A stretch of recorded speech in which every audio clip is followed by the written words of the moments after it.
shadows gather where the truth once stood. A kingdom of confusion carved out of falsehood. But he walks through the ruins like a prophet reborn. A voice once in fire, a mic on its guard. The chaos watches with an all-seeing glare. Guardian of reason in a world unaware. When the overlord stalls at the edge of the frame, the faithful rise up, they already know his name.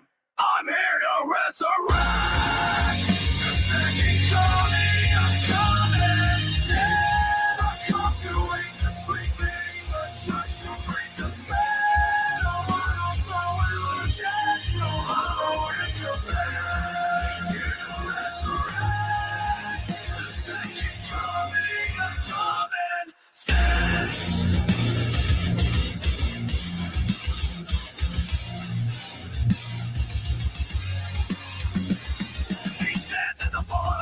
Misled, thinking truth from the wreckage, raising dawn from the dead. Every word is a weapon, shot men declare, exposing every shadow we pretend not to fear. And the overlord marches with the suffering command. A beast of judgment, the mortal chemist bid on his growl, rips through the silence of the night. The loyal understand, trigger keeps the balance right. I'm here to resurrect the second coming of common sense. I became the chaos of found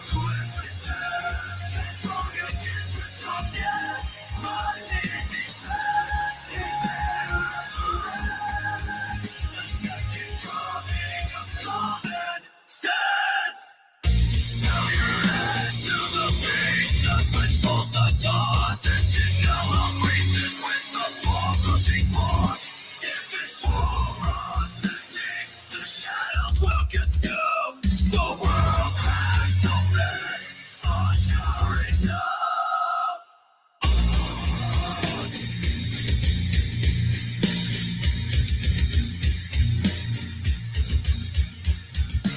So read the command, don't deploy a core. If you know what's good, feed more the overlord.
All right, welcome back to the party, everybody. This is Morty, and I am your host, Lunch, aka the Indian Jesus, here to resurrect the second coming of common sense. Everybody hit that like and subscribe. You know I would do it for you, and let's party. Welcome, welcome, welcome.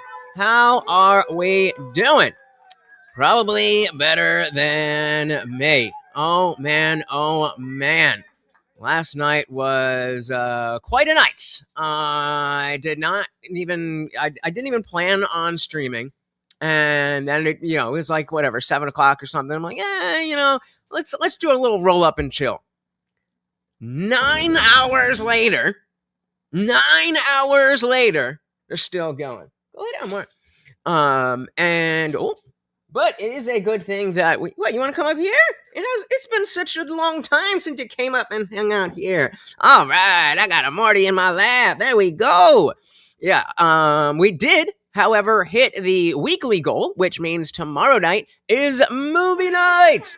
We had usually when we do movie nights, it's going to be something that you guys vote on, but we had David Gillespie, who dropped a big $50 super chat to make sure that we hit that goal. And so I gave him the choice, and it's all these Americana movies that I had never seen before from having immigrant parents. I just missed out on a lot. And so Young Frankenstein is up next. And so as it is Monday, we have a new weekly goal, and hopefully will have you guys show me a little bit more about the America that I grew up in. So, all right.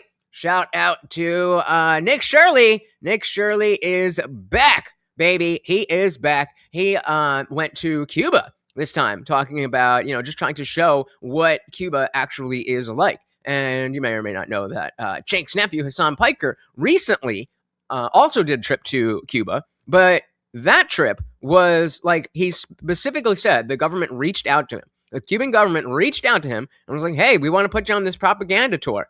And he's out there and oh, this is so great. It's so amazing. It's like, yeah, it's like in North Korea when they in what was that movie? The one with Seth Rogen and James Franco.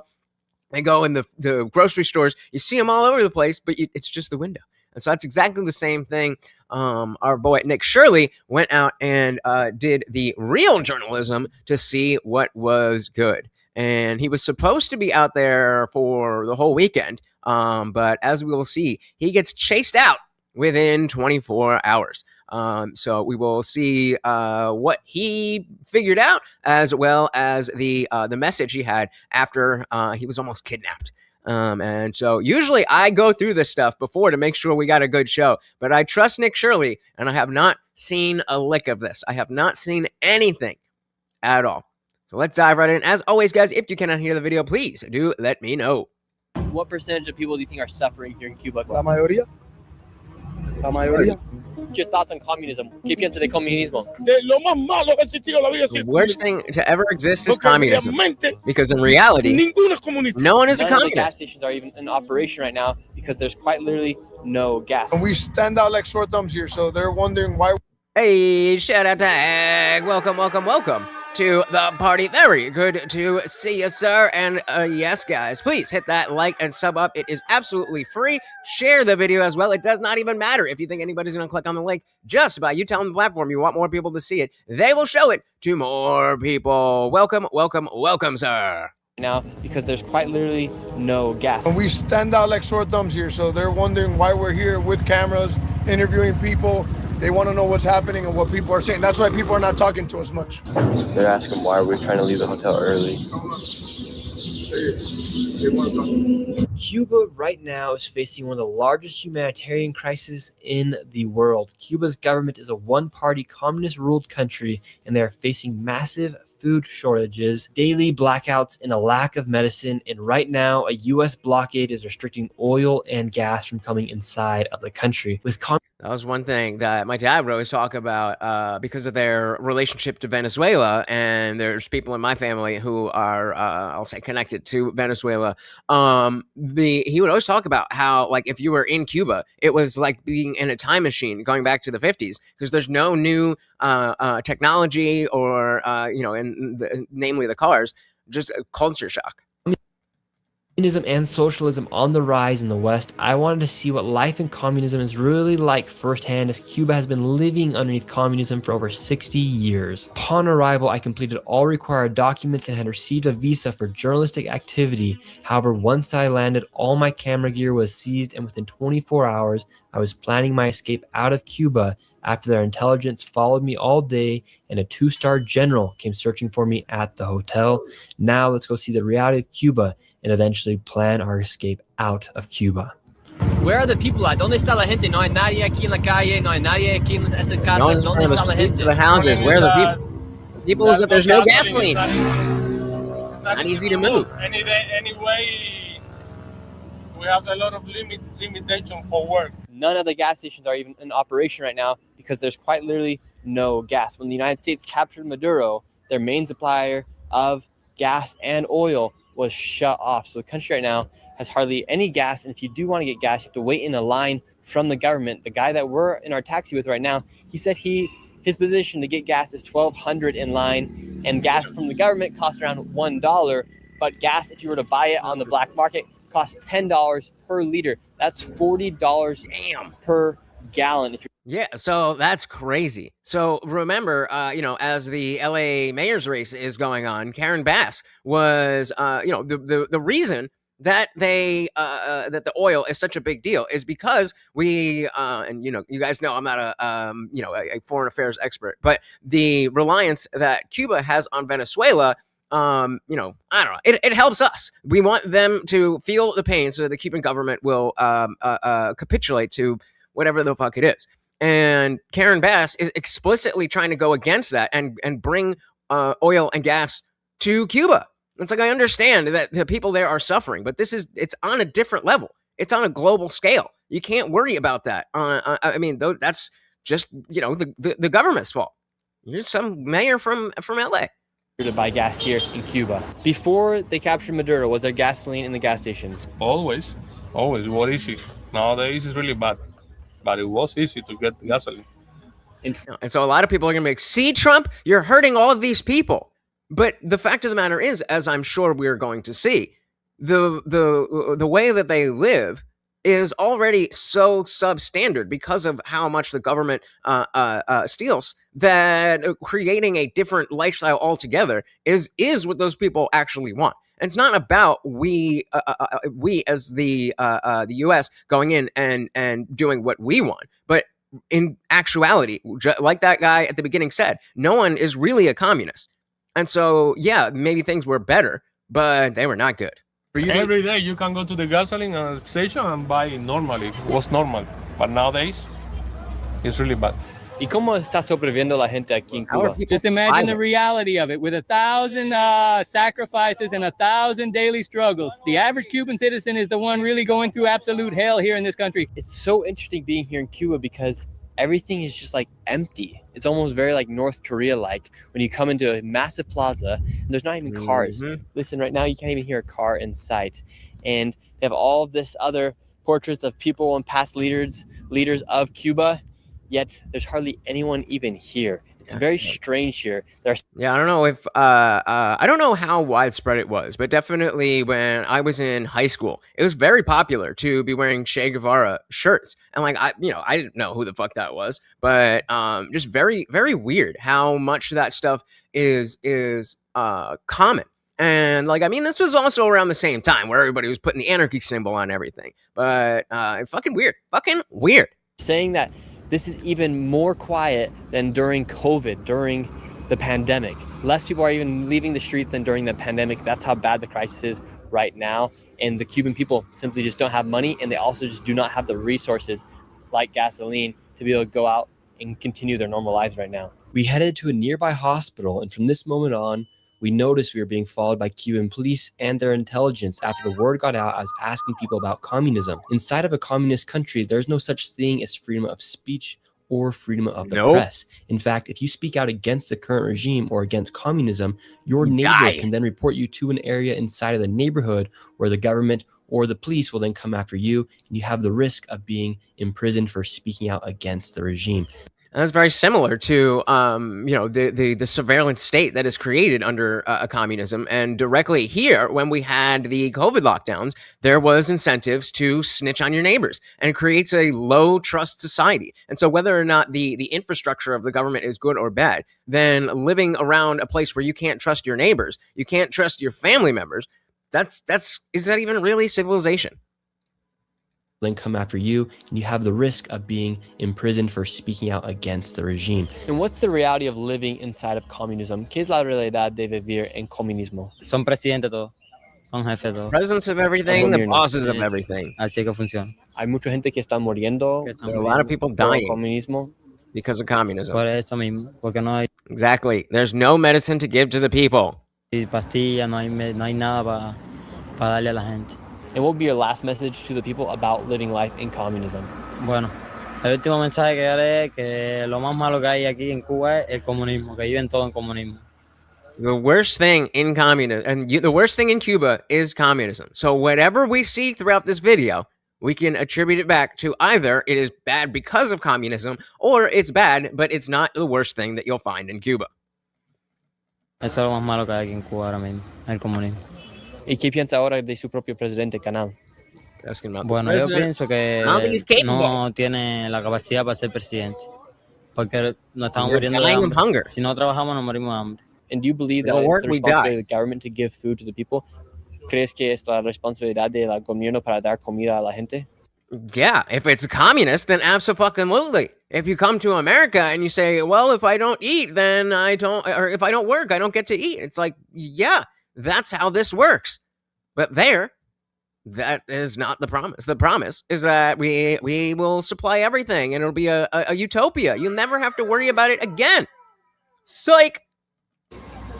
Sí, porque son los jefes, tienen que abastecer al pueblo. ¿Qué piensas de lo que está Yeah, he's just saying the bosses need to support the people, and they don't. Now, asking, what do you think about Trump not letting oil or gas into the country? haciendo Donald Trump con el aceite y con la gasolina, como no está dejando gasolina para entrar?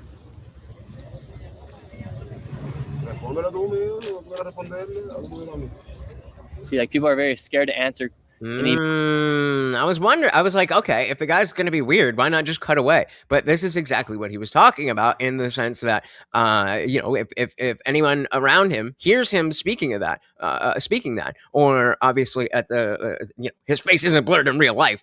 Nick blurred it after. That this could go out wherever, and somebody could come find him and get him in a lot of trouble, because you can't just be saying shit that the government doesn't like under communism. And give questions and responses here because of communism, and because when you say communism, when they say that they control the food or they control the jobs, they also control the freedom of press here. So a lot of people aren't used to talking on camera. And so that not only are they, like, even if there was no camera, there would be a hesitancy to speak openly. Just the practice of having an open dialogue about politics in general is weird. Not something you'd be used to at all. ¿Qué piensa eso de que se cinga días Canel? Fuck the president, he said. All right, there you go. Canel. So you can see he would. I mean, I'm sure that if the face wasn't blurred, we would have physically seen that he was holding his tongue. But he's scared. Scared. Cinga días Canel. That's just it. Security had noticed that two random individuals had appeared while we were doing these interviews, and they decided it was time to leave. Is it this guy? Because this guy's either a security guard or a Fed. So what happened while we were conducting some of those interviews? Right now, while we were finishing one of the interviews, some undercover cops, you could just tell they're undercover cops. They came out of nowhere. They got on better used phones than the average person here, and they were right away communicating with each other, and they were trying to corner us out. So that's why we had to get out of there. You don't know what to look for. That phone is too nice for this area. So you do have government spies going around making sure that certain things aren't said. Of course, and we stand out like sore thumbs here. So they're wondering why we're here with cameras, interviewing people. They want to know what's happening and what people are saying. That's why people are not talking to us much. Mm-hmm. And so compare that to Hassan's trip. He didn't have any of this kind of, ooh, whoa. Because he was on the trip where the government shows you what they want you to see. That's also why you don't ever see any videos come out of Cuba. That's 100% why you don't see videos come out of Cuba. It's very limited, the videos that you see come out of Cuba, because they control everything. We headed into downtown Havana with the hopes that we'd shake off the two spies that were telling us. And I want you to notice the pure decay here. The streets and the buildings look like they're about to fall apart, and this is due to 50 years of no innovation inside of a communist country. Yeah, I don't think Hassan went to that street. We then went into one of the local markets to exchange some cash for some Cuban pesos. And here in Cuba, their inflation has hit really hard here, so their peso does not really go that far, so the dollar does go a lot farther here. In fact, the average salary of someone here for the month is $14 USD. So right now we're exchanging... Damn, $14 a month. You'd be so rich. You'd be so rich. You could go over there and live, like, what is that movie, the Dumb and Dumber, where they, the suitcase, and they're living large, driving Lambos, don't even need the IOUs. Here on the streets of Cuba, and you get a lot better price for your dollar versus if you were to do it at the airport here in Cuba. How would you say life is here in Cuba? La situación está mala. Situation's bad. Usted que venga para acá. ¿Crees que los Estados Unidos van a tomar Cuba? Claro que sí. Claro, tú puedes para acá. Wait, hold on, what do you say? La situación está mala. The situation is bad. What do you think? Happen with the future of Cuba? What do you think is going to happen with the future? And the guy said, "You are going to come here." I'm assuming. Here, I got you more. I'm assuming he means the U.S. and not Nick Shirley specifically, but so even the people who are experiencing the difficulties because of the lack of oil, they're still like, oh, USA all the way. ¿Crees que los Estados Unidos van a tomar Cuba? Claro que sí. Claro, tú, pues, You think U.S. could take Cuba? And he said, yeah. Would you like to take the U.S. to take Cuba? ¿Y te gustaría que los Estados Unidos toman Cuba? Claro que sí. Of course, yes. And why? Porque que vengan, Why no not? It's bad here. Claro, We work with you guys. What's your opinion about communism? Comunismo malo. And why is it bad? Communism is bad. I'm starting to see a through line. Está malo, no hay comida aquí. ¿Qué fue el cambio después de Maduro fue capturado? What's been the change since Maduro was captured? Like, no comment. No. I ain't saying shit. Yeah, they can't talk about it. It's kind of interesting asking about these political situations that you could talk about in the United States completely freely, but a lot of people are timid, and you have to respect that because you don't want to put them in a bad situation. But people are very timid to talk about stuff politically here in the streets of Cuba. I mean, look at this one. You know, coming down the street right here. This is just normal here in Cuba. It's kind of weird. The reason for the old... Yeah, you can see them all up and down the street. There's no, like, I mean, it's a good thing that back then cars were made to last because these cars need to last. Cars here in Cuba is because in 1959 is when communism took effect, and the United States then later put an embargo on Cuba, which stopped new companies from working with Cuba. So all they had left was cars from the 1950s and earlier. Innovation tends not to take place in communism because there's no incentive for an entrepreneur to go out and create something because he'll receive no benefit because the state or the country, the government controls what goes in and out, and also how much money you take from that underneath communism. So it completely kills entrepreneurship, which then kills innovation, and then you come up with a stagnant society like this one here in Cuba.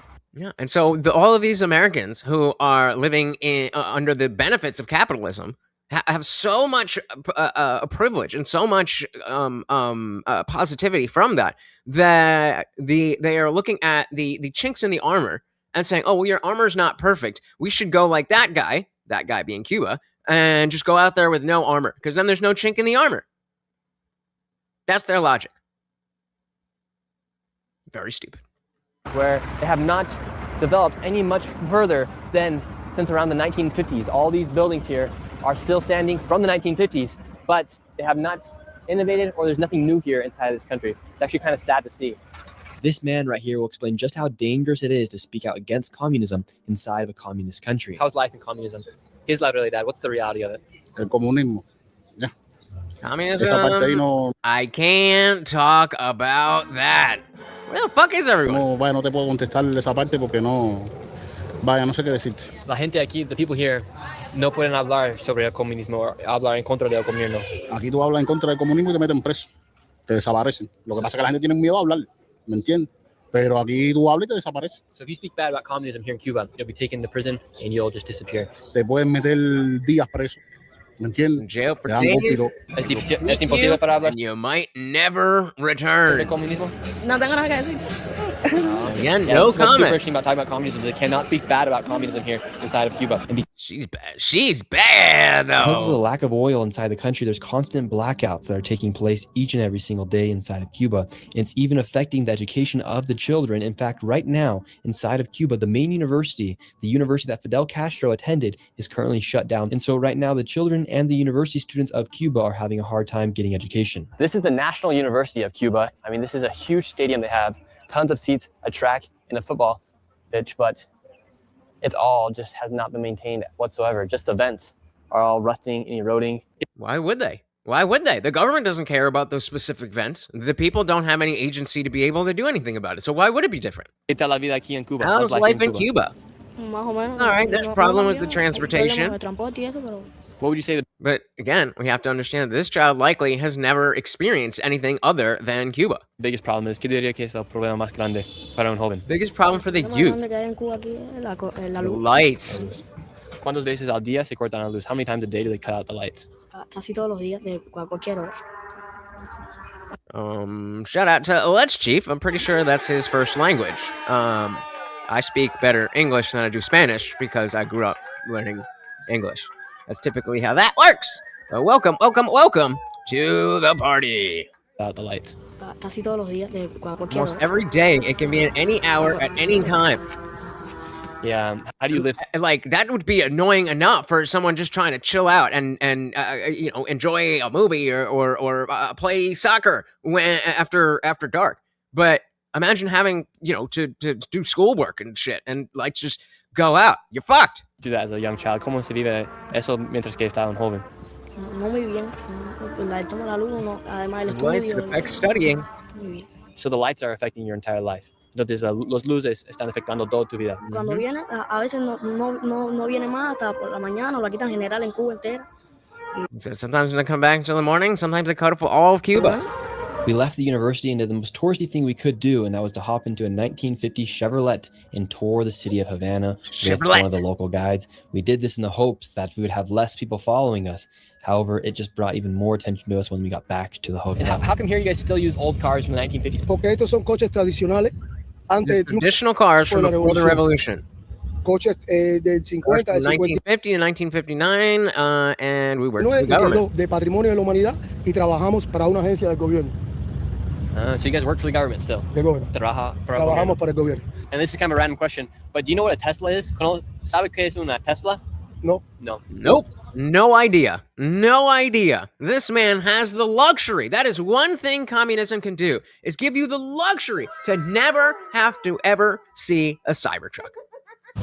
¿Nunca he escuchado de un auto que se llama un Tesla? No. No. BMW? Tampoco. BMW? Right now, nope. the Poly market, there's a 45% chance that there's He's like, what's Poly market? a clash between the U.S. military and the Cuban military. Do you think there will be a clash with the I think there will be. I think there will be. two militaries in 2026? Bueno, eso es lo que pensamos muchos cubanos.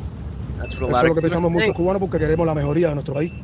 Well, he said that's what a lot of Cubans think because we want what's best for our country. Para los niños en las escuelas, los Kids, hospitales, schools, las casas, neighborhoods. los barrios humildes, que tengan una We mejoría. want better. So do you think it would be good if there was some intervention between the two militaries? Sí, pienso que sí.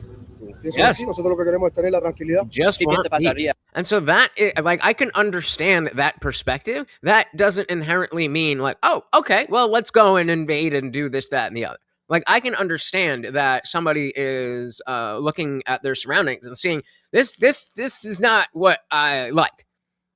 That doesn't mean that we want to escalate to that level because he's not necessarily thinking about the everything that would entail for a U.S. regime change. And then, of course, our incentives as Americans are very different. Very, very interesting to see. What do you think would happen in that war? Bueno, no pienso que sea una guerra en total. I don't think it would be a total error. It would be an improvement for the Pienso people. que sea una mejoría para el pueblo. Para el pueblo, que es lo que queremos, una mejoría. One improvement. Because what's happened here in Cuba has not been good for the general public. No está pasando bien. No está pasando, doing well. no la estamos pasando bien. No es normal Economic que tengamos problem. muchos problemas económicos. And what do the people of Cuba think about Donald Trump and Marco Rubio? Bueno, no te puedo decir exactamente qué piensan las personas porque cada Can't cual tiene speak su for distinto everyone. pensamiento. Pero bueno, si es para bien If para it's el good pueblo for everyone else, y para nosotros los Cubans, cubanos, may que it be para bien sea. Do you good. think it's necessary for change to happen here in Cuba? ¿Cree que es necesario que hay cambios aquí? Sí, pienso que sí. Pienso que sí, muchos años. And Muchos see, años. I agree that there needs to be change. Whether it needs to be the U.S. that leads that is a very different question. No sé, y todo el pueblo quiere que cambie la cosa. And what would you say the reality of communism is? Bueno, la realidad del comunismo, The reality of communism is one is high and the other isn't. unos sí, otros no. Oppressor, Y oppressed. pienso que el comunismo sea todos iguales. Communism should make everyone equal, not rich, not one rich and the other not. It should, but it doesn't now, does it? Unos sí, otros no. Tiene que ser todo parejo. And it's not like that. No, it's así. Y no es así. Right now they say That's because equality, true equality, simply doesn't exist. We're individuals, we're unique, and whether it's the individual person or the individual nation, there's going to be differences. 7 out of 10 people here in Cuba are going without their necessary meals here. Would you say that's true? Es real, es real. Ahora mismo Real. tenemos muchos problemas con el alimento. Problem with El food, aceite, el arroz, los oil, frijoles, rice, la beans, carne, meat. el pollo. Muchos problemas. Todo se está yendo para las not the pymes. problem. Y todo el mundo no tiene la misma They're gonna posibilidad buy them. de presupuesto para poder comprar los alimentos. And was this happening before the blockade or is this just now happening? Sí, sí, pienso que sí. So it's not new that this is happening. No es nuevo, no es nuevo. No es nuevo. For how No. So it's even before Venezuela. This is how they were living. many years have the people of Cuba been suffering? Bueno, pienso que hace rato ya, pienso que hace tiempo ya que el Wow. pueblo no A minute. está sufriendo por el tema del alimento y muchas cosas que el pueblo. Again, we're getting this common through line that all these people are having issues, but nobody wants to speak up because we fear the freedom of expression. Sufre que no se expresa porque tenemos miedo de la libertad de expresión, porque algunas veces podemos expresar algo que no nos puedan entender y nos perjudica, ¿me entiendes? Por eso es que hay muchas personas que no hablan. And that's something I have noticed when we have it. This is going to be a short stream. Y'all should hit up the Discord, because if we get to the end of this, there ain't nobody here. I'm just going to shut down. Last night was rough.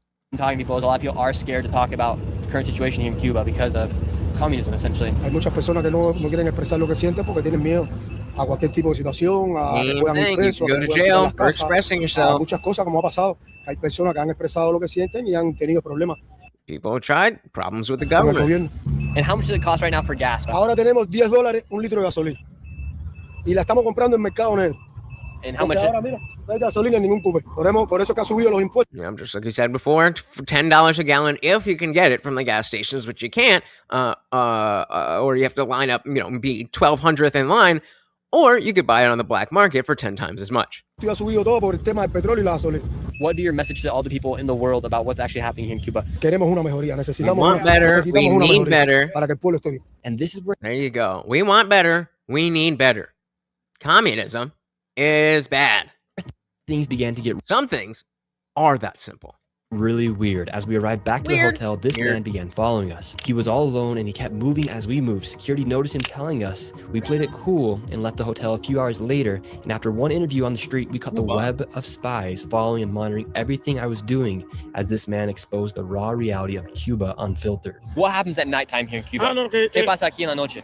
En la noche tú la ves vacía, que no hay nada. There's nothing. No hay nada. There's nothing. No hay diversión, no hay nada. Power, no hay no luz, water, no no hay nothing. agua, no hay nada. I'm just going to turn this down a little bit while they're talking so I don't have to scream over it. Yeah, no power, no nothing. No hay comida, no hay medicamento. No food, no medicine, there's nothing. I don't know how much longer Comida, no hay medicamento, no hay nada. Yo no sé. I don't know how much longer we're going to go on like this. Would you like the United States to come in and have military intervention here? Claro, para salir de Well, clearly to leave this situation. Por supuesto. Leave from this history. What is the situation right now? Que no hay nada. There's no nothing. Tenemos luz, Well, you just no said that. tenemos comida. No food, no No tenemos medicamento. No tenemos We lack the most basic hospital necessities. No hay nada, no tenemos nada. There's nothing. No hay un ser No humano que human pueda can vivir live así. like this. It's too much. Es demasiado. And what would be your message to the rest of the world about the realities of what's happening here in Cuba? ¿Cuál sería su mensaje a todo el mundo de la realidad de lo que está pasando aquí en Cuba? Te estoy diciendo cuál es la verdad. Tell them the truth. El que te diga Those algo say que no sea different lo are que yo te too estoy diciendo scared. es porque Yet again, every single person we talk to has this underlying, we can't talk about it. I could get in trouble just for saying things. Make sure you blur out my face. Other people aren't even going to talk to you. Communism bad. tiene miedo. Pero es lo que está pasando todo el mundo. Mira esa vieja a mí. ¿Dónde Look está? at this lady Con el begging perro for pidiendo food with her dog. Mira ahí, a todo el mundo. Que no tiene acá. Mira Look at her. ahí, Talk to her. Mírala ahí. All right, let's go to Mira her. ahí. Mira. Ven, mírala ahí. Pregúntale ahí. Hola, señora. Explícale ahí todo lo que tú estás pasando. Tell, and the guy's saying, tell to the lady, tell Nick what you're going through. And she says, not with the camera. Sí, la gente no quiere. The people do not want to Bueno, video. ese es el problema, que la gente no quiere video. Oh, that's a cute little puppy. Nos meten presa. Ese es el problema. El We'll problema put es you in jail. que nos meten preso cuando salten por video. Si ahora tú publicas ese Post this video, I'm going to jail. Ahora, si tú publicas ese video, yo voy preso. You'd think that it'd be like, no, guys, but trust me. If I do that, then, my brand is shot. I'm not going to be able to go places to interview people anymore. So we will definitely blur. I mean, maybe he said it beforehand, but like that would be what I would lead with. Por eso, vamos por eso. What's your thoughts on communism? ¿Qué piensas de comunismo? Lo más malo que existe Worst en la vida. thing to exist in life. Lo más malo The que worst existe en la thing vida to es exist in life is Porque communism. realmente- Because in reality, none of them is a communist. None of them are. No one is actually a communist. Lo que hacen es enriquecerse y explotar. Get al rich pueblo, and lo único que exploit the ¿Qué significa people. eso para ti como no hay ninguna And Nick's saying, what is that? hacen. Dar al pueblo, lo único que hacen. ¿Qué significa eso Nick's asking, what does that mean to you that none of them are para ti communists? como no hay ninguna comunista? Como que No. Porque, Because porque it doesn't no hay- exist. Eso no existe. El comunismo es la igualdad del hombre por el hombre. Equality man for man, that doesn't exist here. That doesn't exist. Todos ellos That's son- precisely what I was just saying. That it's based on a pipe dream that everybody can be equal. We should be equal under the law. We should have equal rights. But an equal existence is not something that can be achieved. And they have electricity. They have the nicest cars. They have oil. They have gas. They have everything. And people have nothing. And the majority of companies are theirs.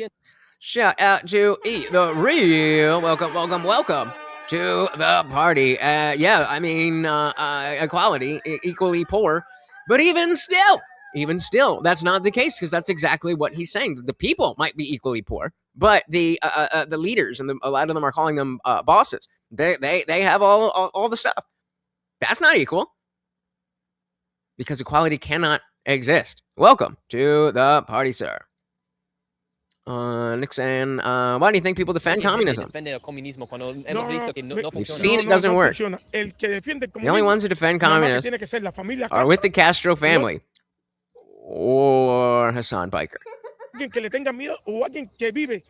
or someone who lives off the government, who gets rich from the dictatorship. And we've seen, again, I'm going to bring up Hassan a lot, specifically because he went to on this Cuban, not this Cuban trip, but a trip to Cuba, sponsored by the government, to say, oh, it was so great. That's specifically what this guy is talking about. Anybody who's like that is with the government. And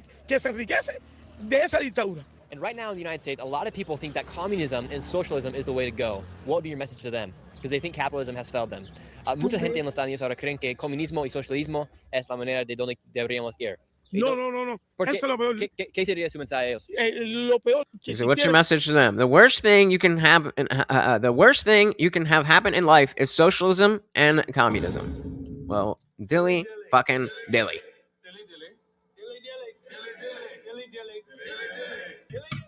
This is a real person, really in Cuba, not wanting to be on camera because they're speaking the truth. Shout out to Hector. Welcome to the party. Said, there's always a distributor that gets a cut. If it gets too big, it's theft. Say more on that. What do you mean? Welcome. The worst thing you can have happen in life is socialism and communism. Lo peor que tú puedes hacer en la vida es pasar al socialismo, al comunismo, porque es la gran mierda. It's the great lie. It doesn't exist. It just leads you to misery, harassment, hunger, and anguish. Imagine your salary can't even buy you cooking oil. How can you live like that? How can you live with a ration book that gives you 3 pounds of sugar and 1 of salt every 15 or 16 months? Each year they give you 8 chicken and eggs. Eggs haven't arrived in a year. It's been a year since I had an egg. I remember I saw some clips when Nick Shirley came back and he was on PBD talking about how this moment was the craziest thing that stuck with him. That some guy hadn't eaten an egg in a year. I mean, some people don't eat eggs. Not the craziest thing. But if you want eggs, you can get eggs. You have to buy eggs from a private grocery store. The ration book from the government gives you nothing. And then remember, they don't have money outside of that because they don't need to. The government takes care of it all. He said, I don't know what it's for, but it brings nothing. Okay, real quick. Is there anyone in the chat who needs me to read this out who's not looking at the screen? Put a 1 in the chat if you're not looking at the screen and you need me to read all this out, because I'd rather not have to do that. La remesa que ustedes dan, la ayuda, nos las venden a nosotros después. La ayuda nunca viene al pueblo. Lo que tú traes nunca viene al pueblo. Esa gente que viene que están trayendo toda esa ayuda. People bring aid, you never see the aid. Is that what you mean, Hector, about the distributor gets a cut? Come on. Pero esa ayuda tú no la ves. You don't see it. ¿Qué sería su mensaje a Donald Trump y Marco Rubio? Donald Trump y Marco Rubio, estoy esperando por ustedes, por favor, para ver si podemos vivir como personas, vivir como ser humano. Live like a human being. Necesidad como vive un ser humano, porque estamos viviendo peor que los animales. We are living worse than the animals. God damn. And yet again, we will have the Hassan Pikers of the world be like, no, dude, it's cool. It's based. Peor que los animales estamos viendo. ¿Cree que sería bueno que los Estados Unidos ayuden a Claro, Cuba? por supuesto. Todo el mundo está esperando la intervención. La intervención, porque la gente piensa que la intervención que van a People matar a la think gente. the intervention will kill, but they already know the key points. Todo el mundo sabe dónde están los casos. Ellos saben dónde están los casos. It's bad. Case un buen sueldo. And the, like, I don't know how you, it seems like this is straight up propaganda to start a war. And I mean, I don't know that, you know, Nick's not some plant that's, you know, sowing propaganda so that we go, I don't know either way, but this definitely is real. And you can tell that he's breaking down in real time. Shout out to Craig over on Rumble. Welcome to the party. Guys, remember, we did hit the goal for the weekly movie night. So we will be watching Young Frankenstein tomorrow over on Rumble. I will do a stream on YouTube just so we know where to go and make sure you got the link and all that shit. But tomorrow night at 8 p.m. we are watching Young Frankenstein. They know where the Castros are. Case un buen sueldo. It says begins to notice someone filming us. Aquí en Cuba. She's like, I'm out. Fuck that shit. Fuck this shit, I'm out. Fuck this shit, I'm out. Security said that. Now the security's telling them that these people are spying on them, recording them. Wow. And film that lady. Give shot of her. Wow. And última pregunta. This lady had spawned out. Oh, yeah. Craig said that movie kicks ass. I'll be there. Again, we want to do, that's what the weekly goals are for. Every Monday, we start a new weekly movie night and movie night goal. And if we hit that 250, then you guys get to pick one of the movies that is core to American pop culture that I never saw because of my immigrant parents. So I've not seen Young Frankenstein. Last week, we did Star Wars. Never seen Star Wars before that. Young Frankenstein. I know we need to do the Terminator. We need to do Jurassic Park. We need to do. There's so much. For somebody who loves movies and TV, there is a giant gaping black hole. Hector said, but not everything down there is bad in Cuba. Believe me or not, just saying the U.S. ain't doing it for humanitarian aid.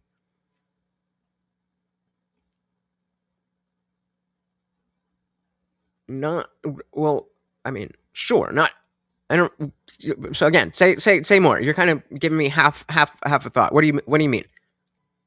Out of nowhere and began spying on us. For instance, look at it. She comes into frame right here, and then she hides behind the lamppost, and then all of a sudden she starts filming us.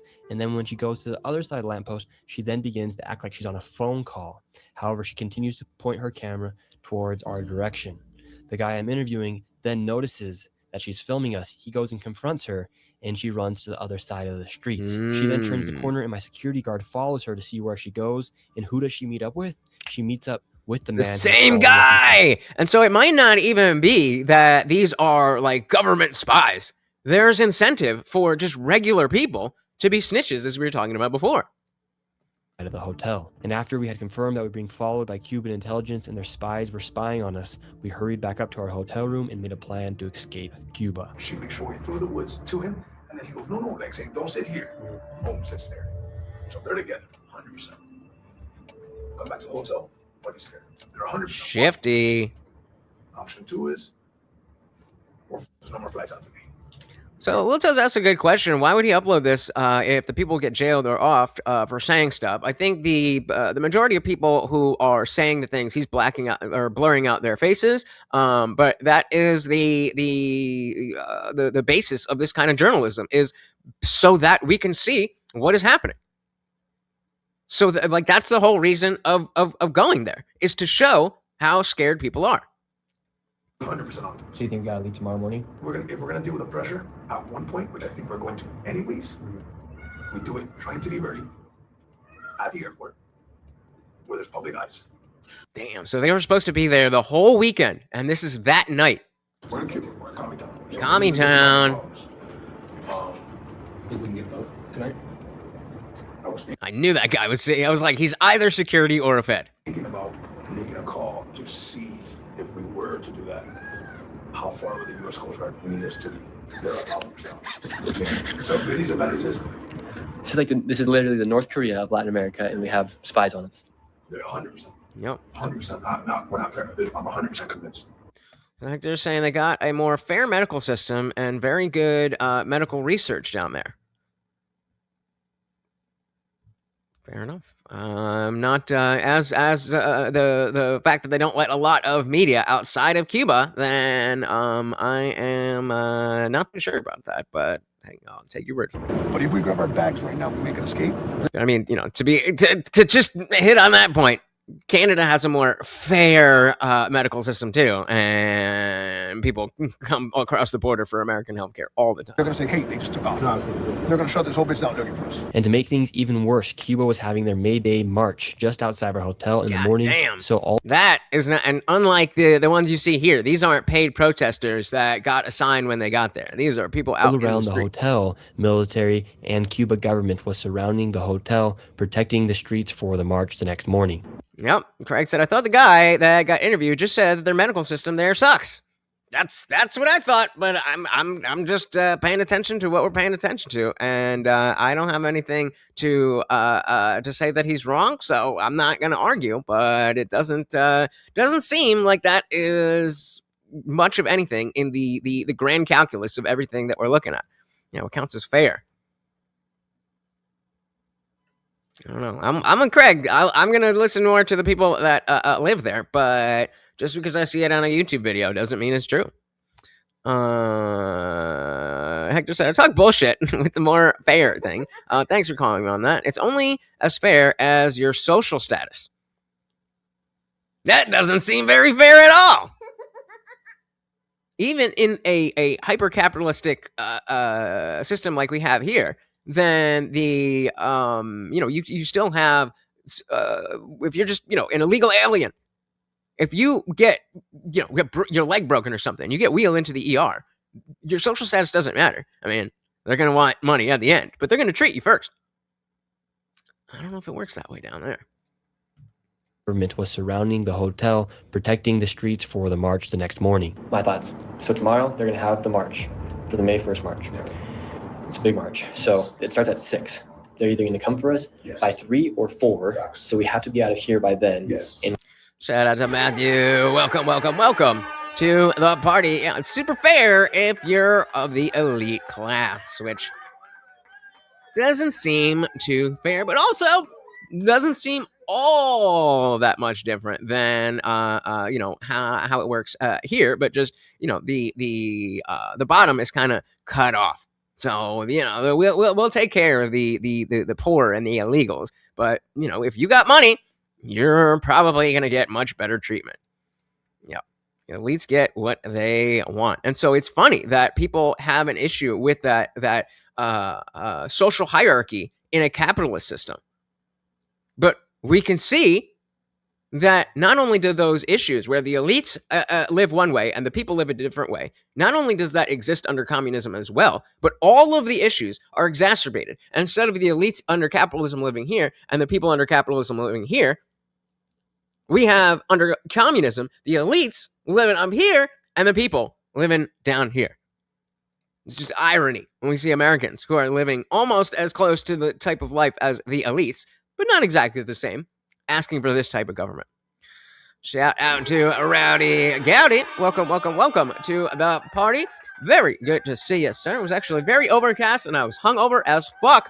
You guys got me shit-faced yesterday, so I am struggling, but welcome to the party. I said here, everyone gets treatment. The elites just get better treatment. At least our hospitals have power. Bingo. Yep.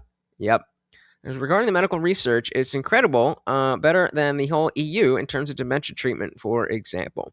And I don't know much about this, but my immediate guess is that this has to do with things like a lack of bureaucracy.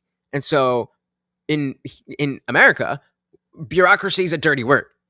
But at the same time, we want to be able to make sure that the medical treatment that we are giving to people is legitimate.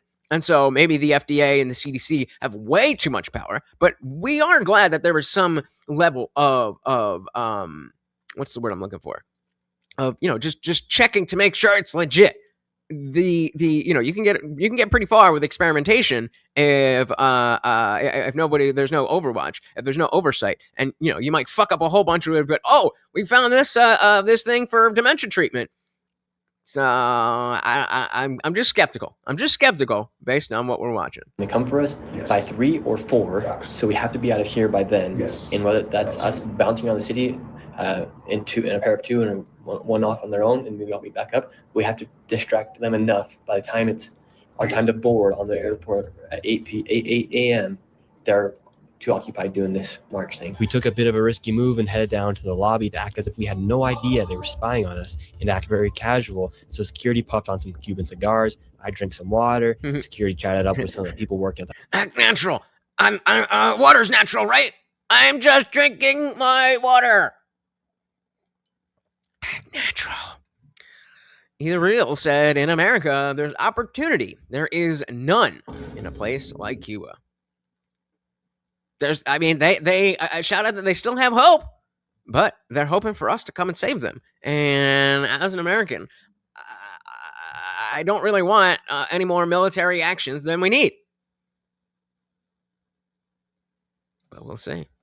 Hotel, and then we went back upstairs and barricaded ourselves into the hotel room for the night, and then at 4 a.m. we made our attempts to escape the hotel. God damn! All right, 4 a.m. now, we're in the elevator, we're heading down to the bottom lobby, and we're making our way out. Right now, the people are gathering out on the streets. We got one of the security guards down the bottom, making sure that it's clear for us to walk out of the lobby right now, and now we're heading out, getting on a taxi, and making our way to the airport as fast as possible. Getting the fuck out. And so, again, even though he had an approved visa for journalistic activity, they took everything that we saw so far was on that iPhone because that's all he had. And the fact of the matter is, such an inability with a direct reason to go there and do exactly what the government said. They're still having trouble, and now they've got spies all of them, and they've got to escape. Shout out to JL. Indeed it is a commie country, and he's getting chased out on the first day just for talking to people, even though on his visa it says he can be let into Cuba for journalistic activity. It took all of his cameras except for that iPhone and the one microphone, and now the government has been spying on him, and now he's got to get the fuck out. One of the security guards was stopped by someone at the hotel as she asked why we are leaving the hotel early, and she would not let us leave. They were stalling for some reason. And so anybody who's ever been an addict or down bad and went into the bank for some shit that you weren't supposed to be doing, if they're ever trying to just keep you there, dip the fuck out because they're calling the cops. Then when we did try to make it out to go get a taxi, the guy barely let us out the door. And then supposed to be the whole weekend. And that's all we could get. Got out to get a taxi. They called us back in. We're running into some complications here. Just trying to get out. They're asking why we're trying to leave the hotel early. Immigration police. Now, he said it seems like due to blockade and sanctions, Cuba has struggled to get normal medicines, so they've gotten really good at just making their own. With the export for profit all ran by the government. Word up. I mean, good for the people there that are making it work. I've not watched that yet. And they took us into the back room of the hotel, and we had a meeting with a 2-star general who interrogated us for 10 to 15 minutes about... Okay, 10 to 15 minutes ain't that bad. Why we're trying to leave Cuba, what was our purpose of our travels, what kind of questions we were asking the people on the streets, what kind of footage we got. The general then said we could go, and he said they would get us a taxi to the airport. However, we waited for 5 minutes, and there was no taxi. We thought we were about to get set up, so we left the hotel and set off on foot to escape Cuba. As soon as we made it down to the hotel lobby, they had their guys down there. We had immigration, and they brought us in for an interview. Gabe, so what's the current circumstances that we got going on right now? Why would we lift the sanctions? How would that help the U.S.? We're trying to find a taxi. We've left the hotel. We're a few miles out now. No taxis anywhere. How are we getting out of Cuba? So, number one, second we got downstairs, we had, what you want to call their undercover police, walk into the lobby, just playing it cool, acting like it was nothing. Once you and I came downstairs, and you guys made your way out to the front, 2-star general came out of nowhere, and he asked as politely as possible but with firm action. Like, hey, I need to sit down. We need to talk to you guys. Can you please get the fuck out of here? Then he realized that he was pressing, so he's like, hey, could you just bring in your friend so we could talk? And I was like, oh, what's going on? And he goes, I would want to talk inside. Okay, so again, the question, how would it help the U.S.? That's what I'm asking you. That's when he came outside to the outside lobby. I'm trying to just engage the conversation there, and he said, I would like to talk inside. We had our conversation. Now they let us leave, and now we're on foot by the university and the hospital. And we got about another 1.5 miles to the airport, 2 miles. So we're on foot. Hopefully we can get a taxi at some point if we don't get squeezed in before.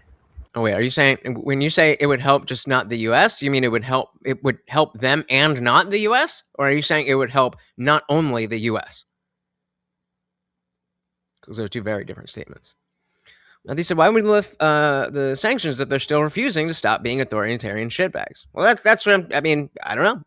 We'll wait on Hector's answer. I'm not above anybody. I don't know jack shit about this. So, but it does seem like there would need to be a reason why we would do that, and that's why it's risky, for lack of a better term, to watch this and think about, exactly. And so watching this and feeling like, oh no, these poor people. Yes, they are poor people. It is very sad. But we can't let individual stories, individual people dictate global foreign affairs. There's a reason that the sanctions are there, because they have a shitty government. And so if we're just like, you know what, okay, you're fine now. Well, how does that help anything? We're on foot. Hopefully we can get a taxi at some point if we don't get squeezed in before. And there's no taxis out right now. That's a bit of a problem. Shout out to Waco Mine. I mean, you're not wrong, but I'm against all of that shit. So if we're going to do more of it, then I want to know why. And he said, I would love to be able to get real Cuban cigars, but I know it's not going to happen until somebody bends the knee. Problem right now, the streets are... I mean, you can get them. If you know where to get them, you can get them, but you got to know where to get them. And there's no taxis out right now. That's a bit of a problem right now. The streets are empty. Empty, and everybody's going the opposite direction.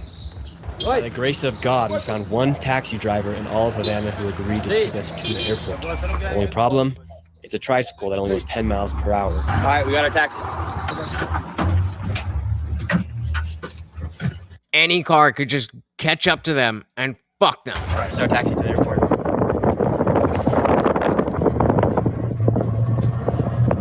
Not the taxi I thought we were going to get into to make it to the airport.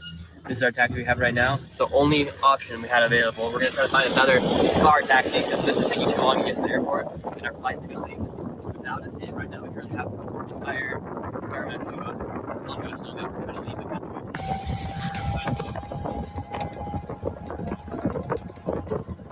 Now, we weren't able to get another taxi. We've been in this taxi for the past hour or so. So again, Jay, for journalistic activity, to make this video. That's the point. All of the things that you didn't know before you watched the video that now you know, that's why. The other one I ever had was in Canada. They don't have the same trade embargo that we do, and it was amazing. There you go. There you go. I'm not a cigar guy because I can't. What is this? Craig sent a laughing disco. I don't know what that means. I still don't know what the fuck those mean, but thank you, sir. Yeah, that's weird. I don't know what. They gotta fucking tell us what the fuck that shit is. What are we saying? Sorry, I lost my train of thought. Sorry, I lost my train of thought. All right. Would I go to Cuba? Why the fuck would I? I wouldn't want to go to Cuba. But I also don't really want to go anywhere. So I'm a homebody. I'm just trying to chill. Now, we weren't able to get another taxi. We've been in this taxi for the past hour or so. The sun came up. We finally made it to the airport. And now this is our last stretch in order to get out of Cuba. They might press us one more time inside the airport. More like 20. So we don't know exactly. We're not out of here for certain, for good. They might make one last push at the airport. They could either ask us some more questions or not let us board our flight. They do have all my camera gear inside the airport right now, so we have to get all of that.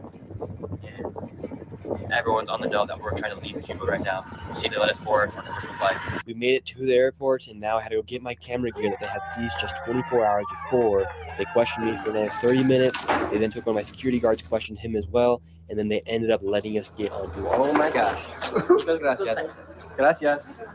Oh, we're making it on the plane right now. I've never been so happy to make it. And then it crashes. No, just kidding. Obviously, we know he's back safe. But, this is essentially the end of the video. And like I said, this is always, every time I don't watch anything before we jump in, there's so much less substance than I thought. But it still is extremely showing that he, again, if we look back, is there anything else here? Let's just finish this and we'll go back to the specific points.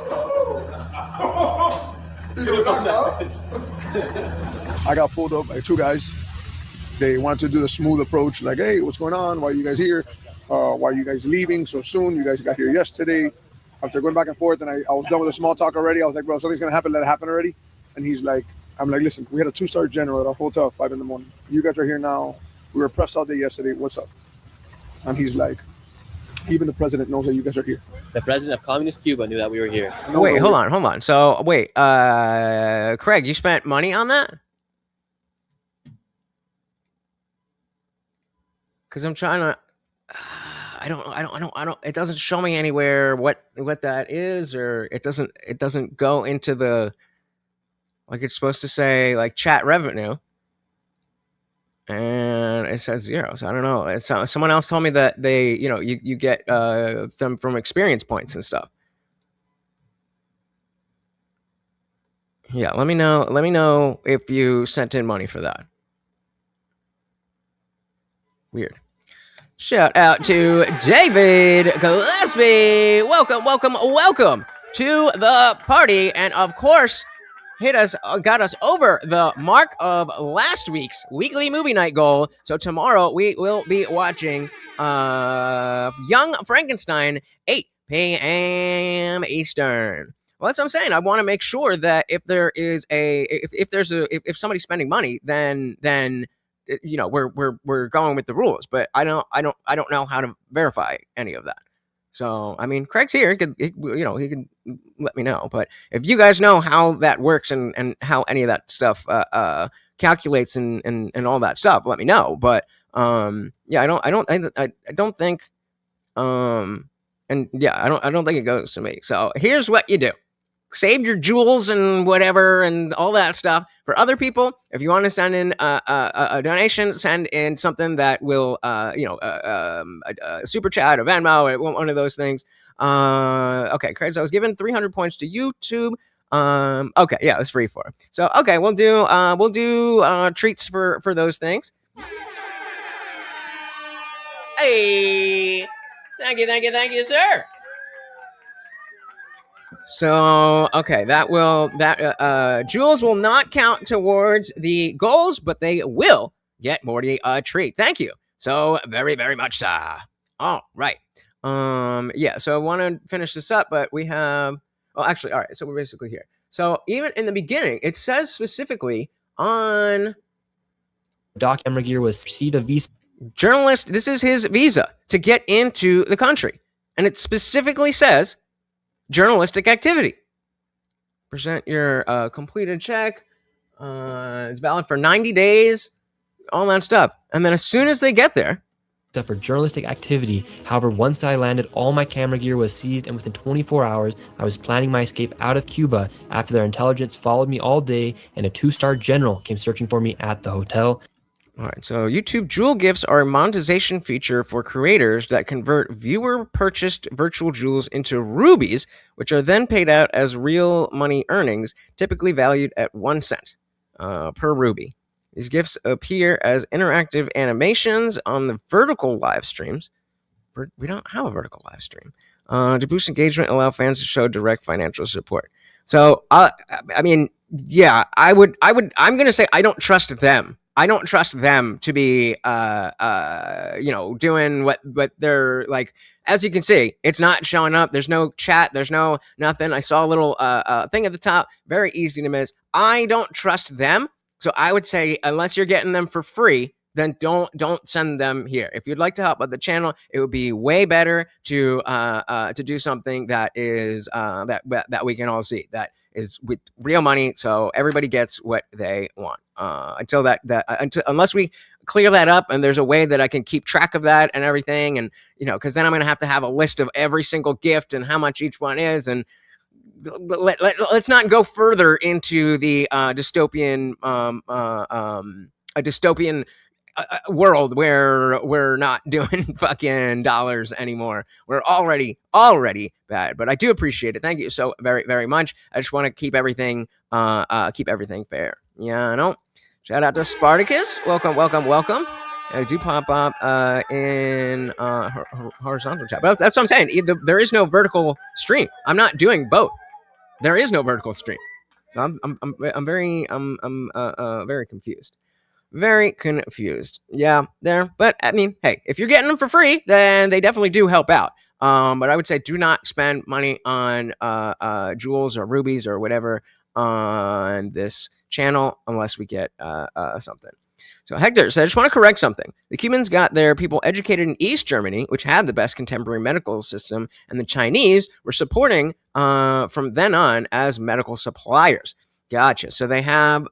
So it's not that Cuban the Cuban government is inherently so good at medical advancements. It's that just like Operation Paperclip, they brought in the Nazis. So here's your 1 cent per ruby. So now you'll be raking in the money. Yep. Yeah. Yeah, right there. Yeah, let's just don't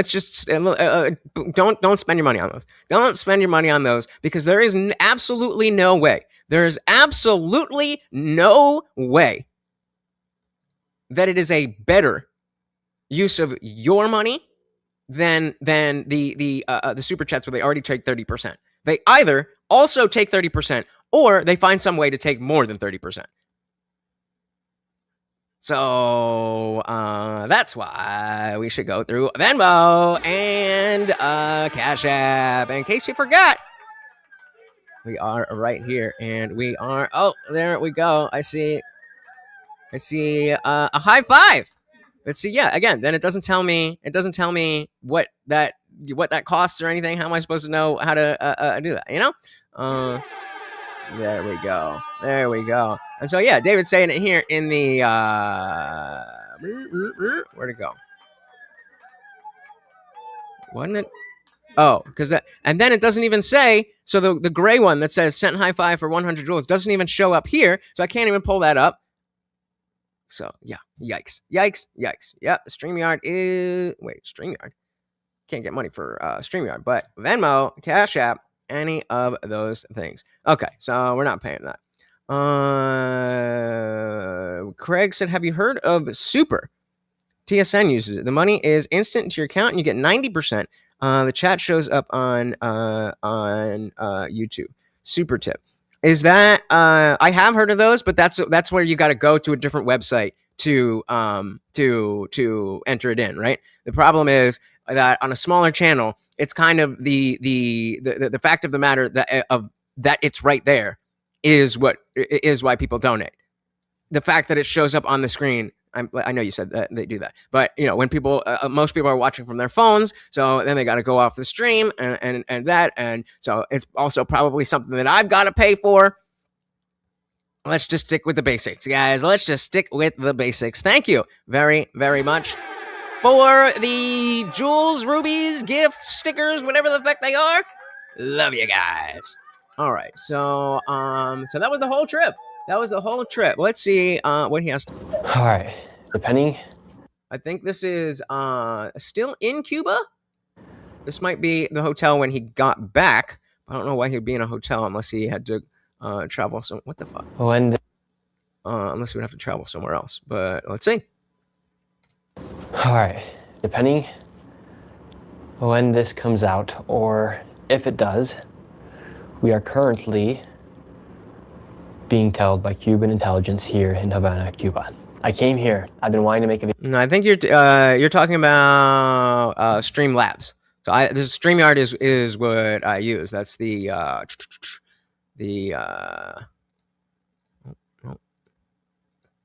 oh yeah, I forgot it's on both. But yeah, the StreamYard thing. That's we've been on StreamYard, so there's nothing in there. But I was thinking that well, let's do an echo check. Echo check.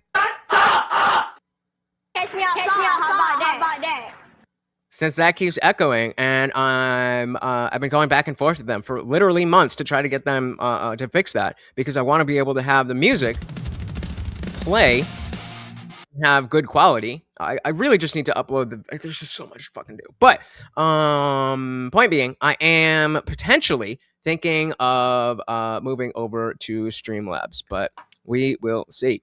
Hey, there we go. Shout out to Hector with the $1. Make you holla. Thank you so very much, sir. And of course, every donation comes with a treat for Morty, and of course that makes you the new sponsor of the stream. Very much appreciated. And yep. Yeah, whatever. We'll round it. Well, we round up when it's what is it, Canadian or whatever, Canadian or Australian, whatever. We round up and we round down. So this is a completely different thing than, I go by the colors. By Cuban intelligence here in Havana, Cuba. I came here. I've been wanting to make a video for so long about life in communism and showing people what communism is like in a place like Cuba, for instance. Came here to make this video, and when people think about communism, they typically just think about how communism is supposed to make everything equal, whether it be the amount of money someone makes or how food's distributed and how the markets are then controlled by the government. However, something that people do not think about, including myself, is how in communism, they do not have freedom of speech. They don't have freedom of press. And therefore, they want to make sure everything that is posted or out in the world about their country is filtered or censored. So here in Cuba.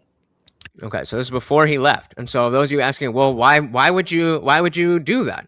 Why would you go there? Why would you, whatever? And this is why. As soon as I arrived into Cuba, I did everything that you need to do to come into Cuba as far as the documentation that it takes to come into Cuba. Right now, there's a big problem taking place here in Cuba, the largest humanitarian crisis they've had in maybe 50 years. And there's no oil or gas due to the blockade after Trump and the United States took over and captured Maduro. So Venezuela is no longer supporting Cuba with any oil or gas. And that also affects everything that they have, essentially, between whether it be the food or from it being the lights and the power shortages here, or just the gas alone. Here in Cuba, you hardly see any cars driving around because nobody can afford gas. For 1 liter of gas, it's $10. And so even though that one taxi driver was saying, well, before Maduro, you could get gas, no problem, comparatively to what he is saying, what we say would be getting gas, no problem, is very likely not the same situation that guy's talking about. He's also driving one of those tricycles, so how much gas do you actually need? But I highly doubt that when he said, oh, it's so easy to get gas, it's the same thing as going to your local Quick Check or Sunoco or whatever it is. Because nobody can afford gas. For 1 liter of gas, it's $10. Okay, so where am I getting from here? So I go out at the airport. They seize all of my cameras. They seize both my GoPros, my meta glasses. These are not my meta glasses. All my microphones. However, the only thing they don't take is my iPhone camera. That's what I'm filming this on right now. They don't take my iPhone camera, and somehow they didn't get this microphone that was in the very, very bottom of my backpack. So everything we saw in that video was filmed on an iPhone. So anyone know, this is the Tim Pool thing that everybody, every so often, he'll have a friend like, oh, I wish I could do what you do. And he's like, okay, so go do it. He's like, no, but I can't. Why not? Because I have this, that, and other. I'm like, okay, fair. So then you want those things more than you want to do what I do. He started exactly like that, taking a GoPro, taking one of those digital cameras that we used to have, your Nikon that had the arm wrist that you'd bring to all the parties and stuff. Good times. You just go there and do it. David said, did he have to fly to a different country before flying to Cuba? My parents had to fly into Grand Cayman first and then fly into Cuba. I don't know. He doesn't say specifically, but I don't think so, because if we go back to that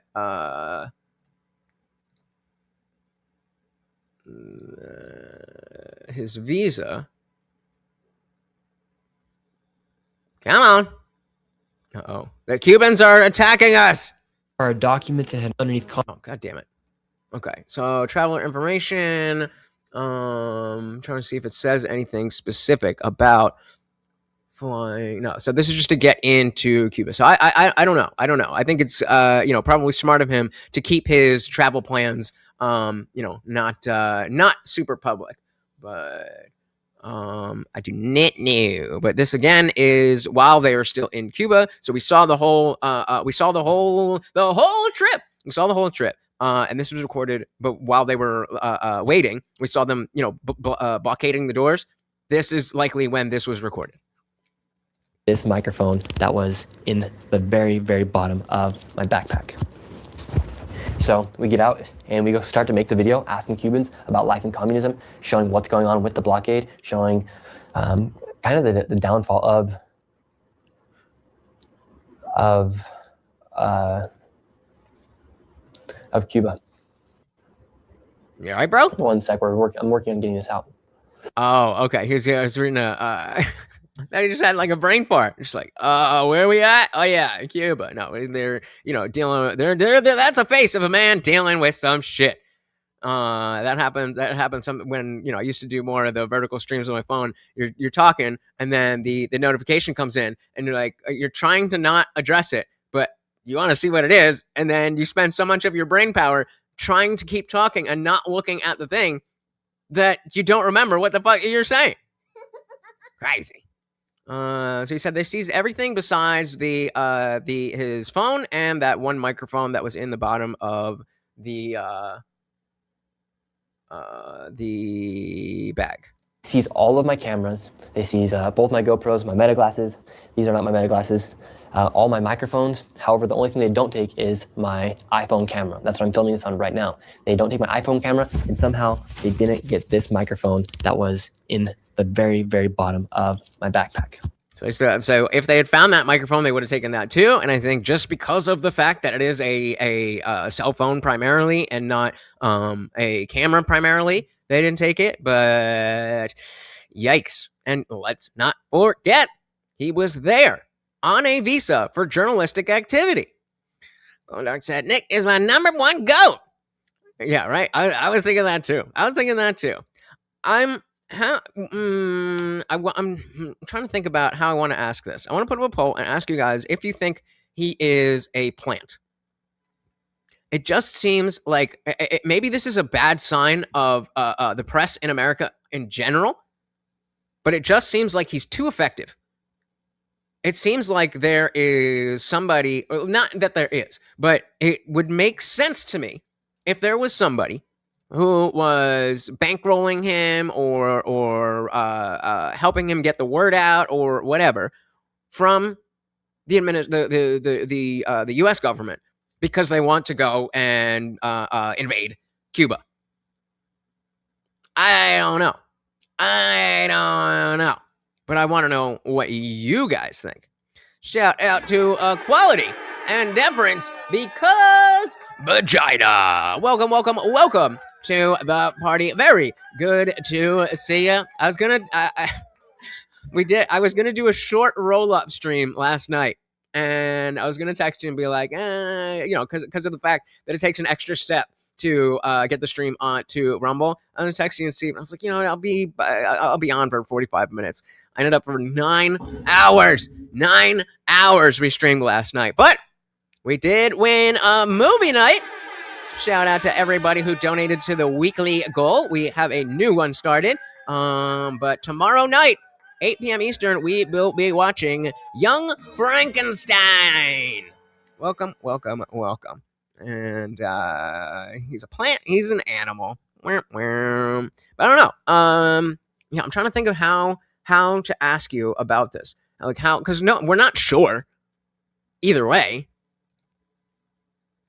Yeah, I know. Focal seizure. No, he's good. He's good. If you're not a U.S. citizen, you visited Cuba, you basically get a soft ban from visiting the U.S. So you have to beg for forgiveness. Don't go. Don't go. Do not come. Do not come. I'm gonna come. I'm gonna come. Yeah, shout out to Young Frankenstein. That was David Gillespie with a big $50 donation to get us over the hump. And so he got to choose the movie. In the future, if it's a little bit more stratified, then we'll do a poll as to what movies we want to do. But David threw a big one, so I said, "You pick, sir. You pick." All right, I'm gonna figure out this poll. Let's keep rolling. So we get out and we go start to make the video asking Cubans about life in communism, showing what's going on with the blockade, showing kind of the downfall of Cuba. One sec, I'm working on getting this out. Right now, we're currently planning our escape route out of Cuba right now. So I had to respond to take a message to get out of here somehow. So we go out into the streets and we start filming this video. We're showing people what life is like in Cuba right now, how there's hardly any cars out in the streets. The buildings are like crumbling essentially. All the university is destroyed, the University of Cuba. There's hardly any food out for the people, and just the mass poverty that's taking place, and asking people about things such as communism, what life is like in Cuba. And they all said it was bad. So the chance that Nick is a U.S. plant, 0 to 25% chance, 25 to 50% chance, 50 to 75, or 75 to 100%. What do you think? Matthew said, it does seem odd. He went from Minnesota to California, then Cuba. He made a huge jump in controversy if that's the case. He's definitely spoken out about how he had been wanting to go to Cuba for a long time. And so if he is, just some kid, then it does follow that he wouldn't have the money and resources to go outside, to have the security for outside the whole country versus, hey, I'm going to go travel to Minnesota. I just need, one guy to follow me around for 6 hours. So, but then on the other hand, it's like, yeah, Minnesota, California, fucking Cuba. I don't know. That's why I'm asking you guys. I don't necessarily think he is, but I definitely wouldn't be surprised. Like mine said, someone give Indian $5 to do the Pledge of Allegiance so we know he's on the right side. I second that. Cars are bourgeois decadence. Do you mean the chance that he's a government employee? Maybe not a government employee, but that there's somebody at the government who is facilitating this. That it's not just that Nick decided he wanted to go to Minnesota and expose the fraud. It's not just that Nick decided he wanted to go to California to expose the fraud. It's not just that he wanted to go to Cuba to expose communism. That there's somebody in the government who is either giving him money, giving him the resources, giving him instruction, something to influence, to become propaganda.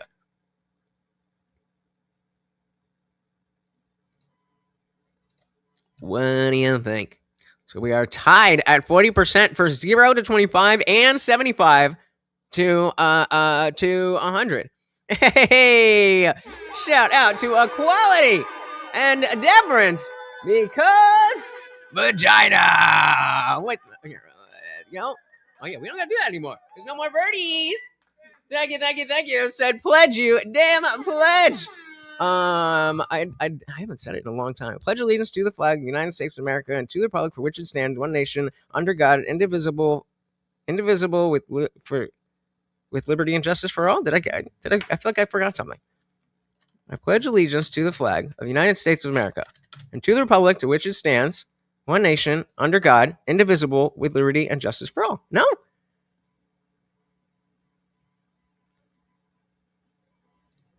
Where is it?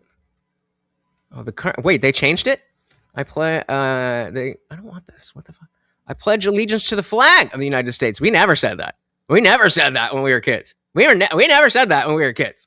We just said we pledge allegiance to the United States of America. But And to the republic for which it stands, one nation under God, indivisible, with liberty and justice for all. Yay!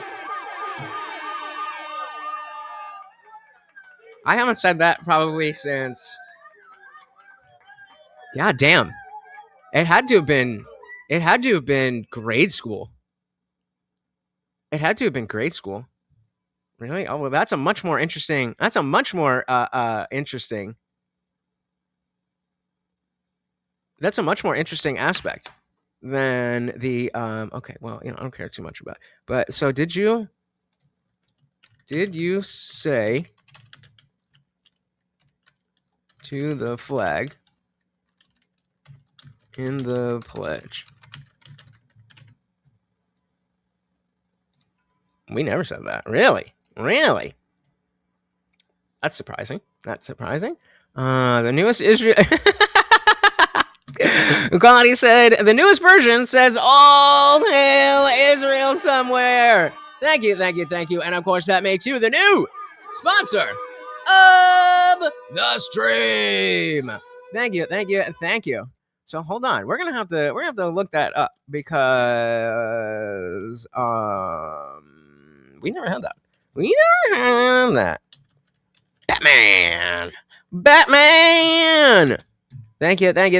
Shout out again to our sponsor, Batman, aka Equality and Deference. So did I X that out already?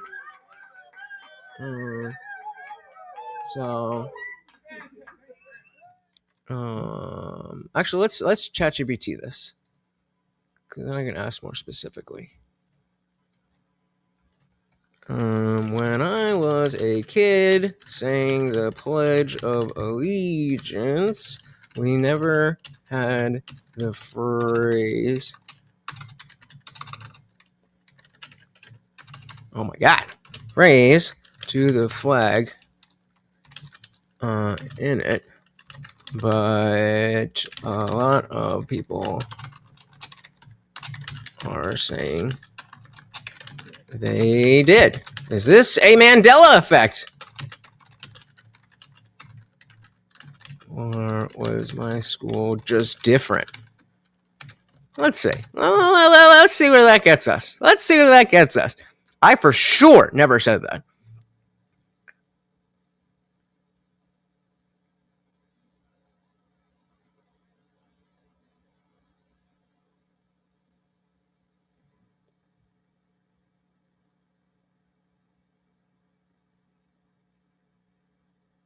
No, I'm thinking I did. I do have my. I have my my degrees and everything.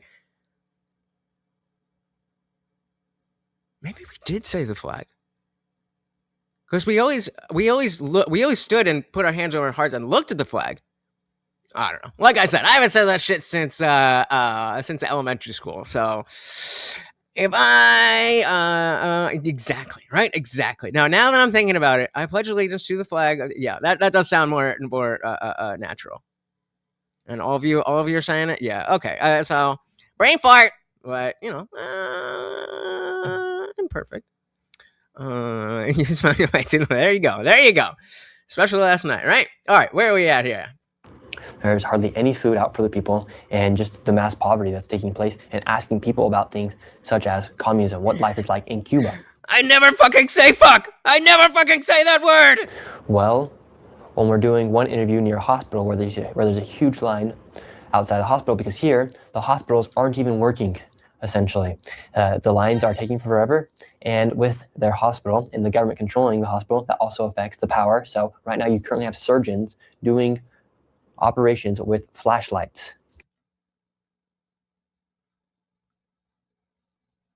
What were you saying about the medical system, Edgar?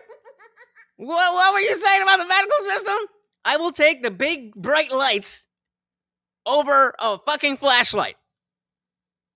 So no, I know you're joking, but that does. So even with the medical technology of Eastern Germany and the money of China, even if you have good medical knowledge, if you don't have the power to do the things, if you don't have the technology to apply that knowledge,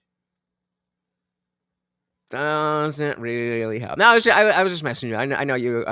We're talking about Germany and China. I was just making a joke. Medical supplies are not part of the embargo. Well, true, but again, power is directly relevant. I'm waiting. Has anybody seen any video about that cruise other than the two travel bloggers?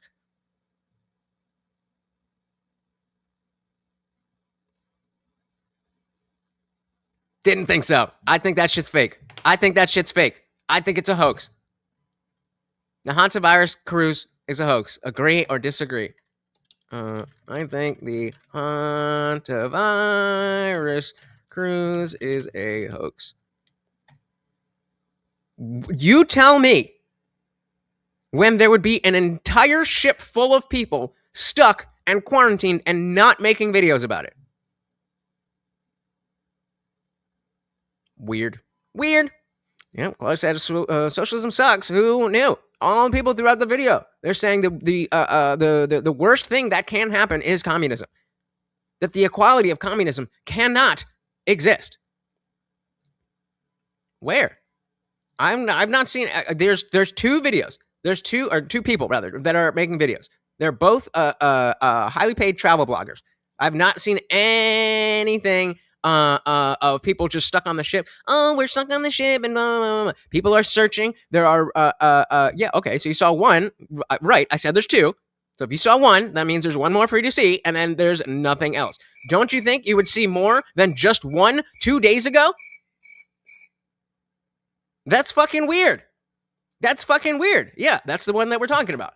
That this one guy is a travel blogger. It's the only thing that is anywhere. Hantavirus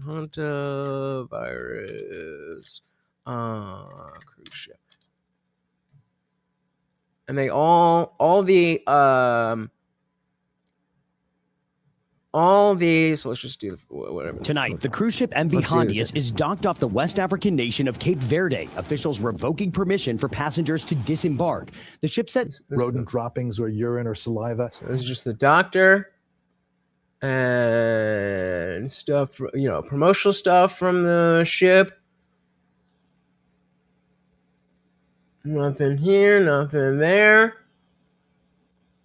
Where are all the videos where people say, we can't even do this, we can't even do that, everybody's sick, we gotta do that, we gotta do that? There's one guy who's crying in a green shirt. Look at this. Causes? Social activities. He said it was due to natural causes, and we are not infectious. This was relaxing at the time, but it was also misguiding us. Nonetheless, he decided to get off, along with dozens more passengers. An ocean-wide expedition which operates the cruise gave us the... And so I think that might be the other guy, but what is... So yeah, that one's from 4 days ago. And so let's see this. Hi again, guys. I hope you're feeling well, because if you are, you better cherish the feeling, because you might never feel well again. Why? Because it's time for the Plandemic 2.0.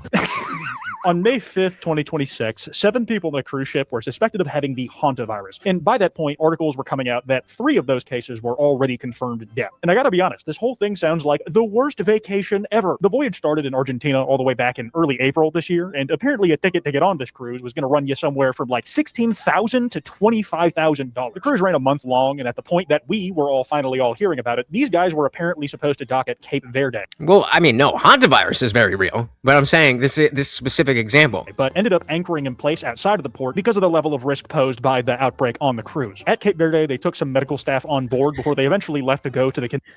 I'll give you that. It should have been something. I'll give it to you. Quality said cruisers are a psyop. It doesn't work. On stolen water. I'll give it to you, but the meme has got a meme, otherwise it's not a meme. You know what I mean?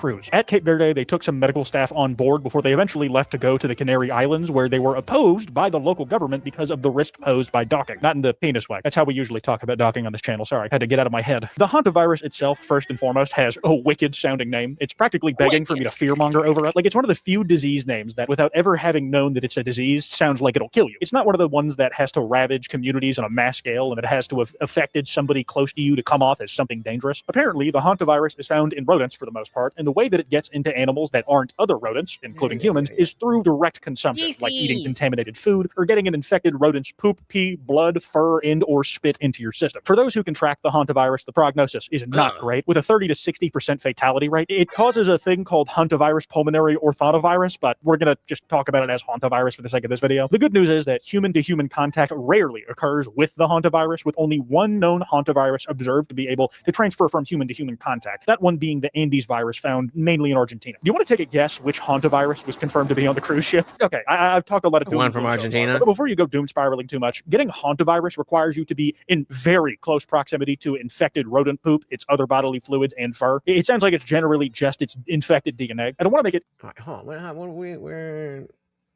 in the stuffs. What are we talking about? You put the guy on the thumbnail. Okay, yeah. So this is the one video that's going. One of the two videos that's going around. Stuff I'm saying you should explicitly do. Anyway, with that discussion, guy in a green shirt. Back to the fear mongering. One of the things that seems to make the threat feel all the more real was the messaging we were getting from people on the cruise ship where the infection first broke out. One passenger from their cabin sent out a message to the world on what Ground Zero was currently looking like. I normally wouldn't make a video like this, but I feel like I need to say something, so I wrote a few.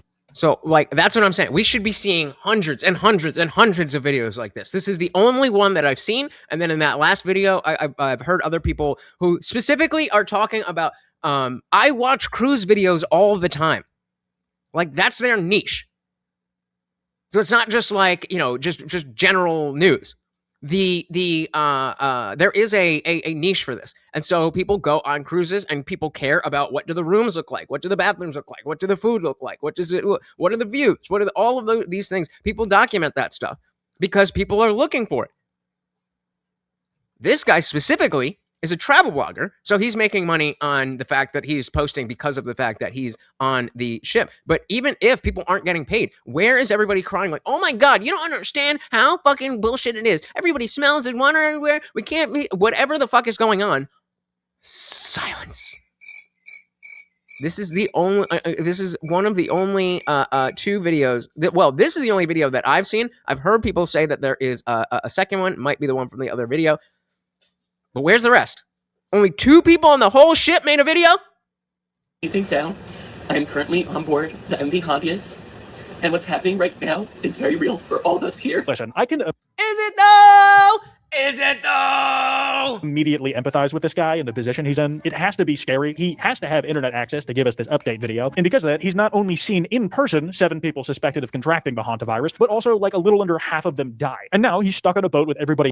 So half of the ship is fucking dying. But nope, nobody's making any videos. Remember, there was a discussion about whether or not we should let these people dock on the dock and get off the ship. I've seen plenty of videos of people saying, no, sorry, you gotta stay on the ship because, you know, we don't want to have another blah, blah, blah, blah, blah, blah. I've seen plenty of those videos. I haven't seen any videos of please let us off the ship. We're people too. Else who's supposedly been exposed to it. So let's hear what he has to say. We're not just a story. We're not just headlines. We're people.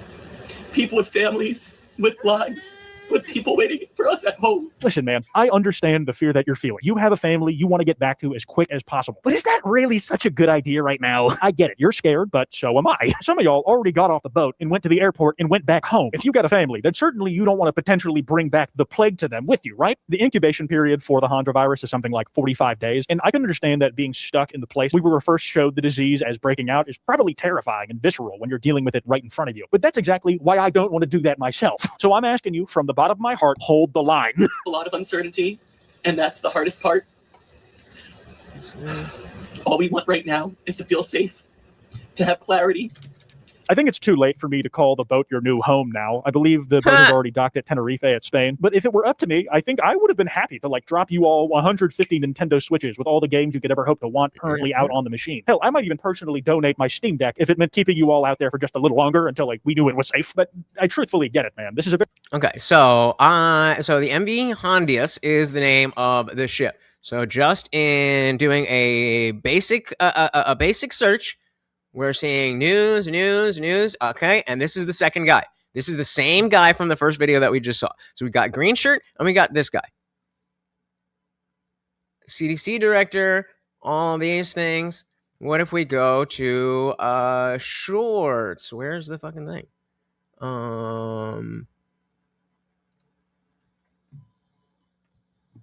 Let's see. Oh, look who it is. Look who it is. Oh, I can't do this on here because it's gonna I have a plugin that turns shorts into regular videos so that I can speed it up and stuff. So this isn't going to work. But fine, let's go to TikTok.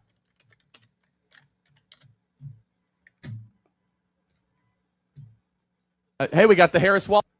Okay, and we'll search MV Hondius. Oh, well, looky who it is. Looky who it is. And then we got news. Same guy. And second passenger. I'm currently aboard the MV Hondius. What's happening right now is a very real situation. It's very scary. You all online who are saying to just blow up our ship, please stop, as we believe that is becoming more of a realistic option. And some of us would like to come home. Okay, this is obviously nobody's talking about nuking the ship. So again, we have fake shit there. But where are all the videos? Where are all the videos? We have this guy. Embarkation day. Right behind me is Oceanwide Expeditions MV Hondius, where I will be embarking on an epic 35-day voyage up. Okay, so let's see.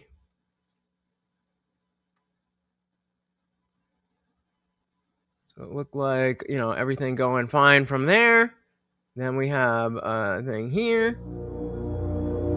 Just a picture. Okay, well, since you asked, I actually started my collection with the international mugs. So here they are from Costa. Comments turned off. Talking about mugs. When your last post was that. And then you're talking about the fucking the thing. You're not gonna put out a video? Like, come on. What are we doing? What are we doing? This is fake as fuck. It seems fake as fuck. Where we at? I just saw my boy. Box. There he is. Shout out to Box. Welcome to the party. Very good to see ya. That guy is crying because he was on the Hantavirus ship. I'm just saying, we searched both platforms. You guys, since I can't do it, you search on the on YouTube for shorts of people from the ship after the sickness broke out. Box knows what's good. Alex is wrong, but he got not $1 billion. Oh yeah, facts. Tim Dillon was talking about that, but he's a comedian. Well, I mean, but he also has a podcast where he reports the news. David said, my sister just got back from a cruise in March. She said the internet is kind of locked down on the ship to force you to use their pay internet. They came and confiscated her neighbor's Starlink. And totally makes sense. Totally makes sense. That a lot of people wouldn't want to pay for that while they are actively doing stuff on the ship. But they're all quarantined in their fucking thing. You're telling me that you would rather sit in silence and watch whatever fucking movies the cruise offers you than pay whatever the cost is for the internet? None of them. I'm just saying, it is shady. It is shady. Well, I'll call it saying stop crying in front of the camera, but that's the point. Let's see what this is if we wanna keep going with this. very human story, and if I was in your position, I would probably be freaking out and wanting to be able to talk to those closest to me as well. The thing is, it's a little different for a guy like me, because a lot of the people I really care about also have Discord accounts that I can talk to them on. In fact, that's where I talk to them already, because I'm an indoor neat loser. Like, we could have run some squads from the gaming laptop if the Wi-Fi was good enough. And you know what? If I had that, I could have gone from there. I'm not saying I want to be in your position or that you're not like feeling a genuine, valid emotional response by being in that position, but we all got to deal with some stuff we don't want to at some point. Hey, I love this guy. His skits. Okay. Wait, did he say skits? Incentivize not to leave until it is safe to do so and can re-enter society without fucking the rest of us over. And it did have me cackling. From Zay Dante, I love this guy. His skits are awesome. They're going to have to stay on that boat. They sure do. With all love to who they are as people. It's all love. They're going to stay on that boat. I think some of them are. See, again, I've seen plenty of videos like this. Where are the videos of the passengers? Where are the videos of the passengers? Already got off. Some of them already got off. Maybe we can build something around them. They can still live a normal life. You know what I mean? We can build them Disneyland. Then they become Disney. I'm gonna let you know you're not missing that much out here, son. I say start a new society on that motherfucker and build back better, dog. Nintendo? Pokemon adults? Pokemon adults are fine. Yeah, Pokemon is a really fun game. In regards to that, multiple of them have already left the ship comment. Apparently, people had gotten off the cruise at a time where this whole thing being an outbreak at all wasn't even clear. Like, some of these dudes who left early had no way of knowing that symptoms that could have been signs of like a common cold. Lucky. Because, I mean, at least you could still quarantine at home. But, wild. So let's just put hoax there and see what comes up. What comes up?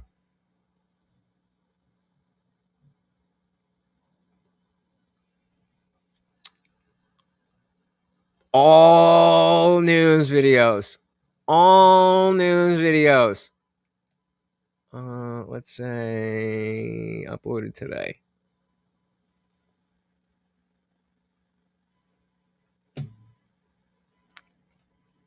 I mean, that's not active evidence, but that is clearly fucking shady.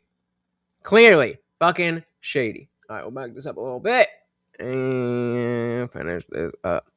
I said either passengers or loved ones claiming their family is stuck there asking for help. Yeah. We don't see any of it. None of it.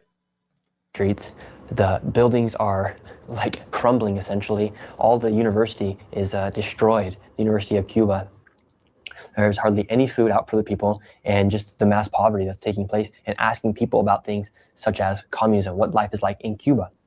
Well, when we're doing one interview near a hospital where there's a huge line outside the hospital, because here the hospitals aren't even working. Essentially, the lines are taking forever, and with their hospital and the government controlling the hospital. But, and again, I'm joking, Hector. But it's fair, right?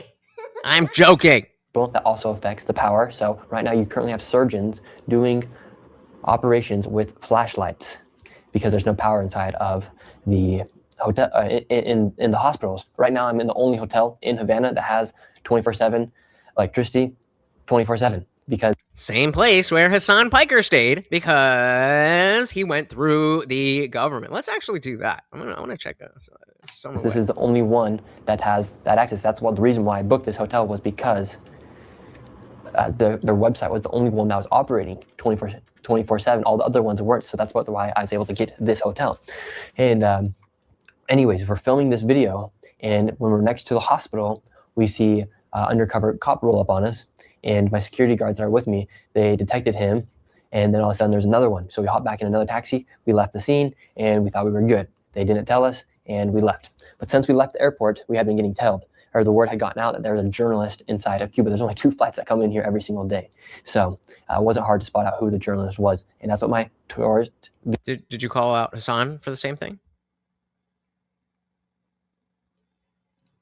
Visa said. That's what my visa said. It said for journalistic activities. So you can come here. There's 12 categories in which you can come, and journalist activities is one of those. So therefore, that is why I came. And right now, it is currently 9:30, and we have Cuban intelligence down in the lobby of the hotel right now, working to essentially try to round us up and potentially imprison us or make it so we cannot leave Cuba. So right now, we're coming with a game plan to escape Cuba. And again, we already saw that they did get out, but shifty. This guy's trapped in Cuba and not crying, and homeboy is trapped on a ship, and he's got all the amenities there. Our original flights is to leave on Saturday. Right now it's Thursday, so we're going to be leaving tomorrow morning if we can make it to the airport. We're about 1.5 miles away from the U.S. Embassy right now, which could be our possible way out of this situation by going to the embassy. However, that does not stop Cubans from stopping us before we get to the embassy. It's about 1.5 miles away, so we have to make it to the embassy. And right now there's 3 essentially Cuban spies down at the bottom of our hotel right now, and we have to figure out how we're going to escape. We're trying to get a hold of the embassy right now and see if we can stay there overnight, and then buy our airplane ticket last minute, so that doesn't pull off any red flags to the Cuban government before we arrive to the airport. So what's worse, Box? Staying in America after your visa or staying at that hotel? This is not a joke. When we talk about communism and we talk about the effects of communism, something that you often don't look at is the freedom of speech or the freedom of press, to just simply be able to give your opinion out in the public and have it be then posted by a journalist. That's all I was doing today, was asking people about the current situation, asked a few people about communism, and that's when it really got bad. It was when this evening I left the hotel around 5 before sunset to go out, and the idea was we were going to go walk the streets of Cuba at night and show all the power shortage. All right, so we get it. You know, we saw the video. He didn't get too much because he was only there. So right now, as we speak, there are 11. Let's watch the other version from the other side. Now, if you joined us late and you didn't see, I mean, Nick didn't get to spend a lot of time in Cuba, but every single person he talked to explicitly said either wouldn't talk because they were afraid of the government, coming down on them, or they were very adamant that the government is so bad because the worst thing that can happen is communism, and that people cannot be communists because that idea doesn't actually exist in real life. It's just on paper. So let's see how Hassan... 7 million people living 90 miles off the coastline of the United States of America in a Caribbean island nation known as Cuba, experiencing a severe crisis. Everyday life is being brought to a screeching halt. There are nationwide blackouts caused by a total collapse of the country's electrical grid. There's a shortage of food and medicine. They can't pump drinking. Kinda. I mean, we're not going in the right direction, but I'm trying to do everything I can to push back against it, but we gotta play our role. Water. Cuba has been starved of the most important resource to make modern life work: oil. For over 60 years, the United States has maintained a trade embargo against Cuba. Under the embargo, it's nearly... Whoa. What do you mean? What do you mean? Hassan is not pretending to make a fluff piece. He actually is making a fluff piece. Yeah, across from Kamala. What? Obviously. Were you confused about that? Are you confused about how elections work?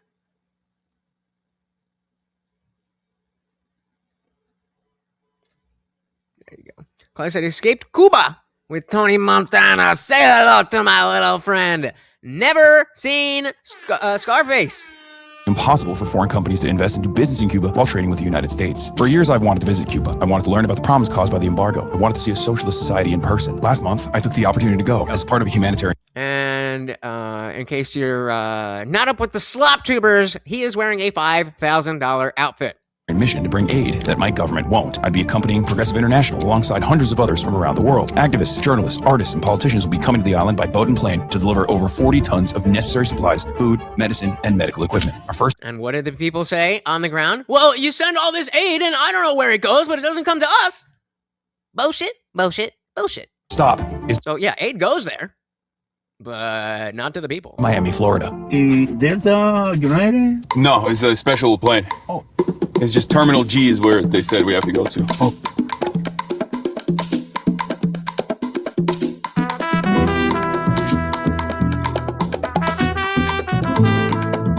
Shouts out to Cope. Yeah, so that's the beauty of movie nights is it happens over on Rumble. Well, Askin's got a nude scene. Can you still stream it? I mean, do we get in trouble for nudity on Rumble? I don't even know.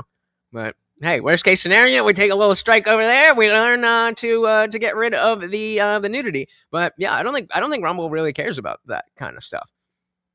But I don't know. You use Rumble more than I do. Is that something I should worry about?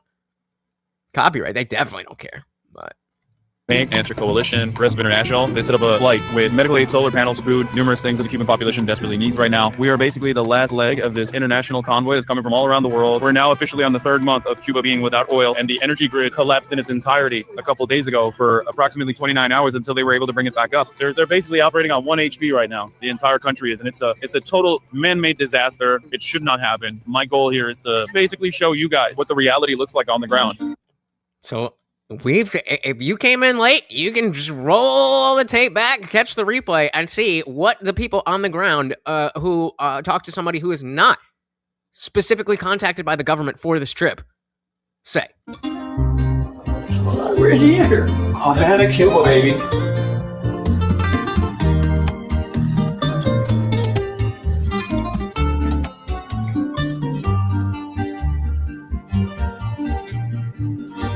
All right, we're in the heart of Havana, right? Again, there's still no people around. I mean, there's a few people here, but now, one of the things that I've never mind. Immediately been hit with is how beautiful the city is, but also how hollowed out it is in many ways. It looks like, I mean, some of these houses, they have the skeleton, they have the outside, but inside it looks like it's bombed out. You know, there's people living in fully automated utopian space socialism.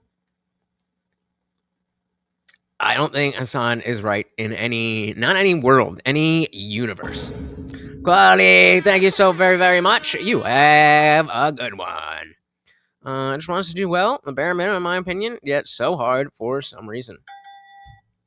It's because people have incentives to have us not do well so that they do much better.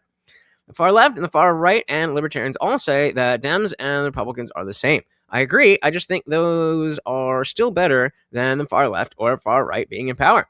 Agreed. But like very clearly, this is in a dire state of disrepair. For decades, Cubans have been driving what in America we'd call classic cars, like this convertible, a Chevrolet Bel Air from the 1950s. But taxi and carpool. I love how this is like. Condescending is the wrong word, but he's talking like he's your kindergarten teacher. We would call these classic cars.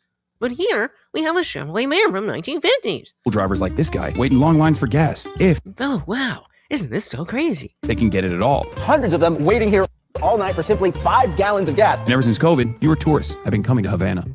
The island, obviously, has had a significant fuel shortage, and there was a lot of garbage that was piling up. But here in old Havana...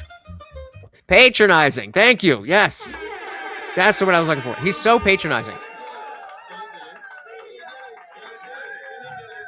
Well, that's what I was saying before. I'm saying it's a good thing that in the 50s they made those fucking those cars to last because they need to last.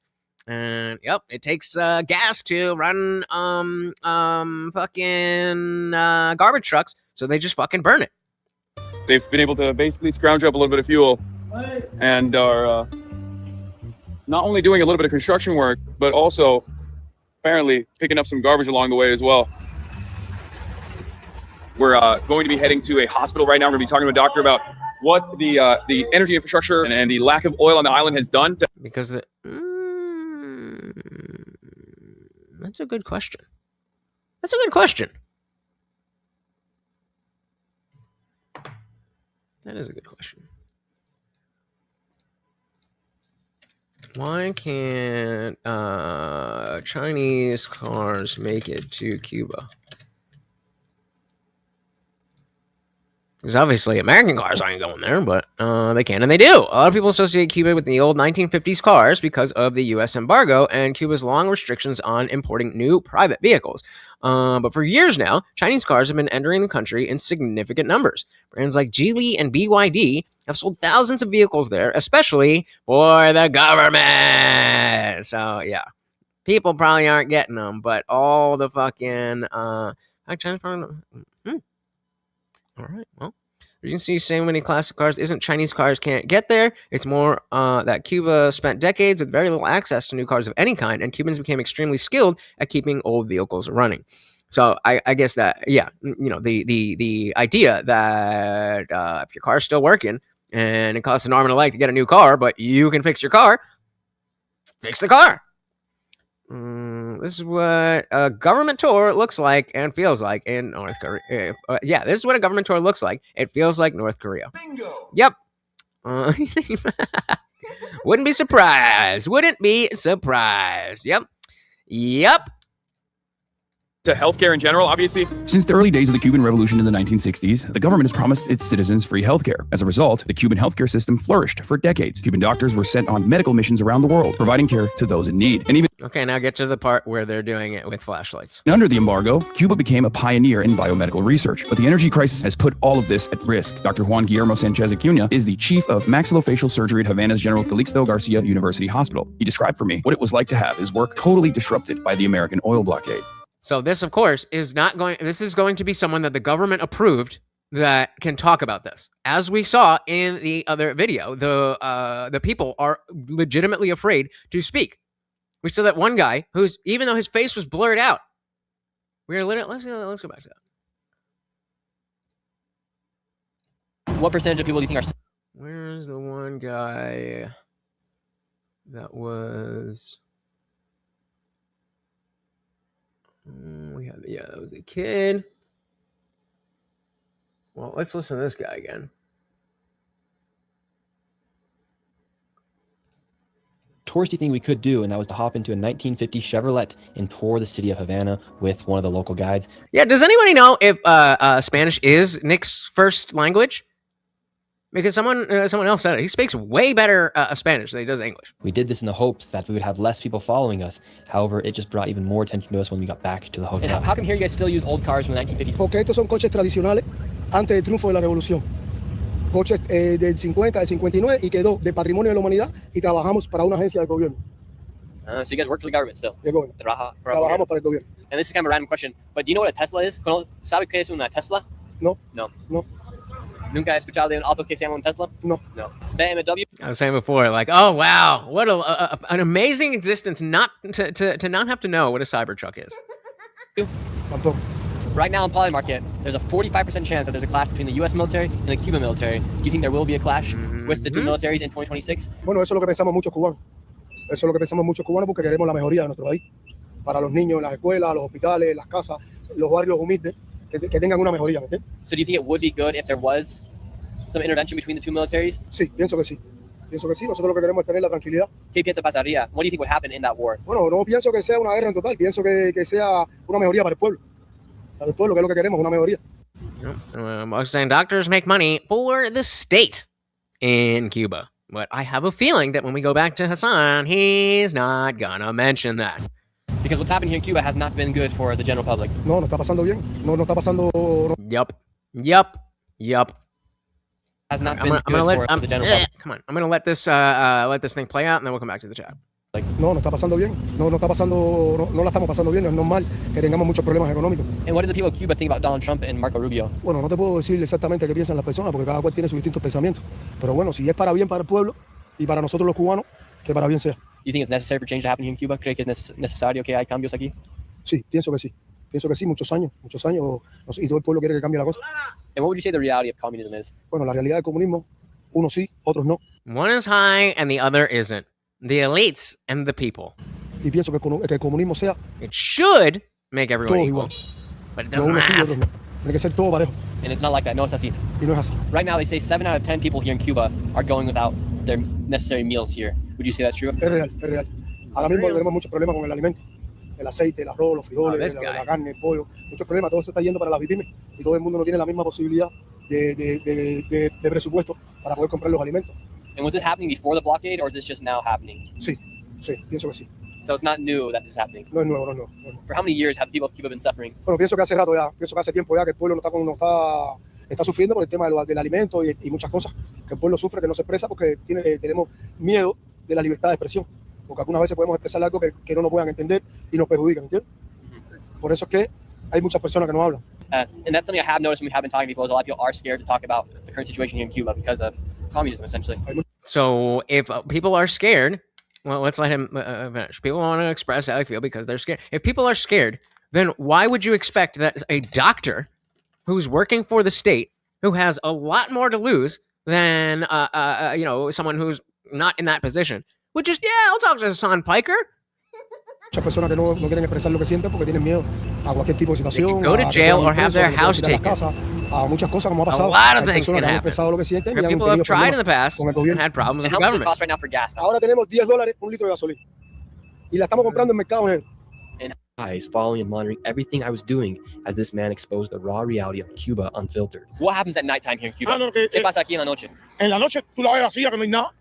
No hay nada. There's nothing. No hay diversión, no hay nada, no hay luz, no hay agua, no hay nada. no hay comida, no hay medicamento, no hay nada. Yo no sé hasta cuándo vamos a seguir así. Would you like the United States to come in and have military intervention here? Claro, para salir de esta situación. Por supuesto. A salir de esta historia. What is the situation right now? Que no hay nada, no tenemos luz, no tenemos comida, no tenemos medicamentos, no tenemos la primera necesidad de un hospital. No hay nada, no tenemos nada. No hay un ser humano que pueda vivir así. Es demasiado. No human can live like this. Here in Cuba? ¿Cuál sería su mensaje a todo el mundo de la verdad de lo que está pasando aquí en Cuba? Te estoy diciendo cuál es la verdad. El que te diga algo que no sea lo que yo te estoy diciendo es porque tiene miedo. Pero es lo que está pasando a todo el mundo. Mira esa vida a mí. ¿Dónde está? Con el perro pidiendo comida. Mira ahí. A todo el mundo. Que no tiene comida. Mira ahí. It's like, check out this. She goes out there. She's begging. She's just on the street with her dog because there's what else are you gonna do? Well, said I feel bad for them. If they just left communism, we could get along famously. Yep, but we all know how much dictators love to give up power. Hola, señora. Explícale a él todo lo que tú estás pasando. No, pero no sin video. Sí, la gente no quiere. The people do not want Pero video. ese es el problema, que la gente no quiere video. Porque la meten presa. Ese es el problema. El problema es que nos meten preso cuando salten por video. Si ahora tú publicas ese video, si tú publicas ese video, yo voy preso. Vamos preso. Preso. Vamos por eso. What's your thoughts on communism? ¿Qué piensas de comunismo? Lo más malo que ha existido en la vida. The worst thing to exist in life. The worst thing to exist in life. De lo más malo que ha existido en la vida es el comunismo. Porque realmente ninguno es comunista. What do you mean by that? Lo que hacen es enriquecerse y explotar al pueblo. Es lo único que hacen. They get rich and exploit people. No, ninguna comunista. What? And yeah, the guy said none of them are communist. What do you mean? No. Porque Because no it doesn't exist. El comunismo es la igualdad del hombre por el hombre. Aquí eso no existe. Equality for man to man. It does not exist. It does not exist. Not here or anywhere.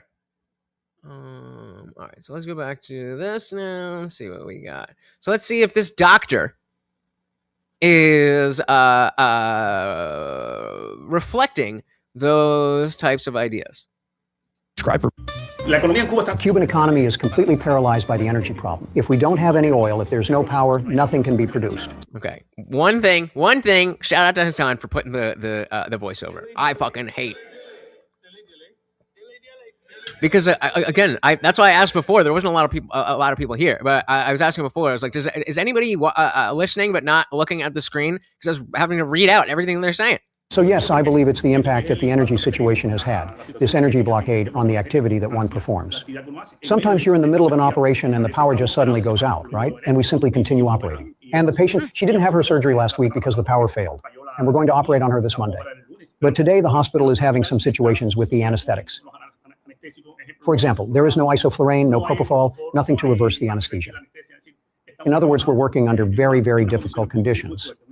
The hospital today only has 5 anesthesia machines, just 5 anesthesia machines. And without replacement parts, for example, we only have 5 monitors for patients when you take them out of, we are working under very harsh, very adverse conditions. So then what I'm expecting is that he's going to turn that around and be like, see, if America didn't have these sanctions, then it wouldn't be so bad. It has nothing to do with the style of government. It's all America bad. That's my guess. I've not seen a second of this. But aren't 5 really enough? No. For the whole hospital, 5. This entire hospital? Here, around 450 patients on each floor have problems. You mentioned that the power went out right before her surgery. Have there been any situations where there's surgery? Yeah. They're going to tell Ryan Graham the real story. Jesus Christ. Going on and the power goes out. What do you do then? Flashlights? The facility itself is experiencing some difficulties, right? The entire plant is quite old and outdated. We simply couldn't. We absolutely couldn't manage to complete the surgical procedure. So as a result, we were forced to reschedule the case and then operate on him again. You were saying that it has happened. They have a generator. The hospitals have a generator, but it's very old. Sometimes it doesn't work. And they just have to close them back up. And that's crazy. I don't say leftist. I say lefty. I say he's a resident lefty. I've never called Box a leftist. He's capitalist. Yeah. He's a resident lefty. Not leftist. He's just more on the left. doesn't work, and they just have to close them back up and That's crazy. continue the operation on time. So we're in a hospital. Okay, hey. That I don't think that was too far outside of what we heard from the people on the streets. Let's see. Hospital compound right now. It's like a complex, a massive hospital city almost. I mean, some of the buildings are. You'll notice the lack of connection between the reason that things are bad, being the communist government. They're in a dire state of disrepair. Remember, a lot of the public administrations here in this country. Projection. See what I mean? Like, what happened to the chick who was just talking normally about what was on the screen? You used to be a normal person that like engaged with instead of just spamming bullshit. Like, if you believe this stuff, why don't you engage with what we're saying and actually have a conversation? Just, no, Trump bad, Lutz bad. It's pathetic and it's annoying. Kind of feeling like you need a timeout. We'll see. According to the American government, it's still technically, and big parts of the economy as well, are technically owned by the Cuban government and therefore the Cuban military. So when American sanctions are applied, they might try to justify it by saying, oh, you're funding a foreign adversary's military. But the reality is, it's funding that would be going to rebuilding these buildings. No, it wouldn't, Hassan. That's what they told you. There has been aid. You brought some aid. So why does everything still look like that if the aid is so effective? Absolute disaster and totally man-made. It's unbearable to just like experience it in real time. Where like there's unlimited potential here. So many wonderful people. The American government's interventions with Called it. There we go. Dilly to me. Not a hard guess. Not a hard guess that he would bring it to America bad. But come on, man. Come on. Hey, we got Heimdall. Welcome to the party. I feel like Glow. Were you here last night, Heimdall? I feel like Glow was the only one who got to see the shit show. That was last night. It was so bad I had to make it members only. So, you know, if you want to see it, go see it. Cuban healthcare doesn't end there. Secretary of State Marco Rubio instituted new rules prohibiting Cuba's ability to send medical aid missions abroad. Secretary of State Marco Rubio said it will target what he called forced labor linked to the Cuban labor export programs. For decades, Cuba has sent doctors and nurses to natural disasters and disease outbreaks globally. That's not a joke. That's how much America hates free healthcare.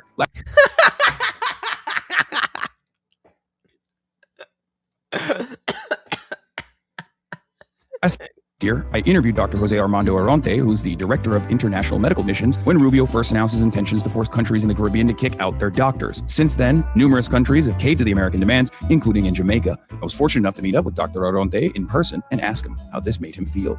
When we had the conversation a year ago, Marco Rubio had officially declared it like illegal, but since then, a couple countries have actually removed the Cuban medical aid missions. So he's not going to say anything about how who's their fucking Batista? Who's the fucking who's the leader? Cuba.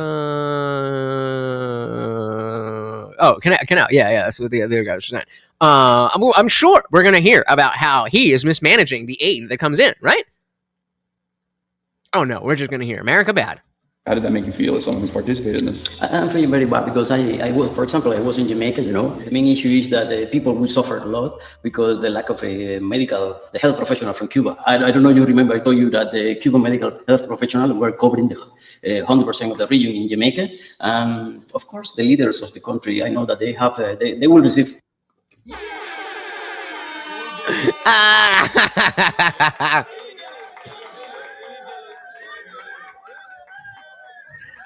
Can we petition Hassan to go to North Korea with his Gucci shoes? Yeah, as long as he doesn't come back.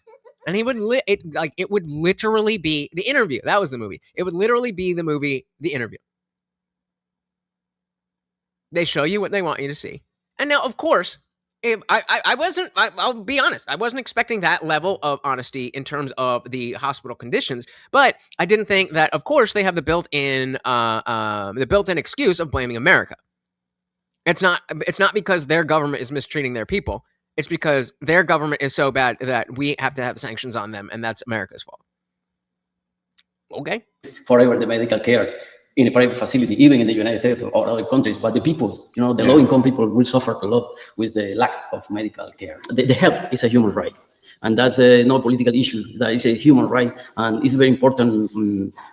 Oh yeah, and Canal definitely feels that way, right? For all the people just to receive the medical care that they need, for the life of the people, and that's why the Cuban medical mission has been helping many countries worldwide. 100. Well, if you're helping other countries, why not help all the Cubans? There's only 5 anesthesia machines for 450 Cubans. Why not spend the money there? 65 countries, more than 605,000 health professionals has been working for more than 60 years. And yet, you can't get anything done. But that's America's fault. In many countries, and just Cuba, even in this condition, is ready to continue the Cuban medical mission and just to try to help the people around the world. Yeah, Cuba's been there for everybody, and now it's time for us to be there for Cuba. All right, good to see you. Good to see you too. Yeah. Being in Cuba, I didn't just want to talk to experts or professionals. I also struck up conversations with different people on the street. What are we going to do? There's no fuel. People say it affects them, not the rich. It affects all of us. I was gonna say, damn, that English is way too good, but that's the voice. What are we going to do? There's no fuel. People say it affects.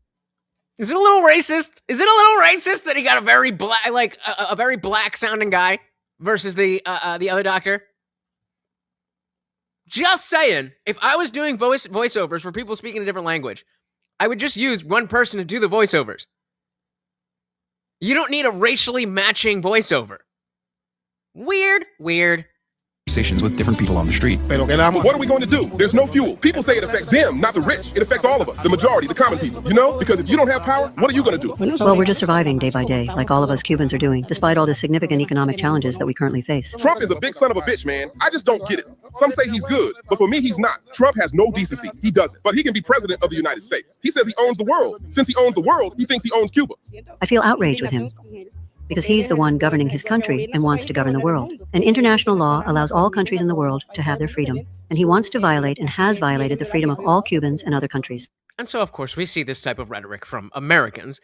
And that is why when we go and talk to the people who are giving us information about what it's really like, that's specifically why when they, in Nick's video, when they were saying, please come and help us, I'm saying that's a valid feeling for them to have, because they're Cubans, and I can sympathize with that. But just because the people just because the people don't like their government doesn't mean that it should be America's job to go and send troops and do a regime change, which is not what we want. War is always bad. War is always terrifying. I am not afraid, but I wouldn't want it to come. You wake up and don't know what will happen because they tell you no light. This, no bread, no that. You are at war 24 hours. You are on edge 24 hours. From when you wake up till you sleep, you are at war. You don't feel the guns or the bullets flying, but you are at war. And that's America's fault. One person I spoke to was Carlos Fernandez de Cosio, Cuba's Vice Minister of Foreign Affairs. I asked him about the pressures Cuba now faces and whether this was a warning for the rest of the world. If most Americans were to be fully aware and were given the facts about the policy of their government. So again, we have explicitly given the facts. Deputy Foreign Minister of Cuba. So this is the government.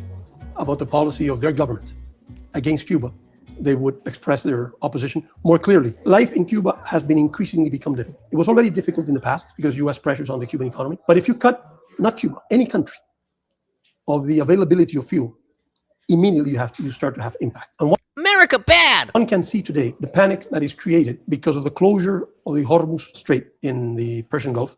Yeah, before the Strait of Hormuz was closed fucking last week, Cuba was just doing great.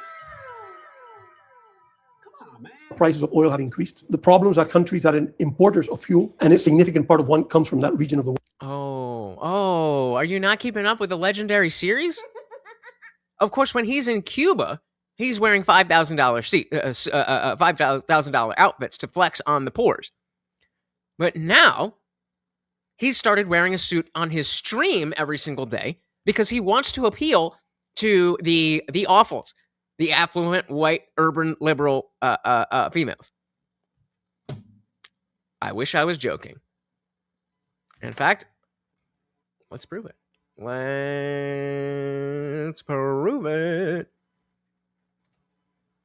Welcome back to a series so ballin', even Cannonbolt subscribed. In today's video, Hassan has been questioned why he wears suits on every single stream recently. He instantly makes it weird talking about how he wants old conservative women to goon to him. What? A 57-month subscriber calls him fat for his tight suits. It's most days. So a great day to make fun of Diddy. If you guys are not following More Pegasus, this has become a daily watch. A daily watch. Every single day, he puts out a 30+ minute video making fun of all the drama in the Twitch leftist sphere, and it is gold. For not wanting to actually have to listen to these people and to actually be to know what, you know, the ins and outs without actually having to listen to their politics, it's fucking amazing. It's fucking amazing.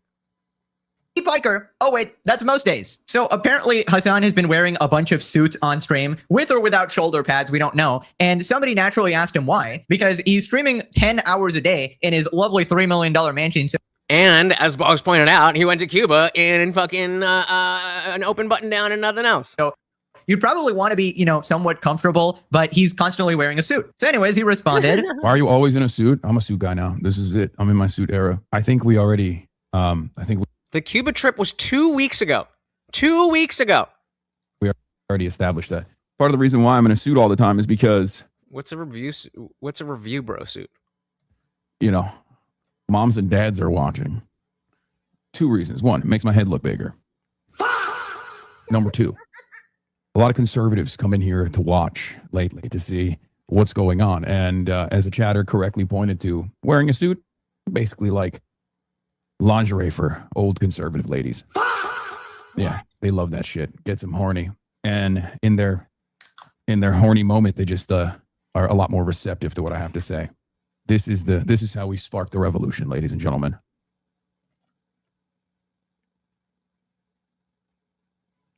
Suits are goated, but this is just the weakest excuse.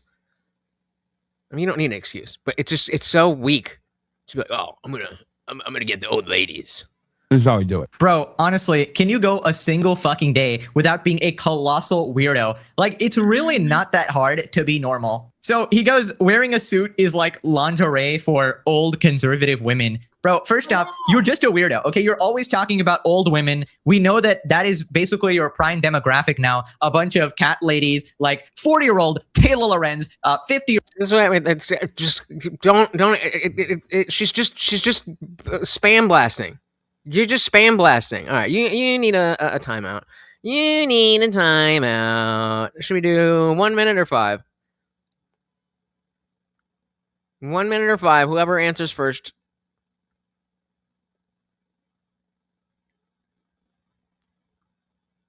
One all 5. Oh, Box the softy. Box beat you to it. Year-old Jennifer Welch. Oh no! Oh wait, did it not come out? Yeah, you got it right in. We can unsub, no problem. No!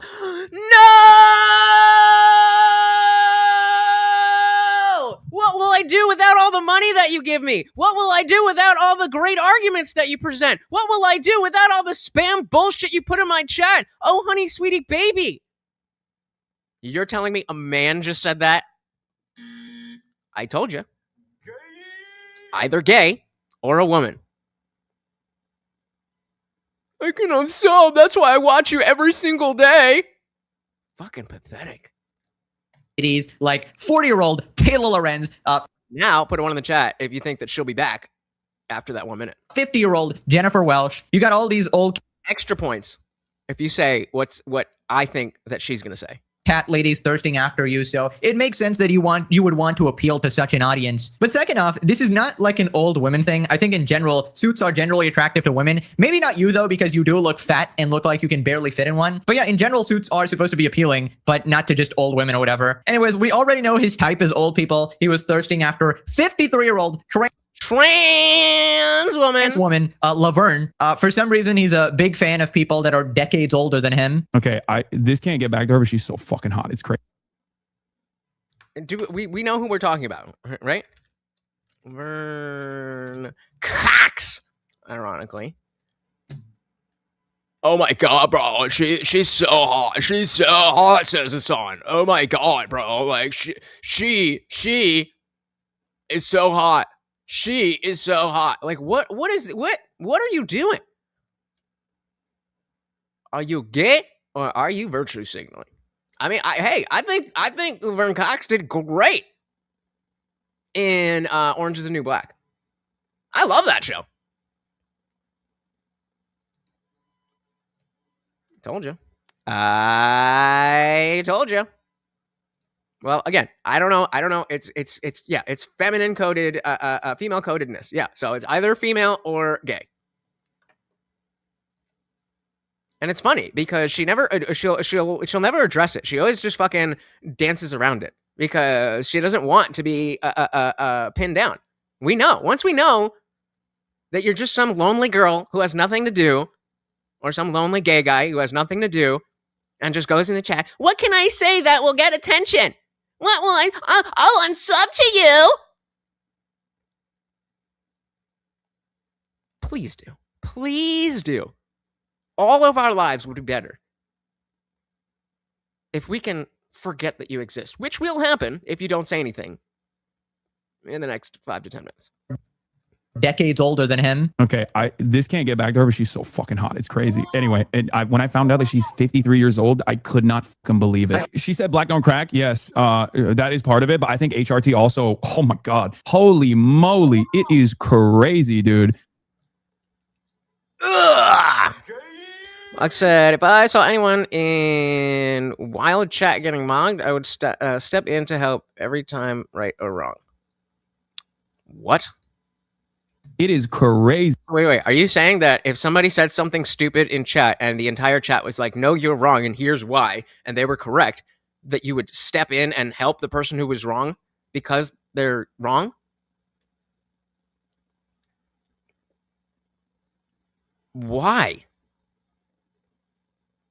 What is the benefit to you of propping up people who are saying incorrect things, namely, when they're doing it in a way that is not good faith? You typically don't get mogged in this chat if you're not being a dick. We all have very different opinions. So nobody's getting mogged in the chat like that. We may have a disagreement and we may talk about it. We may go back and forth and whatever. And one person may be right or wrong. But what is the situation that you are saying? Give me an example. What is the situation where you would step in, and what does that mean? Sometimes I see folks out in different channels, comment sections. I saw Matt like this Matt. If I saw Matt getting swamped in the wild, I would step. Yeah, but what is stepping in meaning? What? What does step in mean? That's what I'm asking you. You would step in and you would what? Time out people or take their side, or what does that mean? And then who said it? He's this is why you got to watch the legendary series, because we call it Schrodinger's Turk. He's a white guy when it's convenient for him, but if he can get some victim points from being a Muslim, then he's a Muslim. Schrodinger's Turk.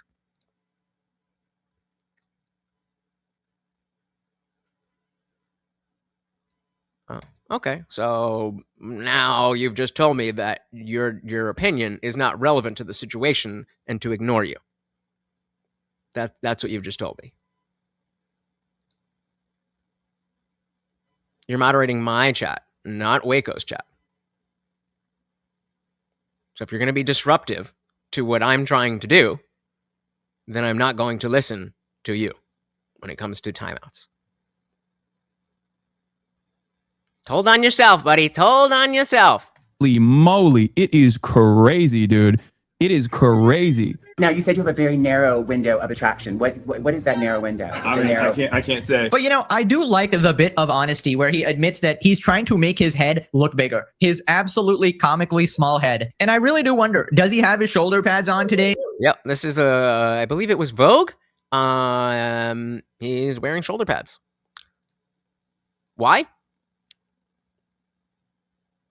Good question. I mean, it doesn't look like it, but usually, you know, every morning when he wakes up, he needs to adjust the angles, right? He needs to make sure the shoulder to head ratio is looking somewhat human, because we know he's a fucking alien at this point. Now, he was also talking about conservatives who are watching Hassan. Now, I don't know which conservative is watching Hassan, because you basically have a cult here, a complete echo chamber. The only people watching you outside your cult are basically only there to make fun of you or to clip you so you go viral on Twitter and then crash out. Or watching the legendary series. Bro thinks he's seducing boomers into Marxism. Insane. As dumb as it sounds, he's right. Old horny women make all kinds of dumb decisions when a socialist in a suit are talking. Okay, I don't know what you're talking about. Are you talking? I mean, it didn't box. Weren't you like, oh, he gets it? I guess you're not that wrong. You're not that wrong. Old liberal women are very, very, very stupid and very easily persuaded. Dumb decisions when a socialist in a suit are talking. Okay, I don't know what you're talking about. Are you talking about like politicians? He's insecure about being called dumb. Yeah, that's pretty much one of the reasons why he does wear a suit, because all dumb people are. All dumb people are sensitive about being called dumb. You can call me dumb all goddamn day, and I promise you, it won't matter. Wants to look like he's educated, you know, still firmly grasping onto that communications degree from 13 years ago. It's honestly uncomfortable how he seems to default to gross sexualized remarks about women who don't align with him ideologically. Isn't nearly as bad as his comment telling old women who are Andrew Cuomo supporters that they should stay at home flicking their bean, though. So here's the thing, like this channel is constantly in a state of growing. And so the general idea is that this is a free speech platform, and obviously YouTube has TOS. But the timeout there was specifically because she was not engaging with what we're saying. Like, you can go back and forth with someone, and they can, like, just because somebody is annoyed, or rather, just because you are annoyed by any one of you are annoyed by someone, that's not a reason for me to time them out, block them, ban them, whatever. But if it's disrupting the flow of what we're doing, then and to the point where it's like you guys aren't able to pay attention to the video and the conversation that we're having because you're fighting with someone who's not actually trying to engage in a conversation, that's something that is where I have no problem saying get the fuck out. We are doing a show here. We are doing a collective experience here where we are watching a video. I'm talking about it, and I'm talking to you guys in the chat. If you are not here for that, then you're in the wrong place. And so the reason I'm bringing this up is because I want you guys to start asking if you feel like somebody is being too much. It's okay to ask for a timeout or something. And, you know, if you don't want to put it out there, another reason why you should be in the Discord, or you can send me an email and be like, yo, this fucking Waco Mind chick is just spamming leftist talking points and just Trump bad and this, that, and you voted for it and blah, blah, blah, blah, blah. Not anything that is part of the conversation. And yeah, off topic is completely fine. But disruption is not. So just letting you know. Some production, yeah, exactly. He's not dumb. He's a midwit. He is intelligent enough to get offended by being called dumb. Truly stupid people and actually intelligent people do not mind. Fair enough. Yeah, I mean, you definitely can't be a complete Luddite to have a community the size he does. I mean, you clearly don't have to be a genius, but it does take some, you know, some wild thing. No, Nightbot is the fucking king. If you guys start doing what Nightbot is doing, then we won't need it anymore. That's why you have the fucking wrench badge thing. So you every time, if you are posting something that would come from Nightbot, and then Nightbot becomes repetitive, I'll get rid of Nightbot. But when are you guys saying that? When are you guys saying that? There you go. I'm not saying you guys are bad, but like clearly you're not doing that. So I need it to be done. Women who are Andrew Cuomo supporters that they should stay at home flicking their bean, though. Weirdo. The tiny head comments got to him. Good to know. I prefer you to be truthful. This is the real you. Just Hey, yo!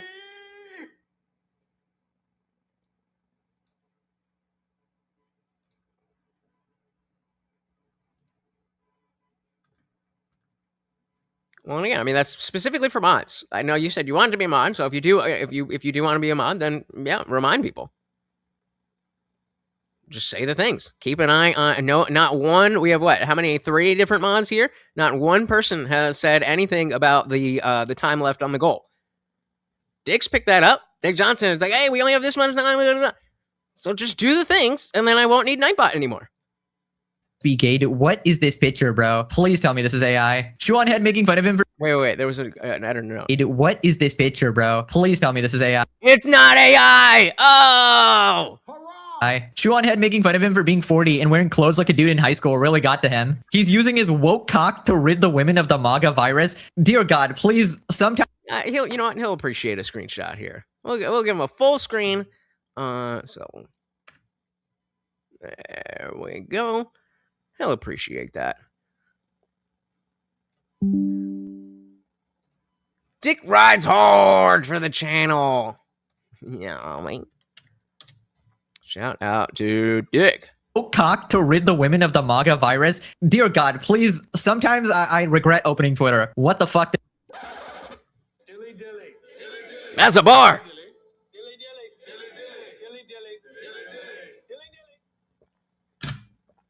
Good one.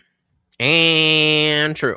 Dear God, please. Sometimes I regret opening Twitter. What the fuck did I just read? He's actually not wrong for once. The younger generations dress like crap. It immediately drops the respect level they receive from a huge segment of the older population. Some don't care, but a lot do. I don't think they immediately discount somebody who's not in a suit. Like, obviously, they listen to people who are not in suits as well. I mean, if someone is that judgmental, I mean, it's going to be hard to change their mind. Anyway, so Hassan fans were coping. He literally wears the same shirt every goddamn day. I mean, I wear the same shirt for the streams, but I don't stream for. I'm not like an all-day streamer like they are. Hard trying to say that he's joking around. He's not actually offended, right? Obviously, Hassan is in on the joke, as always. As we know, he was also never offended by the dog shocking jokes. I think it's crazy. It's crazy how it should have been. It should have been extremely predictable what would happen to Twitter when it became X. It should have been very obvious. Now, I knew it was going to happen because we experienced this on a smaller scale within the Discord, which we're still trying to rebuild because trolls, what was that one that came up here that one time? I don't know, but a bunch of trolls took advantage of the fact that I wanted to be the guy. You know, I had the ego of wanting to have the free speech platform where, oh, Lech isn't going to ban you for that. That was my ego. And I let that go too far to the point where, because again, in my mind, if someone's being a dick in a Discord, then you can block them, you can argue against them, and whatever. But especially for new people, like if you just come in and you say hi, and someone's like, "Are you trans? Are you gay? Are you this? Are you that? Are you that?" And like, no, you'd be like, "I'm not coming back here." And I should have known better, and I didn't know. And I let the server kind of. We're building back, and again, we're in the 4-year lull. This is the slowest period in a political channel has a 4-year cycle. This is the lowest period in the 4-year cycle. But I'm hoping, as I've been telling you, once primary season comes back around, we are going to be cooking, and that Discord is going to be popping. He only took it as a threat on his life when somebody confronted him with it. Yeah, based. Next time you should have a gun. Yeah. But the worst enemy of it. All right, let's see. We got the official Hunt Bros Lots of Meat Pizza. Morty Vaughn is that Glow? Who's Morty Vaughn in Discord? The official.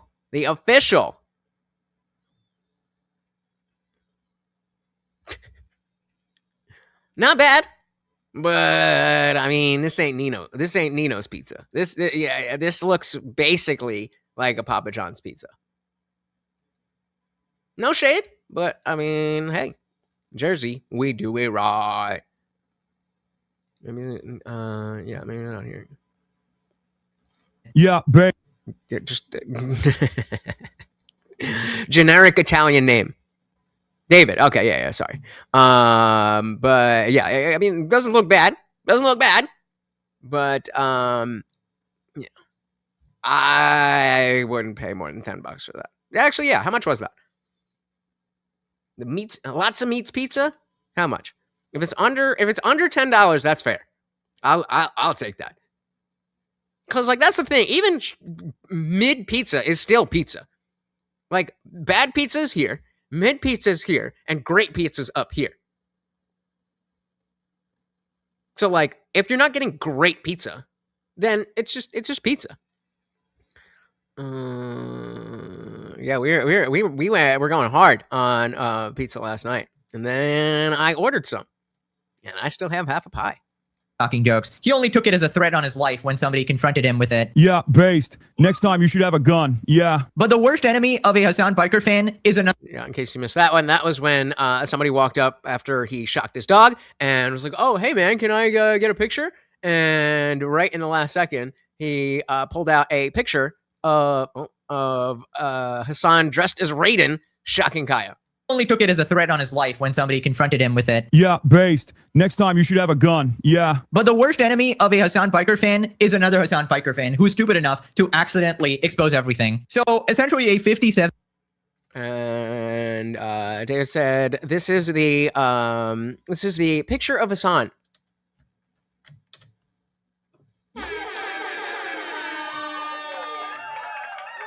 And this is without the shoulder pads. That's because you're not from Jersey. That's because you don't have enough pizza to become snobbery about it. Who's stupid enough to accidentally expose everything. So essentially a 57-month subscriber called Hassan fat, and he got really offended. Hassan gives a chatter a 1-week timeout for a rude comment about his weight and not fitting into one of his favorite suits. I don't know why y'all think that just because he's a man, he should take your fat-phobic. That's something I never really thought of. How, like, 500, how much ammo is that? That seems like a really very expensive hobby. I don't have enough money for that shit. Comments. Some of y'all are too comfortable. And this is like a tormental, deranged Hassan fan. Clips basically everything he does. Tight on you now, not gonna lie. The fuck? The fuck? That's crazy.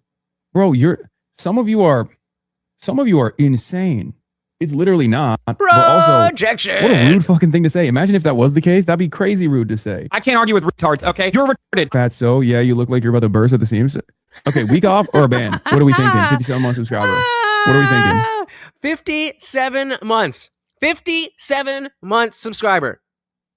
Joke around, be like, oh, you're fat. Banned. Damn, everybody wants you gone, Evan Crozier.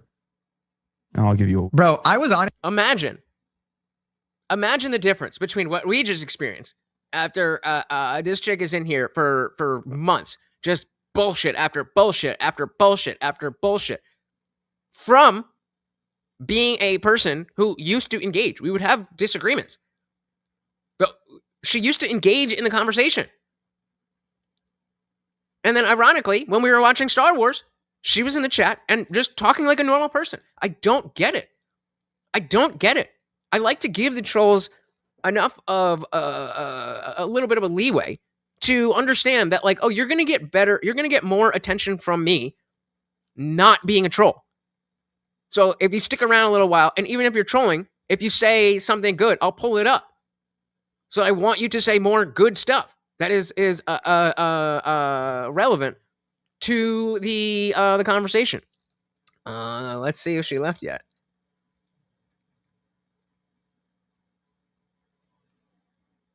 Yep, still in the server.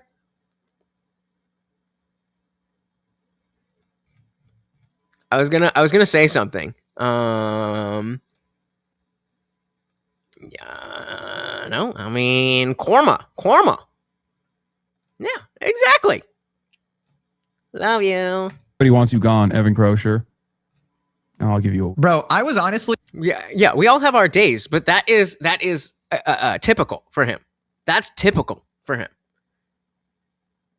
memeing this entire time, but it's actually insane how openly insecure he is. Now the shoulder pads make complete sense because this guy is a complete man baby. I guess he never grew past. Good thing he can't post pictures in the free chat. Nice try, though. His high school days and his childhood days, his friggin' size. I did look, though. His build. So somebody in his chat just goes, okay, the suit looks tight on you. 57. I'm happy. Are y'all not happy?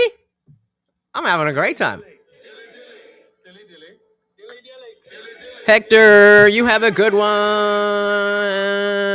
Take care. Have a good day at work, sir. Month subscriber. Obviously, they're joking around. I mean, maybe they mean it, but like, they're clearly a supporter of you. They're just telling the 50 tier 1, 57 months. Following since wait, what? Following since 2026. How are you subscribed for 57 months? I don't know what that means. But this is one thing, fucking for the benefit of Twitch is shit, but I would love to be able to pull that out and like pull the conversation out. That would be really cool. I mean, it's easy enough because we have, we can pull up the individual ones, but like if Box does something, then it would be awesome to be able to pull up a chat of just Box's chats. That would be cool. So StreamYard/YouTube, you want to add that. You, right? They care about you. They care about you enough to pay you and support your stream. And I mean, they're completely right. You barely fit in anything, to be honest. Maybe you need to lay off the chemicals, lay off the drugs a bit. I mean, just the other day, we saw you eating a giant packet of chips, right? So clearly it's having some sort of an effect here. Brilliant content right here. These are fire, actually. But I love how he's so dumbfounded. He's like, you guys are insane. How dare you? How dare you say that to me? Did you just call me fat, bro? I'm not fat. And he has to make it clear that, in the hypothetical case that he was fat, it would be rude. Now, somebody tell me, since when the fuck does Hassan ever care about being rude? The guy who tells his fan base to go murder his opposition is now like, you're being too rude to me. Bro, come on. It's okay to be fat. We're in 2026. There's this whole fat acceptance movement. I think it's time to join the cause. You don't need to lay off the Krabby Patties. It's fine. Okay, we support you. We support you. They're being fat phobic to you. I mean, it would kind of help if you stopped wearing suits that made you look so ridiculous, right? And we all know that it's not comfortable to be in a suit for 10 hours a day. So he's clearly trying to do this to make himself look good, and it's just failing miserably. Yeah, you look like you're about to burst at the seams, G. Is crazy. Way too freaking comfortable, man. I mean, he would be comfortable. He's 57-month subscriber. I mean, if you're paying me for that long, you can make those jokes, bro. Yeah.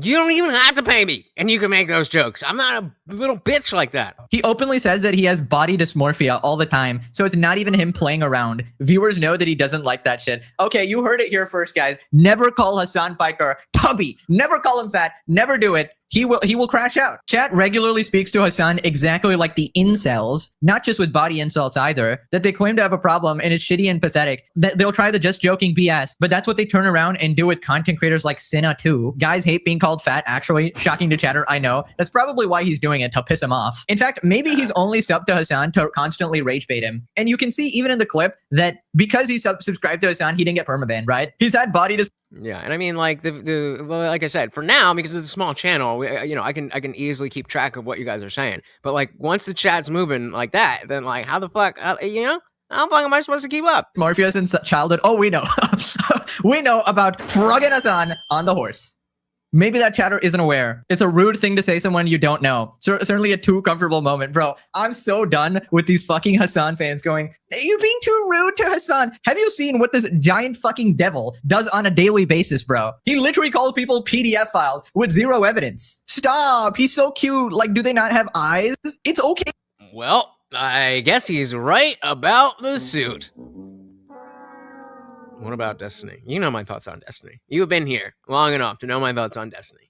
Say that he's fat. He's cute, guys. But he's definitely fat, though. This is one of Destiny or Ethan Klein fans' talking points. Beam posting that Hassan is fat now in their snark subreddits. They're legit weird human beings. I feel like it's funny because I just came off of watching the roast of Kevin Hart, and I mean, it was good. It was funny. It wasn't like the greatest thing ever, but it was funny, and everybody was throwing the shade and roasting, but it's a roast, so everybody's fine.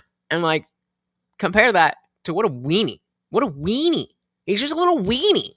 he got heavier in Cuba, which is kind of crazy if you think about it. 5-star living, Shirley. Probably eating from in the 5-star hotel. Probably taking all the food there, you know, that's supposed to be for the people, of course. Moving on to Hassan talking about billionaires. Now, I hate billionaires as much as the next guy, but I cannot take a single word coming out of this guy's mouth seriously when he himself is the biggest champagne socialist grifter, and some of the logic here is just so garbage. This is the major controversy now, right? Like she said, billionaires can't earn $1 billion. There's a certain level of wealth and accumulation that is unearned, right? You can't earn $1 billion. That's right. You just can't Hey, shout out to Avery. Welcome to the party with the $2 make you holla. Said, feed the overlord and nothing else. Because it's stupid. Saying chronological lost is stupid. Stupid. Thank you, sir. earn $1 billion. That's right. You just can't earn that. Which is true. I mean, even in the age of inflation, sure, there's like some wage billionaires now, which is crazy to even think. It's such an unbelievable rarity that it doesn't even matter. Like, it's just more often than not, if you've made $1 billion, if your net worth is above $1 billion, then you have exploited other people, okay? You have taken advantage of stealing their surplus labor value. You've cut corners. You know what? I actually somewhat agree, but I think the worst person to deliver this message is Hassan. If you're a billionaire, chances are you probably had to do some unethical shit to get there. But let's not act like this dude right here is so ethical. This guy. And I do generally think that, like, if you're on the upper echelon there, you probably weren't the most you probably had to do some underhanded shit, but I'm not going to assume that an individual billionaire is has that. I don't fucking know. There's generational wealth. Some people inherit $1 billion. I'm like, okay, fine. You can say that that's not earned, but you didn't earn that money either. So that's a wash. His entire bread and butter is pathologically lying and spreading propaganda and manipulating his audience to quite literally ruin society. And that he's not smart enough to understand. Should we play the video I made for him? Let's play the video I made for come on. Welcome back to You Did What? A series where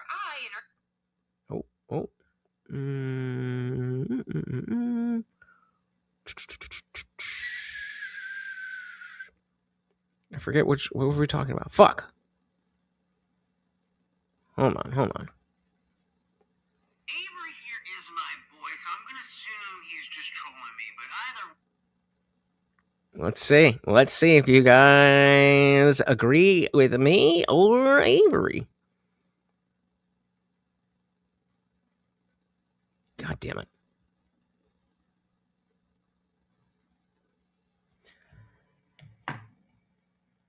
So, in case you're not aware, I know you have, but I want to ask everybody else what they think.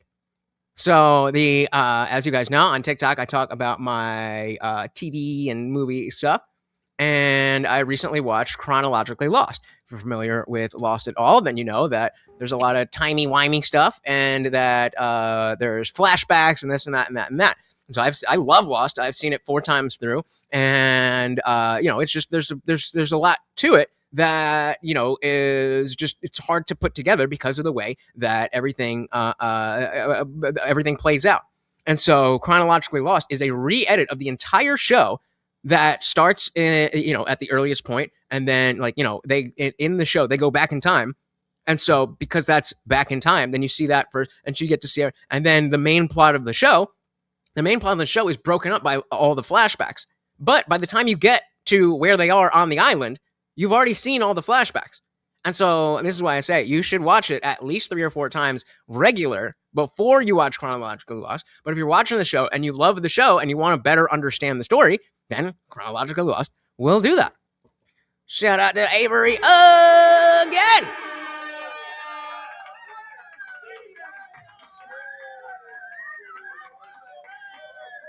There you go.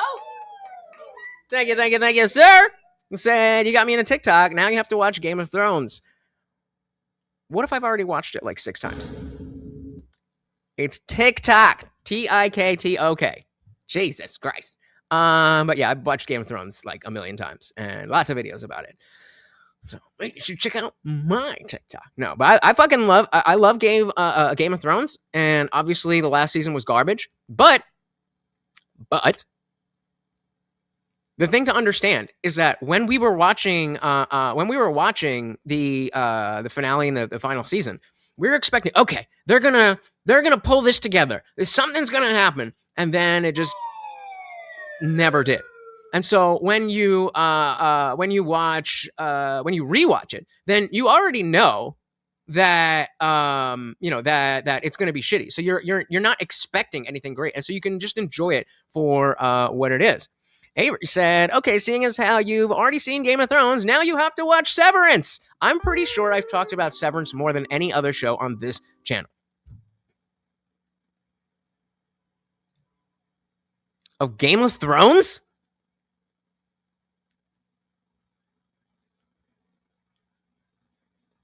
How is it 2026 and you're not aware of how people think about the end of Game of Thrones? Okay, we're going to go in order. So, again, Chronologically Lost, you enjoy it for the show. The show as is obviously more entertaining, but the understanding of what is going on, it's more of an academic thing to be like, oh, I want to better understand. So, let's see. Avery here is my boy, so I'm gonna assume he's just trolling me, but either way, let's address it.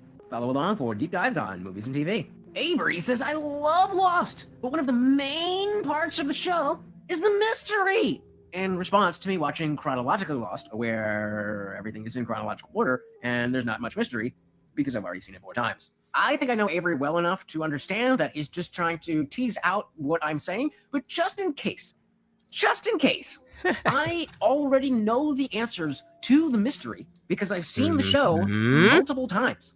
So by watching it in chronological order, there's no mystery that I'm lacking because I've already experienced that mystery. However, when you watch it as it airs, because the time jumps and the flashbacks and all that stuff, it can be difficult to follow the actual through line of what is actually happening in the moment. Whether you're talking about what's happening in the moment with the mother of Man in Black and Jacob, or Jacob and the Man in Black, or the flashbacks, or the 70s, or any of the other things, it is much easier to understand what exactly is happening when you're not jumping around in time. This is specifically why I say that you should watch the show at least 4 times before you watch Chronologically Lost, because of the fact that the mystery is so great. So if you already have an understanding of what the mystery is and the answers to those mysteries, but you're a little fuzzy on just the what happened after that, then Chronologically Lost is a perfect response to this. But you knew that, right, Avery? You just wanted me to make this video. You just like when I respond to your comments. All right, so what did he say? Jesus Christ. This is why you should watch the show 4 times because of the mystery. I love you, bro. I watch the show 3 times. Every time I find something I miss, I guess I'm just based. Nope, that's specifically why I watched it many times. And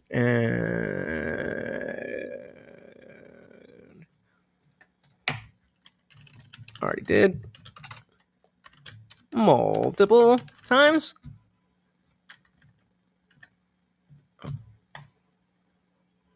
And can I make a video from here? All right. Well, I'm gonna obviously TikTok is for later. So yeah, I know exactly what I'm gonna respond to that. All right. Let's see. We were talking about Haitian.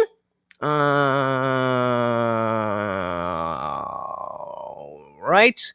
Sound more based if I could. What? I missed that. Sorry. Definitely needs to be a permaband. You see, it's definitely trash. Yeah. If you're a billionaire, it's likely that you have not used the most ethical means. But that doesn't mean if I know that you're a billionaire that I know that you did shady shit. That's a little bit different. And yeah, facts. Can you AI how much American billionaires could fund the government if we took all the money out of the stock market? No. I mean, unless you want to do a $5 side quest, but that doesn't really interest me much.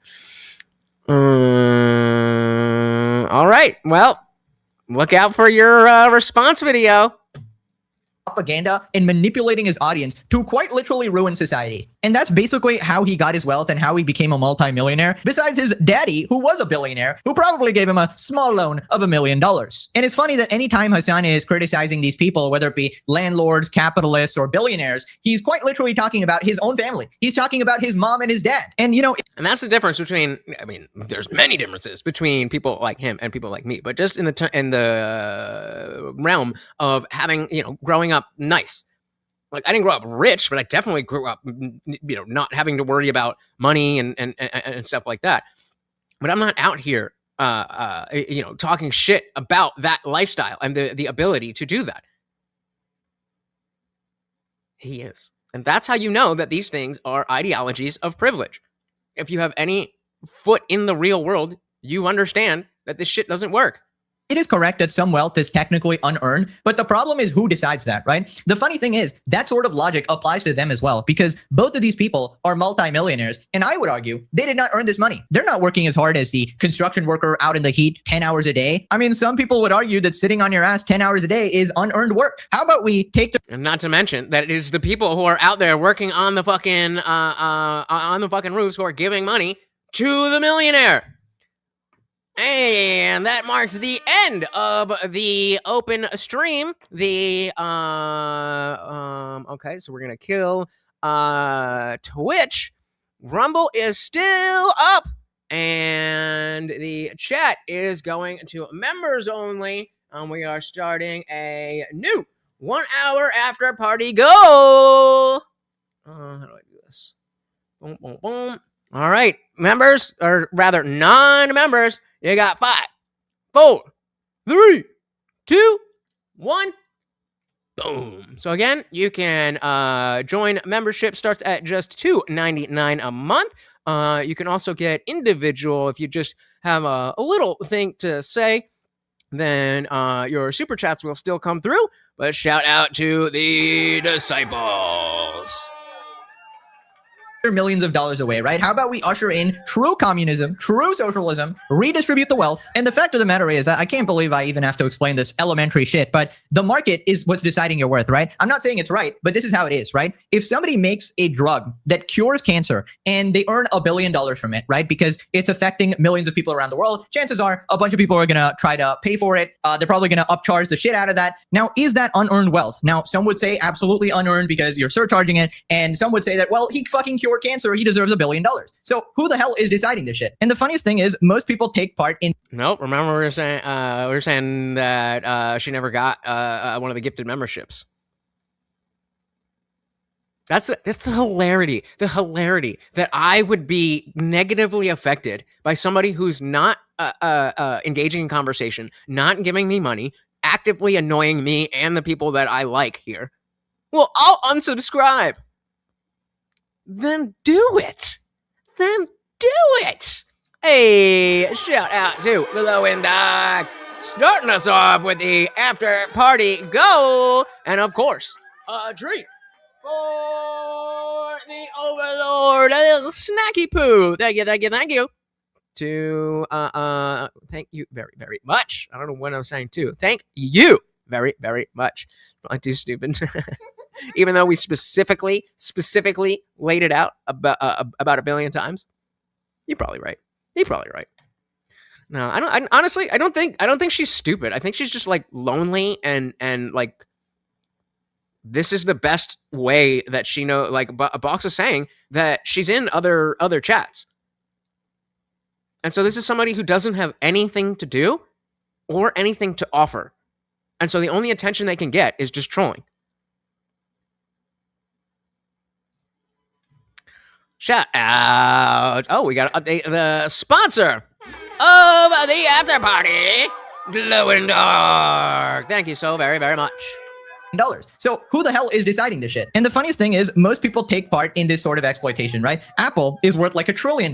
Do they deserve it? Probably not. They're engaged in tremendous exploitation, but you know, they created some revolutionary products. But the fact is you can't make people stop buying their shit and making them rich. Everybody knows they're exploiting their workers, but people are still out there buying the iPhone, the latest MacBook. They don't give a fuck if it's made from borderline slave labor or made in unethical conditions in factories. Basically, it's out of— Right, because this is an aspect of we can't have the world that we all want to have without giving up some moral things. This world cannot exist if we are going to be morally pure. You can't use the internet. You can't use anything.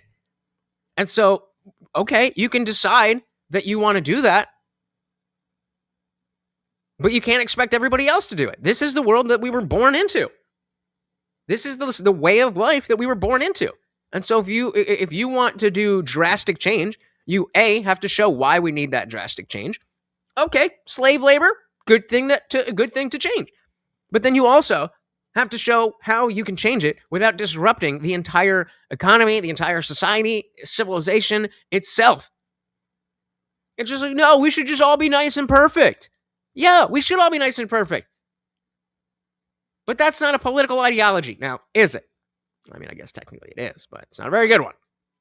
Slave labor or made in unethical conditions in factories. Basically, it's out of sight, out of mind, right? It's complete hypocrisy all down the line. But obviously, I do agree with the general sentiment that billionaires are just uniquely insufferable, especially what they're doing with like fucking data centers right now. But I just want to point out this ridiculous concept of let me take this guy's money and redistribute all the wealth to everyone else. It doesn't work in practice because it's a chain effect. Hey, speak of the devil. Shout out to Dick Johnson. Welcome to the party. Very good to see you, sir. All the other mods are like, shit, I gotta get my game up because Dick ain't here. But welcome. Very good to see you, sir. And redistribute all the wealth to everyone else. It doesn't work in practice because it's a chain effect. Eventually, the people earning 100K are going to be like, well, that guy earns $1 million. Let's split that. You know, why don't we all be equal? And I'm all for it, honestly. Let's start with Hassan. Most people are not millionaires. Hassan has 95% extra wealth. He only needs 5% to live comfortably. Let's take his wealth, redistribute it to everybody else. Some of the homeless people, you know, in California. But of course, Hassan is not going to do that because this is the greatest grift of all time. The rich people say, let's go after the rich. The ultra rich, the ultra giga rich. It's the ultimate distraction, right? So then a chatter points out that people hate Hassan because he keeps grifting as a socialist, fighting for the working class while being rich himself and engaging in luxury capitalism. Dude, the left does hate success. Look at how often they Box, that will qualify for a side quest if you want it. get mad at you for being wealthy, Lamau. I think there's an understandable. I hate when people say Lamau. You don't have to say that part. We understand what that means. Just read the words. Again, Box, I don't know if you heard me, but if you would like the side quest on that, even though it's over the 10 minutes, I got you. Left does hate success. Look how often they get mad at you for being wealthy, Lamau. I think there's an understandable and dare I say healthy amount of resentment that people have for people who are financially secure. I've always maintained this position, even when people yelled at me when I bought the house. I think it's a healthy attitude to have. It's a good instinct. And sometimes born out of envy for sure. But I think the resentment is healthy and the resentment is good. And the reason why I say that is because the resentment stems from a place of recognizing that your material conditions are dog. In most circumstances, you're like, my situation sucks. I'm living in a dog apartment. The meager wages I get immediately translate into a nice vacation for my landlord. And the modest increase I get in my meager wages are eaten up by inflation. Gas is now $1.50 extra per gallon. This sucks. Why the fuck is that guy rich? The fuck did he do? Oh, jealousy. So you're jealous, envious, and entitled. That guy has that money because he worked for it and invested in the right places and so on and so on and so forth or whatever. Why do you have your money? That's the attitude that people have. Now, of course, it can be unproductive anger or it can be productive anger. I mean, come on. What? Where's my thing?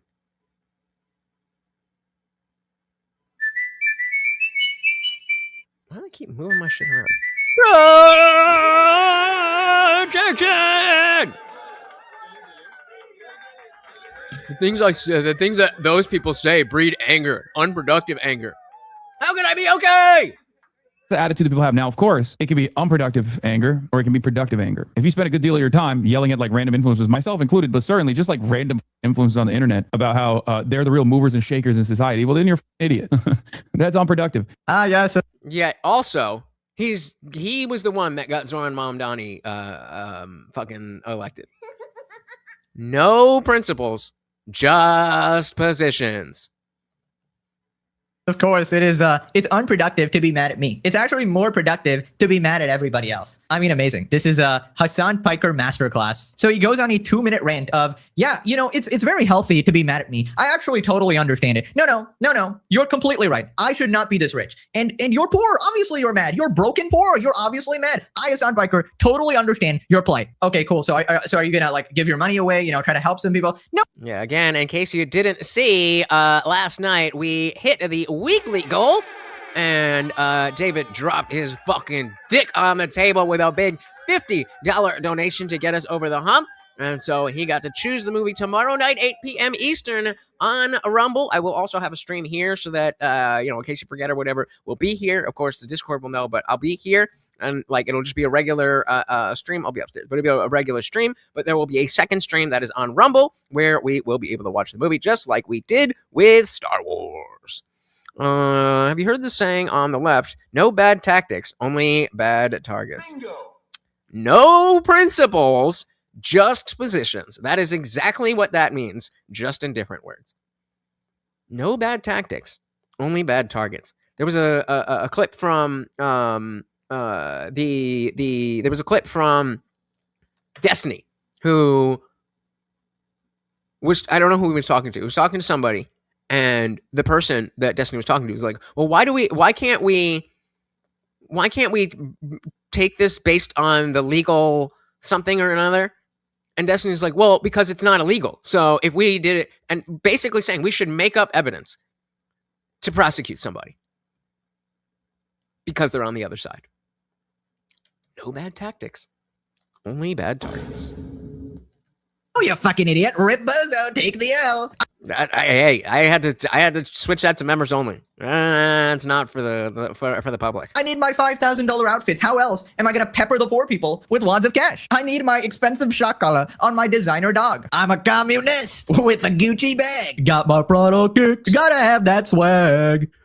I mean, I don't know that song, but that's pretty funny. Word vomit he just spewed there is just incredible. The way he elegantly dances around the fact that he's basically exactly what they hate when they talk about unearned wealth, undeserved wealth, no struggle in their life, being Nepo babies. It's Hassan. He has a billionaire dad, multi-millionaire uncle, landlord mom. He himself is a Twitch streamer who's never worked a day in his life, and he masterfully directs the anger to people richer than him. And then he cuts out, AKA projection. Play the clips. Play the clips, more Pegasus. We need the kill those mother flippers in the streets. Let the streets run red with their capitalized bloods. We need that one.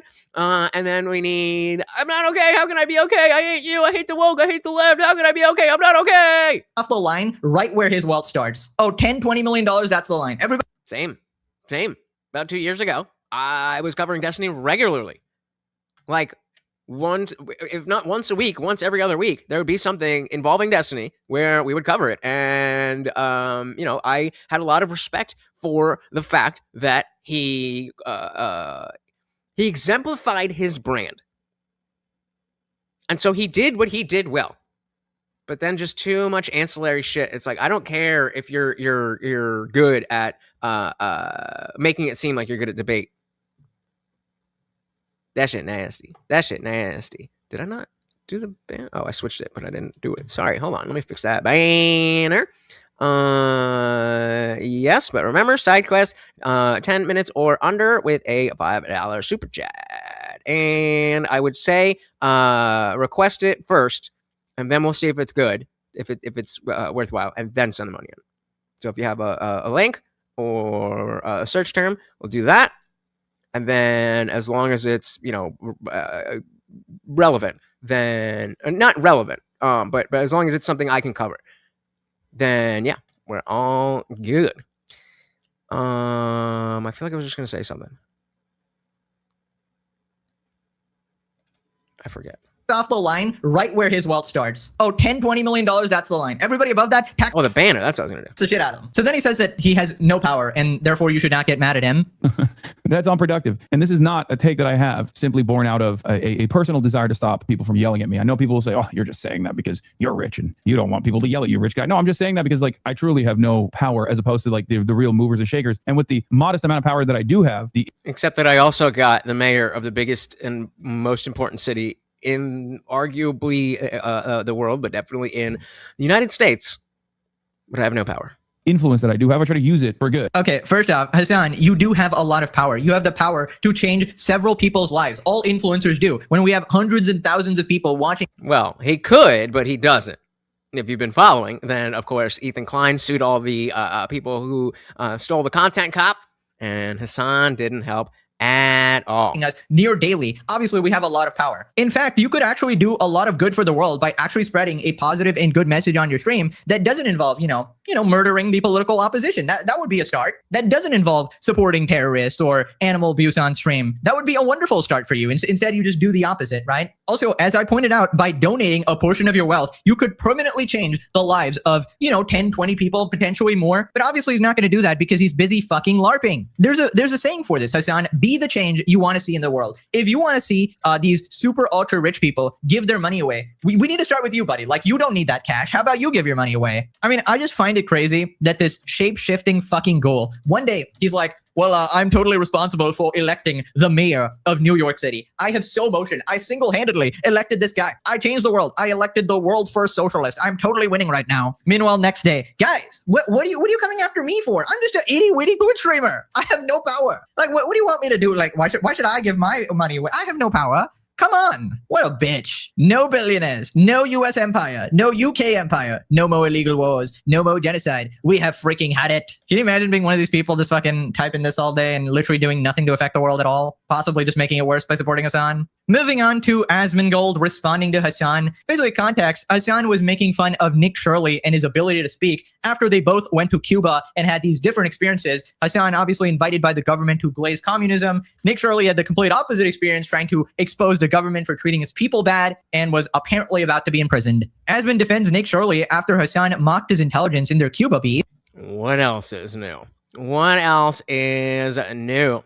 It said Hassan has the power to change thousands, potentially tens of thousands of people's lives because of how much money he has. Bingo.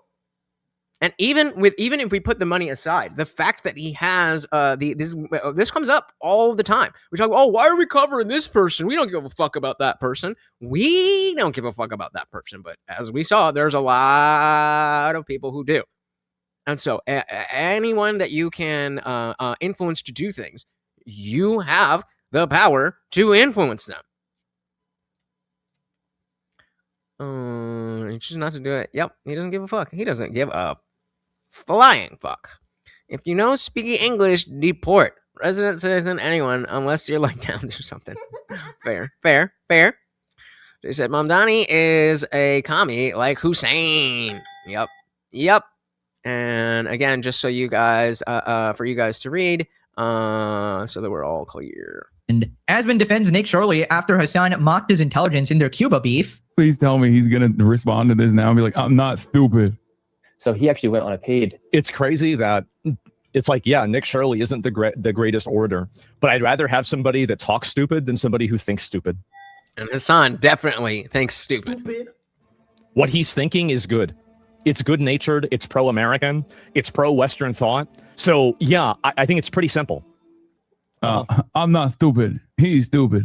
Great argument. Amazing. Wow. I do think that we now live in a media environment where it just doesn't really matter. Like, as long as someone is just agreeing with your bias. As long as somebody has the right idea and the right intentions, I think that people are generally pretty accepting. I think that they don't care really if they have a bad accent. They don't care really. Also, guys, it doesn't show up on my chat when you guys send those Jules things. And again, because we don't know exactly how that works, they will count for a treat, but they don't count towards the goals. There's something shady about it. There's no way that they introduce that to take less than 30% of your money before they give it to me. So again, only give jewels that you have earned. Do not spend money on jewels on this channel. I don't know how to deal with it. So only send free stuff. So we got a 100 from Avery. Thank you. And then we also got a star. Very much appreciated. Yeah, there you go. There's another one. Thank you. Yeah, I don't know how they work, but apparently they're like a jewel is 2 jewels is like 1 cent or something. Yeah, there's no way that they're trying to there's no way that they introduce this new thing that makes it easier for you and I to have more money. That's not how that works. It's either exactly the same and I can't see it, so then I'm relying on like, okay, every single time I got to stop the show, I got to look it up, I got to add 30 cents to the fucking thing. I'm just saying it's on Twitch, but you know, nobody fucking follows. This is the entire Twitch history from this stream. Random person asking for shit. Let's Chief said, "How is Nick Shirley more fluent in Spanish than English?" I think that's his first language. And that's it. So yeah, I mean, I got Twitch, but I don't know jack shit about how any of that works. But again, just for the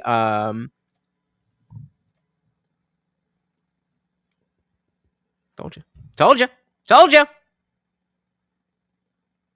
So if you want to give an extra 20% of your money to YouTube, then use the jewels, and it won't count towards the goals. And so I say, you know, as super chats, I understand that they're going to take their cut, whatever. I understand, you know, wanting to have the highlighted thing and everything, even though we could use Venmo and Cash App and PayPal and that stuff. I understand that. But the fact of the matter is, I've got to have a way to keep it all together. And you know, again, we got another. All right, we can't. We're not doing this anymore. Shout out to Avery. We'll give him the 2. Because if it's that simple, then we're gonna be stopping the show every 2 seconds. There you go. Thank you.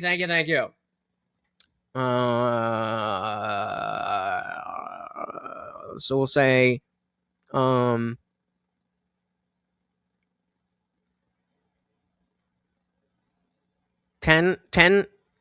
just make my life easy, guys. Make my life easy. If you guys want to do it, then you do it. I might miss it. It's not counting towards the goal, but I very much appreciate it.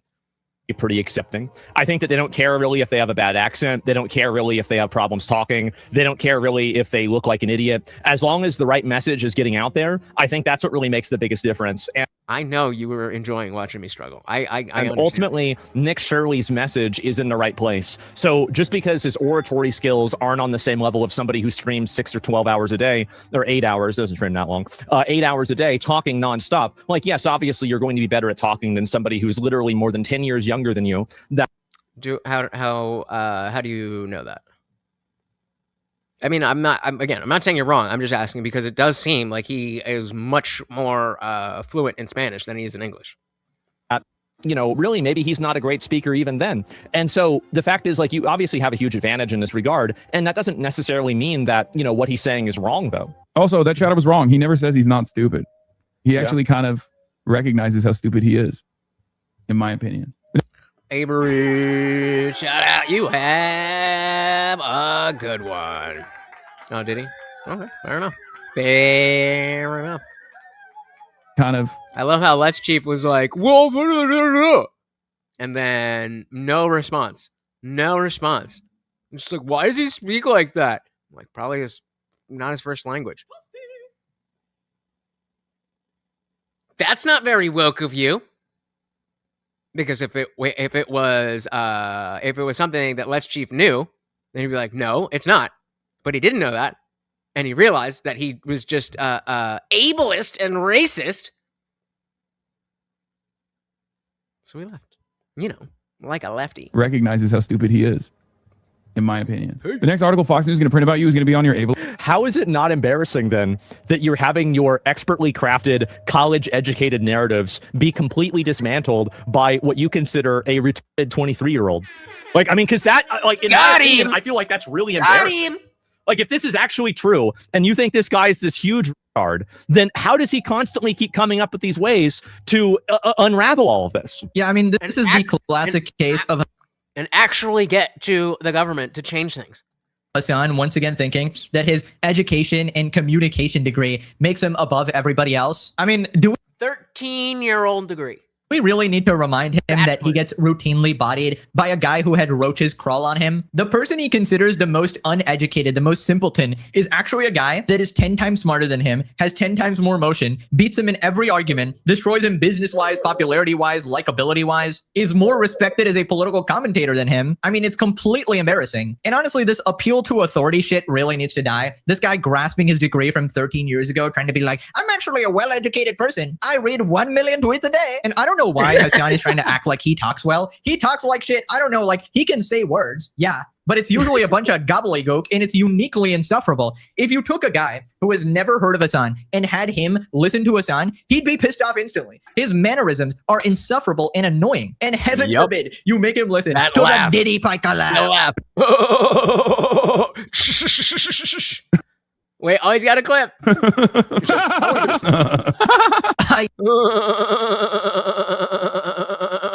Would you still watch this show if I laughed like that? I spent a year in South America with his church, like a missionary position. That makes sense. If I lived 1 year in a non-English country, I would be speaking some other language, but we have people here for 50 years can't speak English. I'm gonna dilly-dilly with this because I didn't. I only have one drink.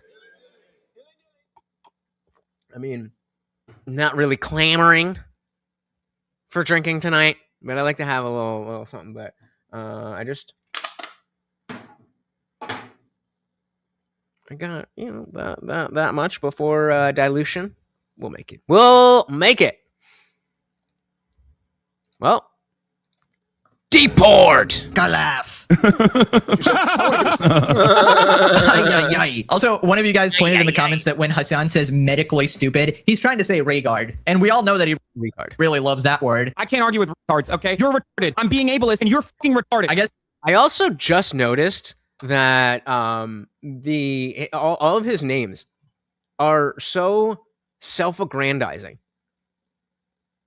He goes by Hassan the Hun, after Attila the Hun, and Hassanavi after what is it? Now I can only think of Hassanavi. What the fuck is the name I'm looking for? Hammurabi? Like Hammurabi's code? I think so. But yeah, it's like, oh, I'm the greatest military thing in the world. Like, you ain't Genghis Khan, bro. Come on. He's still edgy. He's just like got a different flavor to it. Hassan isn't any better of a speaker though. His speech pattern basically goes, speak, don't think, pause, speak again, zaps dog, because he has to pull up a chatter that angered him. Insult, crash out, pause again, crash out, more insulting. So yeah, I'm always correct, and you stupid. And he speaks down to you as if you are a kindergartner. Dude, he has like the most insane pauses, like 5-second pauses between words. Like I'm actually going to comment that now because I wanted him to, can you show a side-by-side comparison of how he really talks and how much silence you have to cut out? Only one of 1,500 comments, but we'll see. But yeah, this is his speech pattern. I'm like, I've been explicitly trying to slow down and be more like chill because I have a feeling like any you guys have seen me be like dead air, oh no, and so I feel like with this TikTok generation we're just gonna be like and you don't, but on the other side reply to it and tag me. I don't know what you're talking about. I don't know how people watch him. It's insufferable. Hassan makes Nick Shirley look like a genius. Hassan is a shit orator as well. It's mind-numbing to try and listen to him slog his way through sentences. Moving on to Hassan going after the Hollywood of Twitch. Authentic shit, yeah, and I think people want that. But the thing is that on Twitch has created and they've manufactured a community of people that are trying really hard to be politically correct. And I think that in the process of that, they've created a community of losers. They've created a community of virtue signalers, fake personalities, performative gestures, cosmetic opinions, and just in general fakery, right? And is it Asmin with an Asmin or Asmind? Oh wait, it's gonna come up on the thing here. Give me 1 second. 1 second. Come on. Asmun with no D. Okay. And this is the reason why, like, I've got no problem collabing with like guys on YouTube or guys on Kick or guys anywhere else. But like, I really am like racist against Twitch streamers. It's basically about it. I'm racist against them, and I think that the racism is justified. As obviously it is. Racist against Twitch streamers. I mean, that's one way to say it. I mean, I will say, I don't like most Twitch streamers these days. They feel like entitled. What is this outfit, bro? What are you wearing? Say, I don't like. That's bad enough, but like, okay, whatever. Like most Twitch streamers these. What is that? Why are you dressed like a grandma librarian?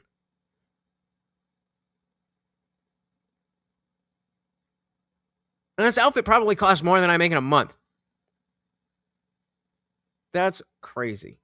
Oh yeah. Where's that? That was in.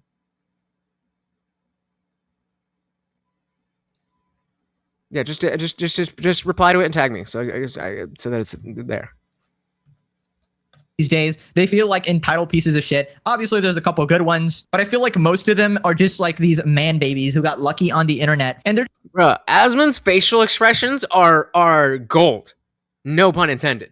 The ability for him to do like his Grinch smile is hilarious. Just pushing their luck to the max, just constantly harassing people, being insufferable, trying to commit these crimes and get away with it. Nobody can stand them. And this is why the internet almost unanimously hates Twitch streamers. It's only like Diddy Piker and his cult followers that have their audiences that like the shit. We got QT at the Streamer Awards. Twitch streamers are the most fake. Okay, so just go to the thing. Hover on the when there's an arrow that way that will say reply. There's the three emojis that you use most. Then add reaction, reply, and forward. So just hit reply, then at the Indian Jesus, enter.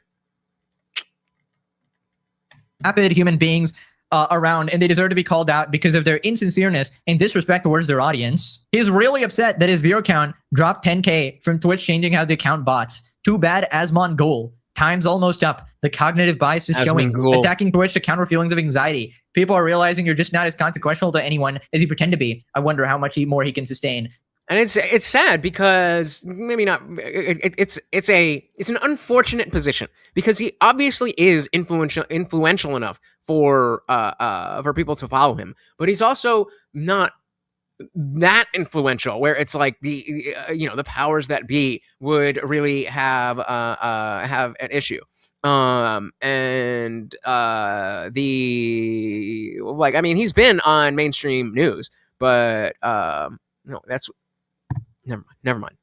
Before time shortens between the next mental breakdown set to occur. Hassan, it's time to get off the alt account. What the fuck are you like, bro? What are you doing? It's such a deranged comment. Right, so XQC responded, Twitch built a community of politically correct fake losers. In general, fakery. Jay's not entirely wrong. I mean, chat, you get lumped in with a bunch of like Twitch streamers. Okay, if some guy throws a topic out there that's kind of like you need to have an opinion, they're gonna all be in line and they're all gonna have the exact same thing, like a cult. Like a cult.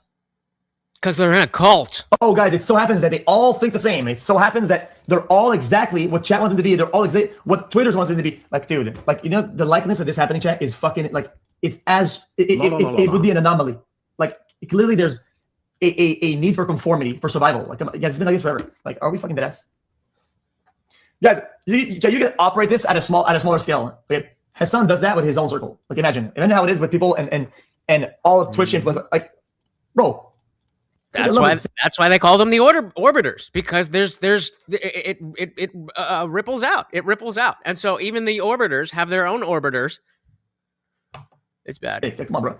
Like, we're not gonna fucking rewind this again. Yeah, I mean, some of these Twitch streamers are quite literally a hive mind. Hassan did not shock his dog. We must defend Hassan. I mean, I've been preying on the downfall of Twitch for literal years. I'm a day one hater. I cannot wait until they get sued into oblivion, bro. All these ridiculous biases for Twitch TOS. I will be there, ready to watch it all burn. Moving on to Denims thinking she's going to win the Ethan Klein lawsuit. Apparently, she's come up with a new argument now, and she thinks that it's some sort of like a slam dunk.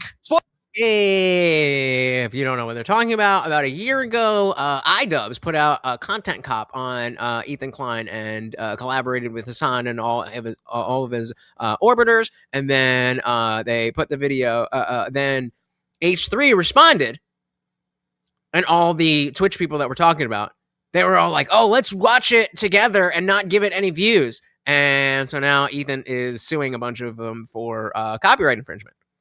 Spoilers, it's not. So this was something that, like, is Denim still getting sued? Yes. So we actually had a filing yesterday, which kind of talks about some of these arguments and talks about some of these points. So I can actually show some of you guys some of this stuff. But this was another one which I didn't even realize it at the time. Sometimes I kind of forget how dishonest Ethan is. And then I remember that he's like one of the most dishonest people that's ever been on the internet ever. Projection.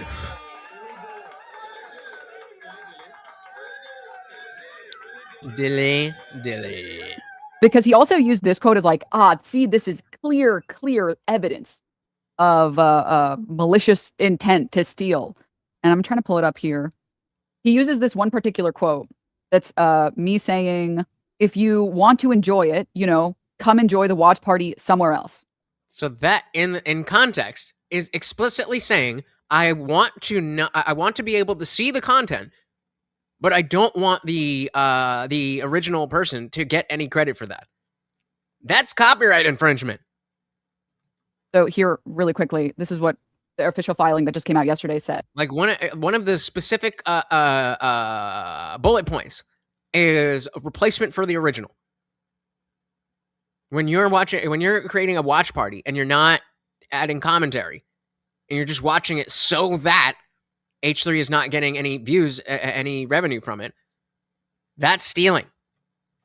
It must be for this reason TEI resorts to deception, blatant misrepresenting to the core the contents of Denim's statements relating to her reaction. Because Ethan uses the argument or uses the quote, if you want to enjoy the watch party, come enjoy the watch party somewhere else. And recently I went and I was like, wait, what was this quote anyways? I don't recall because it was like so long ago. You guys know what the full quote was? Denim's full statement reveals TEI's attempt at deception. At 23 minutes, quote, don't go bother his... Yeah, we were talking about how you drop your dick on the table with the big 50, and that is why you got to decide the movie for tomorrow night at 8 p.m. Eastern, Young Frankenstein. TEI's attempt at deception. At 23 minutes, quote, don't go... That's why she's getting sued. Bother Hassan while he's live in Japan having a good... Now, let's not forget, I'm offering you copyright infringement by telling you that we're going to go on Rumble and watch these movies. That also is stealing. But Rumble don't seem to care. Time. Don't bother him about this stupid garbage. Wait. We need to hear this in full because it's so live in Japan having a good time. Don't bother him about this stupid... Sorry, TEI so long ago. You guys know what the full quote was? Denim's full statement reveals TEI's attempt at deception. At 23 minutes, quote, don't go bother Hassan while he's live in Japan having a good time. Don't bother him about this stupid garbage. The last thing that I would want while I'm vacationing in Japan is to be linked 100 times some video from a deranged ex of mine, right? If you want to watch... Ex meaning Hassan and Ethan used to do that Leftovers political show. Watch it with someone else who's already watching it. Come enjoy the watch party somewhere else.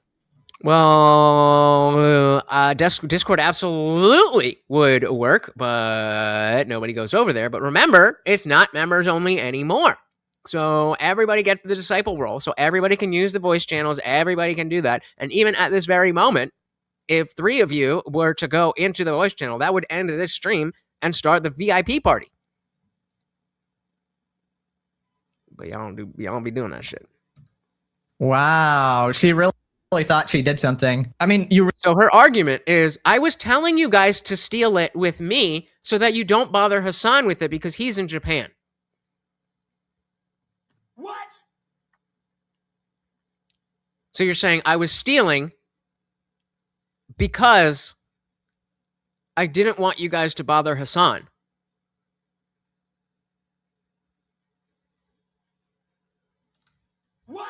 realize that the judge is going to look at the broader context of all the statements. The fact that you were trying to maliciously take away views from him. I mean, last time you came up with a fucking barcode from your reaction video, trying to prevent the judge from even watching the video by providing your little analysis. I mean, this is just not going to work. They obviously don't care how much you were trying to protect Hassan. Well, because then we're all together. So if you guys want to talk instead of just watching me, then you can go in there and the Discord has the priority because that is what we're trying to do, is build that community. Not so much, I mean, yes, I'm trying to build the channel, but that's what I'm trying to do. We are trying to build the community. And so, it's not that, like, let's say we're watching something that you really like, then, the video, we're watching something you really like.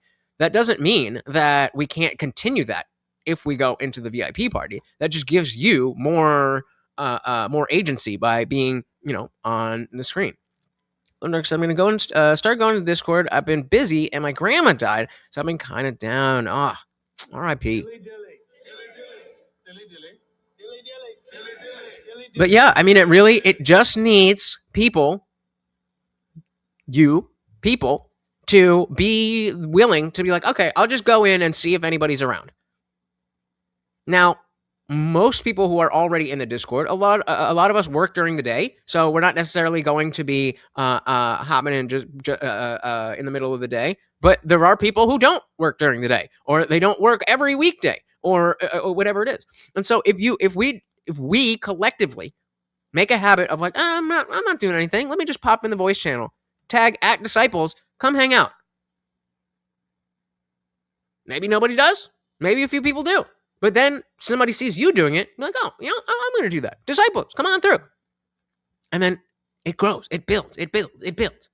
I can't build it alone. I need you guys. And so even if it's not about the voice channel specifically, then chatting throughout the day is also the purpose. In the same way you guys are saying all these nice things. If Glowing Dark was to put that in the Discord, same thing. We'd be able to say all of this stuff, and nobody has to put their face or their voice out there. Everybody's scared. Even when it was members only, I would end the stream and I'd sit here, and because again, I don't know if it's the fact that you're scared and you're as soon as somebody joins, I'm going to jump in too. It was that for a lot of people. But any individual person, I don't know, maybe you're busy that night. A lot of you have kids. A lot of you have 9 to 5s and work early, so you're not going to be in there. So it's not a matter of, okay, I'm going to be in there. If you're around, then come hang out. At that point, we're already spending 3 hours doing this. I don't have the time to just sit there and be like, well, I hope somebody shows up. But because it was a members thing, if you were there, if anyone was in there, I would give you the party that you were owed. But that wasn't working. So now we're doing the members only after party here. And if you're not a member, you're still able to continue watching. But again, we can continue watching whatever we want in Discord. Up to you. It's just not going to work. They obviously don't care how much you were trying to protect Hassan. You fucking simp loser. You can chat more. You can text chat more in Discord. That's what's going to be the majority of interaction because of the fact that people are doing different things. Like it may not be like if you just post something like Box just posted a video about the whitest kids you know. And so if you are, it's entitled, "Are we going to war with Iran today?" So if you want to watch that, then you go watch that and you just say, "Hey, that was funny," or "Hey, that whatever," just like you do here. What do you mean? What do you think the free chat and the disciple chat? What do you think it is? This is where you see the usernames of people currently watching this stream. And no.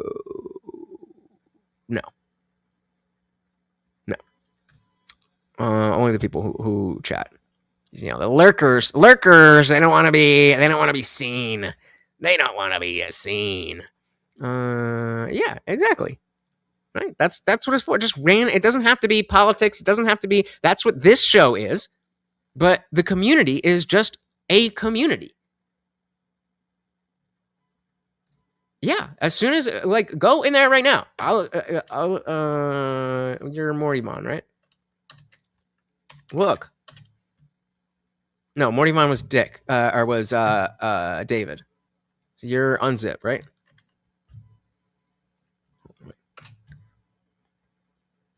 And then we go.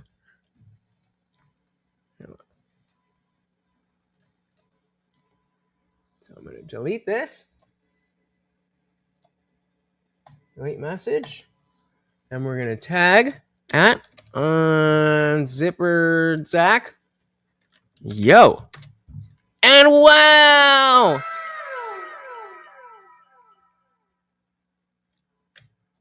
That's the long and short of it. Yeah, I remembered. I'm getting better. It would be ideal if you guys used the same names, but you know, that's a lot to ask. But yeah, and so you know, it's just there. And so like this is something that Box wanted to potentially bring up. The guy that was there with Hassan debunking Nick Shirley. And he decided not to. But I mean, yeah, Anastasia's saying working late, but feed the overlord. Have a good day at work. Like it's just chatting. You know, a bunch of stuff here. Jay dropped the civil rights thing.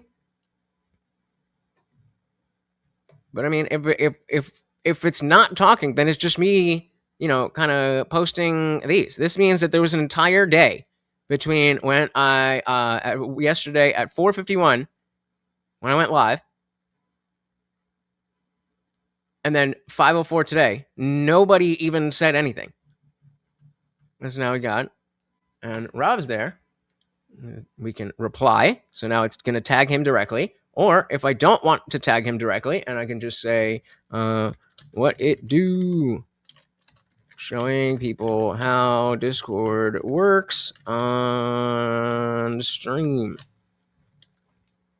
Simple as that. Simple as that.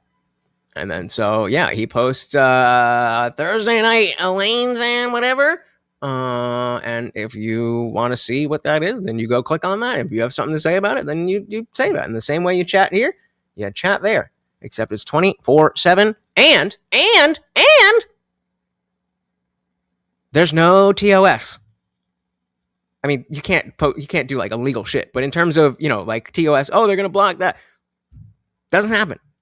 Doesn't happen. If I'm not mistaken, I feel like you DM'd me. Yes, that's what it was. You DM'd me. So that's a private message that's going to me only and giving me a notification. So like Grumpy did a similar thing by tagging me in the chat itself. So like look where the chat that I just tagged you in. That, yeah, you can say whatever you want. And so that's the community where everybody can see what's going on. And so a lot of you a lot of you will DM me links and stuff. It's like, stop doing that. Why are you DMing it to me? Put it out in the chat so everybody can see it. And if I can't, and the thing is, if you DM me or if you tag me, then I'm gonna get a notification. And so then I'm gonna pick up my phone. If it's not something I can reply to at the moment, then I have to try to remember. But I check the free chat regularly. So whenever I have a chance, like as soon as the stream is done, I mean, I have it open now, but as soon as the stream is done and I'm going upstairs, then I'll be in and out and checking the Discord to see if there's anything there. But if there is something that's like, yo, I want you to see this right now, then you can tag me, and it'll give me the notification. But everybody else can see what's going on too. If we're all siloed in DMing each other, I mean, do we know the difference between, do we know what like direct message, like a private message? That's like sending me a text message versus the group chat. Right? DMs would be like sending me a personal text and putting in the free chat or the disciple chat or the memes page or whatever. That's putting into the group chat. So like there might be situations where it's like, oh, you want to tell me something privately. That's what the DMs are for. But hey, look at this video that I found. It's not DM worthy. And it's not any one of you. It's the fact that a bunch of people do it. And so while I'm working, I'll get DMs of videos and I'll get 60. And then I go home and then I'm like, some of them are already videos that I'm going to watch anyway. Some of them are videos that I already have seen.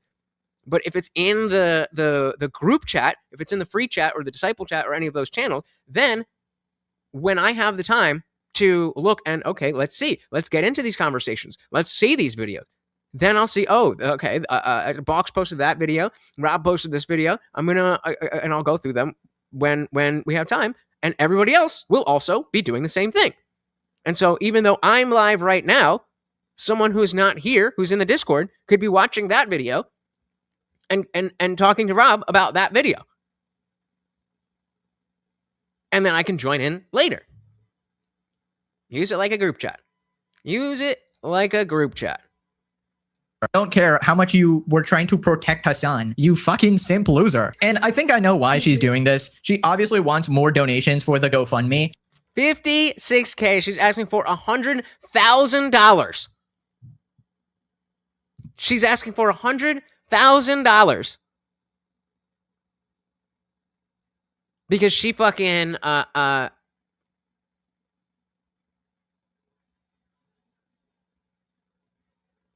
okay. Okay.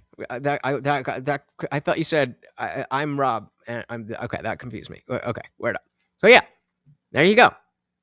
There you go. And again, guys, if you have questions, I keep pushing the Discord because that's what we need to do.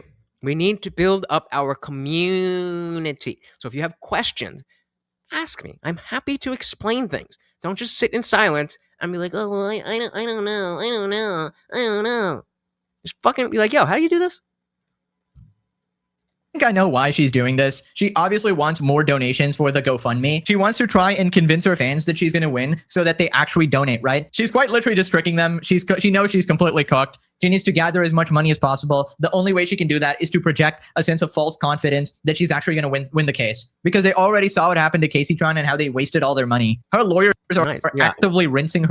Yeah, when I had a bunch of emo names coming up. So when I went to college, I was like, all right, I need something based on my name because I don't want to give out XX bloody Valentine, whatever, to all these ladies. Dry. Ethan speculated it's already been $50,000 in lawyer's fees, and she's accomplished nothing. So then she continues down this line of thinking of like, she was only trying to protect Hassan, so therefore it's not like copyright infringement. This statement is me saying to people, don't go spamming in Hassan's chat. Are you going to react? Are you going to react? Come on. Go watch it now. React. Watch it right now. Fair. But that doesn't entitle you to steal content. Because again, I would hate that experience. If I'm like vacationing doing IRL streams in Japan, I would not want a bunch of people fucking spamming to go and watch this like psycho-sexually frustrated ex of mine be like, Hassan, keep getting away with it. And that's what the full quote is. The full quote is, if you want to. I don't know, but there was a clip from a while ago, and he's definitely lost a lot of weight. Probably Ozempic. Enjoy it. Come enjoy the watch party somewhere else in reference to not spamming in Hassan's chat and instead watching it somewhere that isn't spamming it in Hassan's chat because Hassan's not going to watch it. Like, the levels of dishonesty are crazy. And the fact that people still just take everything Ethan says at face value is like... Projection! Dilly motherfucking dilly. The projection. The fact that people watch you and are giving you money and take what you say at face value is crazy. It's kind of embarrassing. At that point, you're just like, you just desperately want to believe. This is one of the Hassan orbiters. So remember, the Hassan and them all made a video about Ethan Klein. And then he made a response video knowing, like, he set up a trap, knowing that they would all try to be sneaky and not give views to H3H3. And that's exactly what they did. So they held all these watch parties where they just like played it, and it was her, it was that other fat girl that was on the stream, and I forget somebody else. But you know, the people just in the Hassan orbit. There's just the Twitch lefties, the Twitch leftists. No one important, but important enough. You know what I mean? One of the people that those people pay attention to.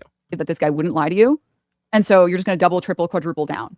Denims, for the last time, you literally see proof in front of your face and ignore it. We saw the 3-year-old trauma clip where you read the exact opposite of what you think and still came to the wrong conclusion somehow. The average. So prior to all of that drama, because Hassan and Ethan, had their little breakup with the politics podcast, then there was a lot of hate going towards Ethan because Hassan established it that even though Ethan is Jewish and his wife was literally in the IDF because you have to, they were acting as if they were super pro-Israel and super anti-Palestine and all that shit when that was not the case.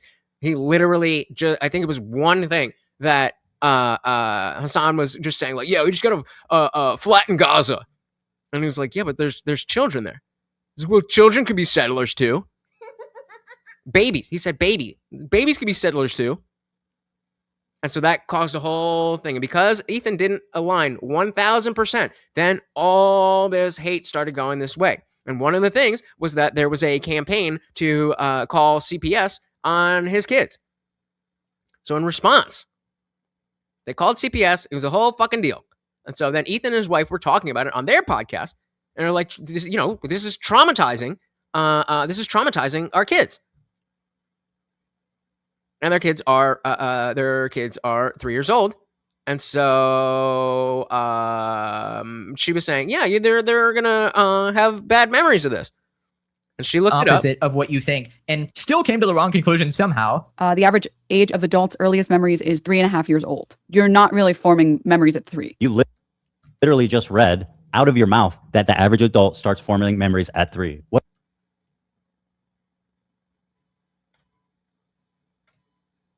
What is happening? And I really think this just shows like it's impossible to argue with an idiot. She just doesn't have the ability to think like a normal person. She unironically thinks that the judge is going to be like, well, I really see that Denims really likes this Hassan guy. It's really noble how much she's simping. I think we should let her off this one. Bro, nobody fucking cares. It's a copyright case. That's a new spin. I don't think it lines up with the other posts of ethical viewing or hate watching and such that surrounded us all. She's going to learn in court that they don't F around with obfuscating semantics. Semantic!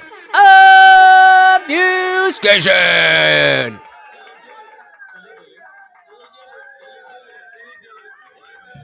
You guys know his real name, right? I've definitely told you his actual name.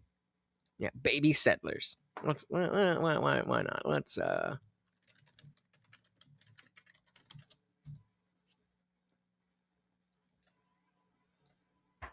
Overwhelming support for the propaganda for Hamas and zero respect.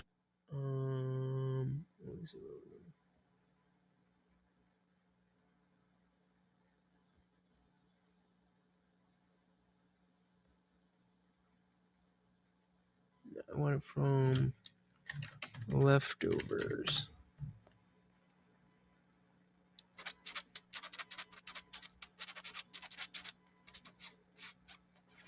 Oh God, are we gonna have to go to a fucking? So yeah, they used to do this. Can you guys see this? Yeah, they used to do this podcast together, and then because he wasn't 1,000% in aligned with Hassan, they started a hate campaign. All right, let's just see. I understand, and there are baby settlers. Well, that was convenient. So this is I believe the last podcast they had before they had a huge debate. Yeah, they had this huge debate, and Hassan said, "I stand with the Houthis, 10 toes down." Let's get a little bit of. A Reuters camera seems to have been hit. If it was settled, why they have to exist under endless occupation. Oh Jesus. And that is precisely the reason why they have to exist under endless occupation in the West You know Bank. what? And that's why I say, if it was settlers, that would be a lot more understandable. Yeah. But let's not obfuscate. Okay, I understand what you're saying, but this dude just called babies militants. No, I understand, and there are right, and so that's what they're saying. That even the babies there, because they are in Gaza, because they are in Israel proper, then they are legitimate military targets. What was the quote that I forget who it was? I think it was maybe Glow said before, but there's no bad tactics, there's only bad targets. This is that mentality. I understand what you're saying, but this dude just called babies militants. No, I understand, and there are baby settlers as well. There are baby settlers as well. There are babies in the settlements, but the babies that killed were not. I know. Okay, so now that we establish that, no, hold on. Now that we establish that, the other school of thought here is that all matter of Israelis living on Israel proper are they're also doing the exact same thing in the eyes of some. I do not agree with that because I don't think that is a reasonable solution, and it's not realistic anyway, and that only will lead to the complete evisceration of Palestinians. And I like how he won't even condemn it because he's saying like, well, I mean, like I can understand them, kind of wanting to kill babies. Like that's like, but he's like, I mean, probably like utilitarian wise, it wouldn't work. Jesus. And far right Israelis will use that to continue. How does he continue to say so much without saying anything at all? Hassan is like a really funny evasion tactic where. So yeah, I'll in case you want to see that whole thing. I don't know why I would, but it is entertaining. It's full of shit, but it is entertaining. Okay, we're good there. Let's finish this up. 90 seconds, guys, to hit the goal. Surrounded us all. She's going to learn in court that they don't F around with obfuscating semantics. She still states it's a watch party, which is literal verbatim statement that Ethan got in his precedent on what doesn't constitute fair use. Denim's forehead is going to go concave with the amount of time she keeps walking into that rake. Where Cope responds, because it's literally her own words being used against her, and she's trying to find a way where it doesn't sound shitty as frick. Alrighty, outro. I got my mom and wife into the legendary series. My wife just gave birth, so I'd love a Mother's Day shout out. You're the best, bro. A happy Mother's Day to your mom and your wife now as well. Congrats on the kid. And honestly, shout out to all the loving moms out there. Modern society. Dilly, and if you weren't here for Mother's Day, happy Mother's Day to all the mothers. So I mean, we kind of went all over the place, and this is explicitly why I watch the things before I show them to you. But I still think that we had a focus here that highlighted why it's important to be not both sides is wrong, but to have an understanding of what is the perspective of the person that is telling me this thing.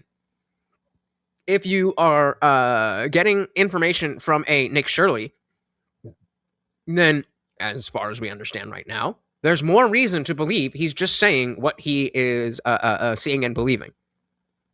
It may come out that he's some type of grifter, he's some type of government plant. That may be the case. But as of right now, that doesn't seem to be the case. But with Hassan, we know he's not a government asset because the mainstream media hates him, except for, they ignore him except to hate on him. But they're getting the comparison of both going to the same place and both coming away with completely opposite ideas. And so it could potentially be that this person has that conclusion and that person has that conclusion, and they're just kind of two sides of the same coin. But here, Hassan is saying, well, the communist country is bad because of America. While Nick and all the people who live in that place and who aren't on a government-guided tour are saying communism sucks. What did he say? The worst thing? What did that guy say? Communism. Por eso. Vamos por eso. Ciudad en communism. I will leave you with this. What's your thoughts on communism? Lo más malo que ha existido en la vida. The worst thing to exist in life is communism.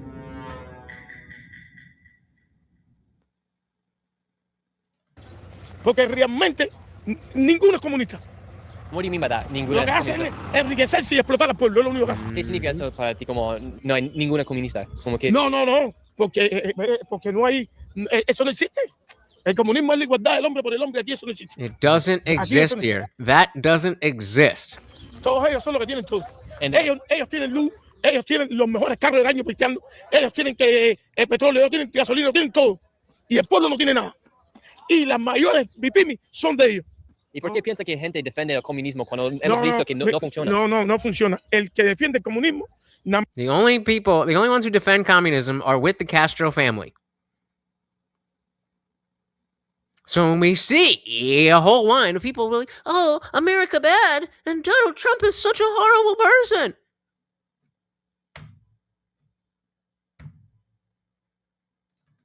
Que tiene que ser la familia Castro, o alguien que le tenga miedo, or someone who's afraid of them, or someone who lives off the government. O alguien que vive del gobierno, que se enriquece de esa dictadura. And right now in the United States, a lot of people think that communism and socialism is the way to go. What would be your message to them? Because they think capitalism has failed them.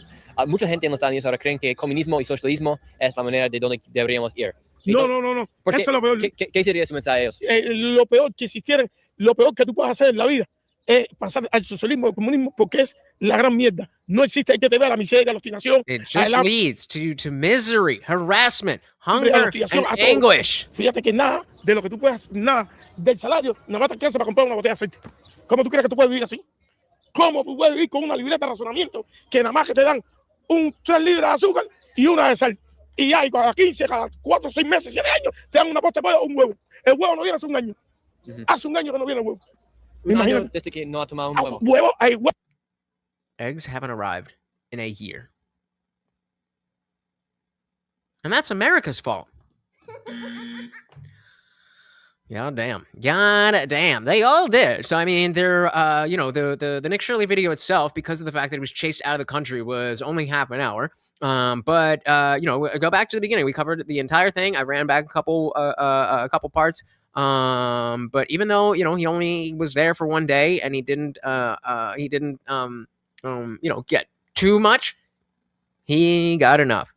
Big shout out to the donations. We got Hector and Avery again.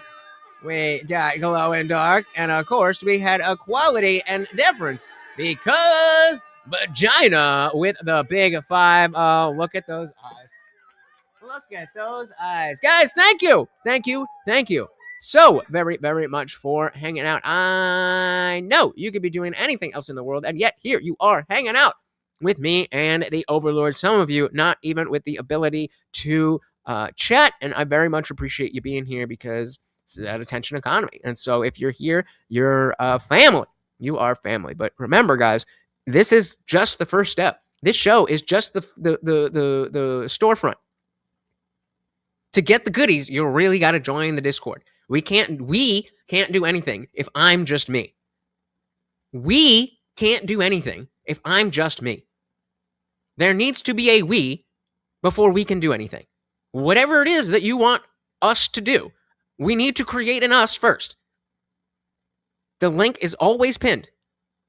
It is free to join. There is no downside. The very worst case scenario is that you join Discord, see that it's not really about it, and you leave. Never spending a penny. So join the fucking Discord. Please. I want to do so much.